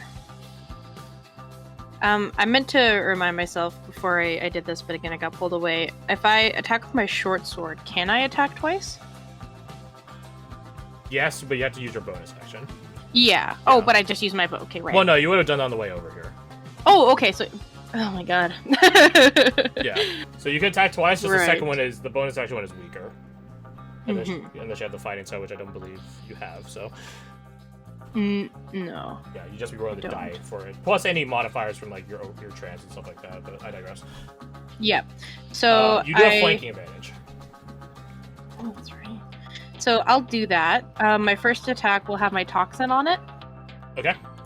So I would have applied that beforehand. There it is. Oh, that hits, baby. Nice. His AC quick goes up by on. +4 for the rest of this turn. So, Yep. 17, now to 21. Ooh. That's not bad damage, though. Not bad damage. Roll me as you slice into him and the toxins begin to get applied to him. Roll me a I'm gonna give you a list here. I think I know which one you're gonna pick, but I'm gonna give the list anyways. Arcana, medicine, or alchemist supplies ability check. Oh. This doesn't take like an action or a reaction or anything. You just do it. Medicine would be with, or alchemist supplies would be with wisdom. Yeah. Let me see what's better. Arcana, medicine, or alchemist supplies. My medicine was actually better than my alchemy supplies. Yeah, it's like a fundamental tool set, so that makes sense. Let's look back to normal. Medicine. Barely Okay. successful. DC 15. Hey. As you guys are slamming into him, unleashing attack after attack, his egonic amber exoskeleton begins glowing and surging him. He is immensely durable. He is not going down without a fight. He seems resistant to everything you guys are tossing at him at this point. Okay. He's still doing damage, just, he's a tough son of a bitch. Tough cookie. Yeah, and he still resists the toxin, which is acid. Oh yeah, you're right. I mean, I believe that succeedeth. Your toxin would increase. Your toxin would increase to another d6 though. Oh, that's right. I didn't change that. Yeah, so roll me another d6 real fast, and I can calculate. Oh, a d6. Okay, so add 4 to that. That'll be... We have a +5 wisdom now, right? Yes. Okay, so that will also increase. So it'll be 11 plus 4 is 15. Half of 15, round up, is 8. 8 plus 1 is 9. 9 plus 7 is 16. Half of 60 is 8. There you go. Okay, dokie. He's a resistant bastard.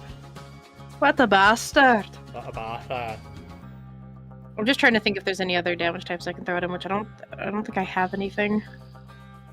There is one type of damage that he is not resistant to, I can tell you that. On your successful medicine check. But I don't know what it is. Okay. It has not been brought to muster yet. The radiant, the toxic, the acid, the slashing, and piercing, he's resistant to all of this so far. There's only one thing he's not.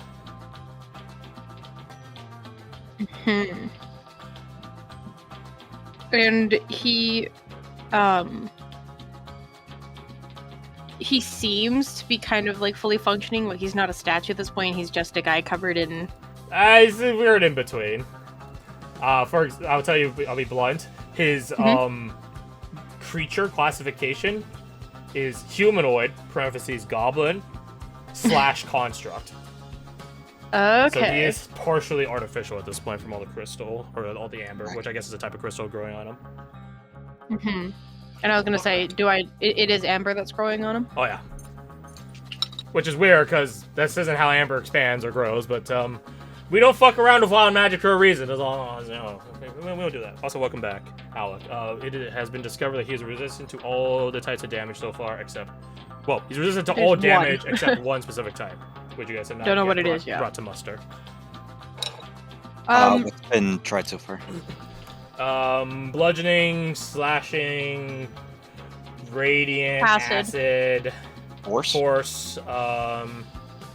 Yeah, so he's resisted all of those so far. To be fair, he is like halfway dead looking, so. Because I know what amber the tool is made out of, is there any way that she could try to distinguish what might help against that? I think that'll take your bonus action. I'm okay with that. Okay, roll me. I only attacked once so far, so. Yeah, roll me alchemist supplies. This has to be. Okay. Or Wisdom? Arcana, but yeah, wisdom, yeah. Okay. Same DC as before, DC 15. Nice. Okay, barely succeeding. As far as your knowledge goes, and this is it's a very specific, thusly vague sort of thing. A creature of this capacity, of this like partially artificial nature, is gonna be resistant to a lot of things because it doesn't have the same, I'll call it, nervous system and pain thresholds that a normal living creature has. But one thing does stand out, because there's always some sort of, there is a nervous system. There's some circuitry, or however you want to describe it, that does pilot them. And the closest equivalencies to that are the force, for sure magical potential, but given that he's not actually a robot, what is that? Who knows? Not actually a construct. That leaves the only other bio-organic, which is the same thing left. Psychic damage. Which I don't know if any of us can do, except maybe Caradog. She would say as much, basically. Yeah, we gotta hurt him in the head. Not literally, but I don't know how else she would say it other than psychic. Not even Eva has psychic damage. He doesn't have vicious mockery. Damn, good that. She'd say something along the lines of anything we do to him physically isn't going to be going to be resisted. Yeah. Yeah. So, do you want to move anywhere? No, I think I'll stay here. Roger that. Yeah, I think I'll stay here. I don't think I can do anything else, so. I know what Caradoc's going to do, which in retrospect, this is like probably one of the best things he can do. Because Chill Touch prevents them from healing. It's a range attack, right? Yeah, so 22 Oh, hit though. In the Empire, that's what we call Wounder Bar. It's only for that whopping 1 necrotic damage, halved to 0.5, rounded up to 1 damage. Don't spend it all in one place, you buster. But he can't heal anymore. That's interesting. I might have. How long does this last? Until the end of your next turn? Oh no. We'll do this like chain or whatever the fuck that is. What does Blit do? Well, he's gonna do his best. He's going to go over and perform the help action as a bonus action. Is he really gonna try to fight this motherfucker? Yeah, he's gonna try to fight this motherfucker. Yeah, he is. Actually, he's gonna go over here. Sorry, just so we get flanking.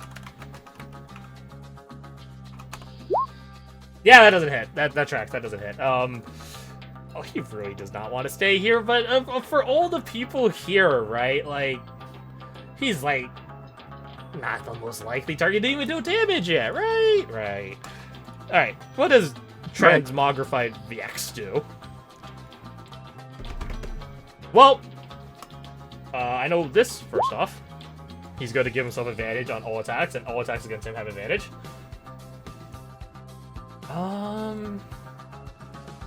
Yeah, you know, he only did one thing, and he knows how to do it well. You know, that's all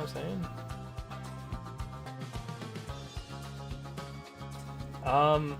Yeah, he's gonna start with you, Badger. Like, you're the instigator of all the bullshit. Of course he is. Hiya! Oh, you didn't crit, you lucky dog. He would have healed for 8 HP. He would have. He didn't, but he would have.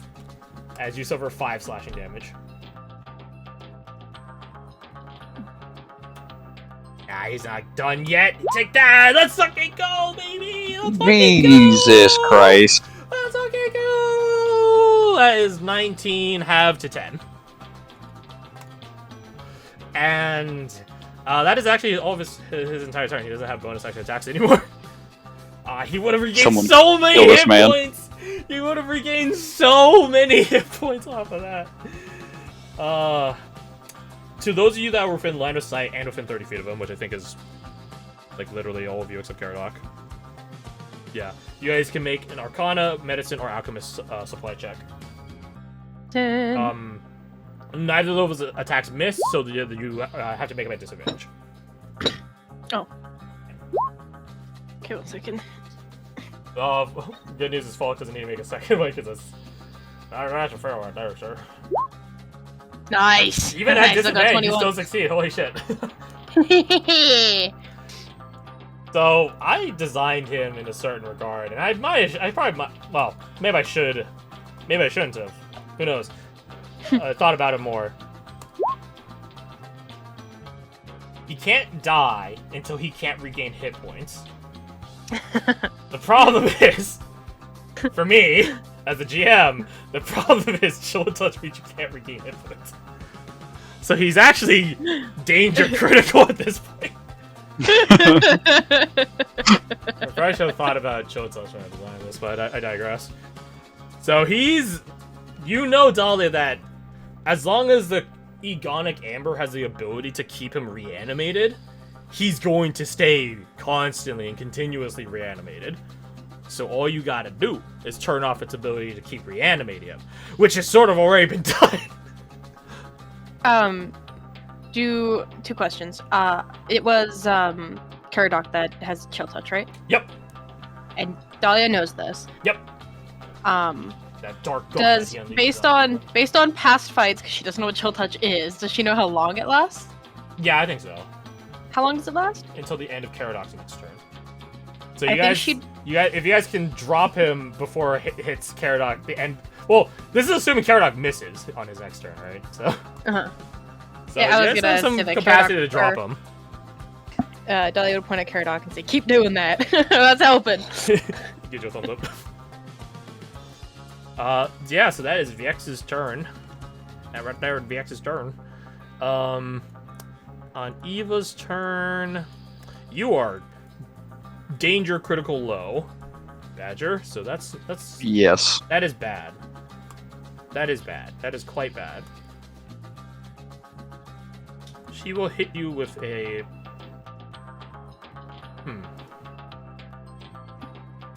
She's going to give, as a bonus action, herself Bardic.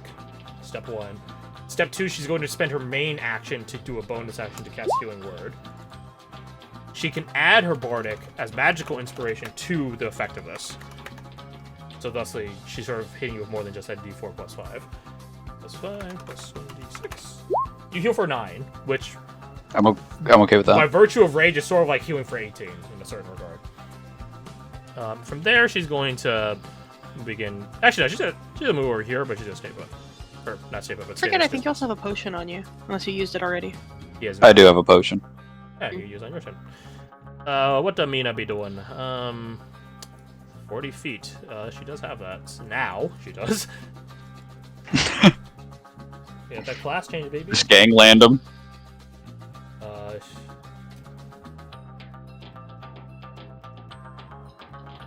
Lock that in. Class change, mission accomplished. And she and Vix, we're not so different, you and I. I also only attack. The first attack has divine fury on it. That doesn't hit, but second bonus action attack. Hey, that hits. Not bad. Not bad at all for necrotic damage and all that good jazz. So 22 halved to 11. Okay. He's looking danger close now.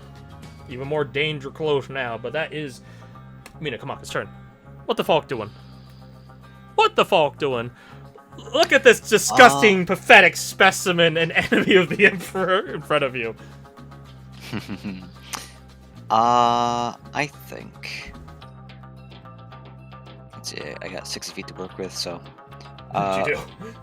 Move up here. Get that flanking advantage. Gotta stab him with the poisoned throwing knife. Yep. The dog talks on, hex is on, sneak attack's on. Actually, how many feet did I just move? You're here before. Well, so I 20. have enough for blitz. Yeah. Yeah, that's exactly enough for blitz actually. Yep. So, but blitz on.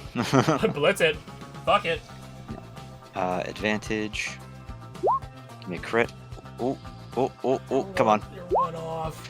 Oh my God. Off. Anyone have inspiration? I'm sorry, I used mine. Mina does. I used mine. Mina does. Take it. Take it, Bev. Oh, So full resend all that. Okay, so you're guaranteed to hit, but alternatively, you're guaranteed to hit. Holy shit! Wow. That's so much damage. Holy hell. That's what, 38 half to 19. He had 3 HP left. He actually can't heal. So initially the design was you guys would break off his arms or something. But I don't think you guys don't need to do that at all. How do you kill him? Hold on, I think he's being assaulted. The dog. Stick my dog on him. No. Dog is like, you did it! You killed him! You killed that filthy goblin! How does he? You know what? I think at a startling speed that is dangerous of friendly fire, Edelweiss runs up behind Badger. For maybe a split second, it seems like she's gonna crush him underhoof. But she brings down a heavy hoof right between a Badger and this fucking freak, and sort of you ever see like a horse bow, like the whole comes down, and does that as a Falk will extend to drive the dagger straight through his eye socket. Very Game of Thrones Jory Castle. You stab him through his eye socket. You guys see that a bunch of different parts of his egonic amber begin immediately shattering, like he hit the one focal point. And he tries to swing oh so weakly once more, trying to cleave into anyone that could give him just a little bit more life essence. And he does end up slashing at Mina, but with the chill touch active, he actually can't heal at all. And then he just begins slumping, different pieces of the egonic amber begin crumbling off of him, and then promptly fading, like cracking, shattering into like a little dust in the air. And he is dead. All the We did it. all the goblins are like, what? Like, what the fuck? 806 disengage action goes back over here. Why are you clearing the turn order? I ain't done yet. I still see goblins. Yeah, I didn't say your turn ended. Funny enough, the recording is like super slow now. And with that, I think that's where we'll end session. With a goblin full, or a camp full of terrified goblins. Hell yeah. They're on our side now. They are, right? We've scared him enough. No, Totally. no, they aren't. They're on your side. The grand finale. Badger's plan all along. Get y'all jumped by goblins. And then he even got a new fucking war gang for it. And then the Glendon Rangers are gonna help neutralize you guys too. Okay, well, maybe we can't take all of those. Let's see. We'll put some Spittlegrit spiders on the map. These boys out of Lumen. In the background here. So you gotta put VX, normal VX. VX. And then we could put evil VX, punished VX. I was so tempted to put punished VX, not gonna lie. We're gonna put back, or come on top of each other, like back to back. There we go. Them versus the world, yeah. Put that here. Hello, it's me, the world. The world. All right, let me clear this. Audio. Oh, Deo. And turn off the recording.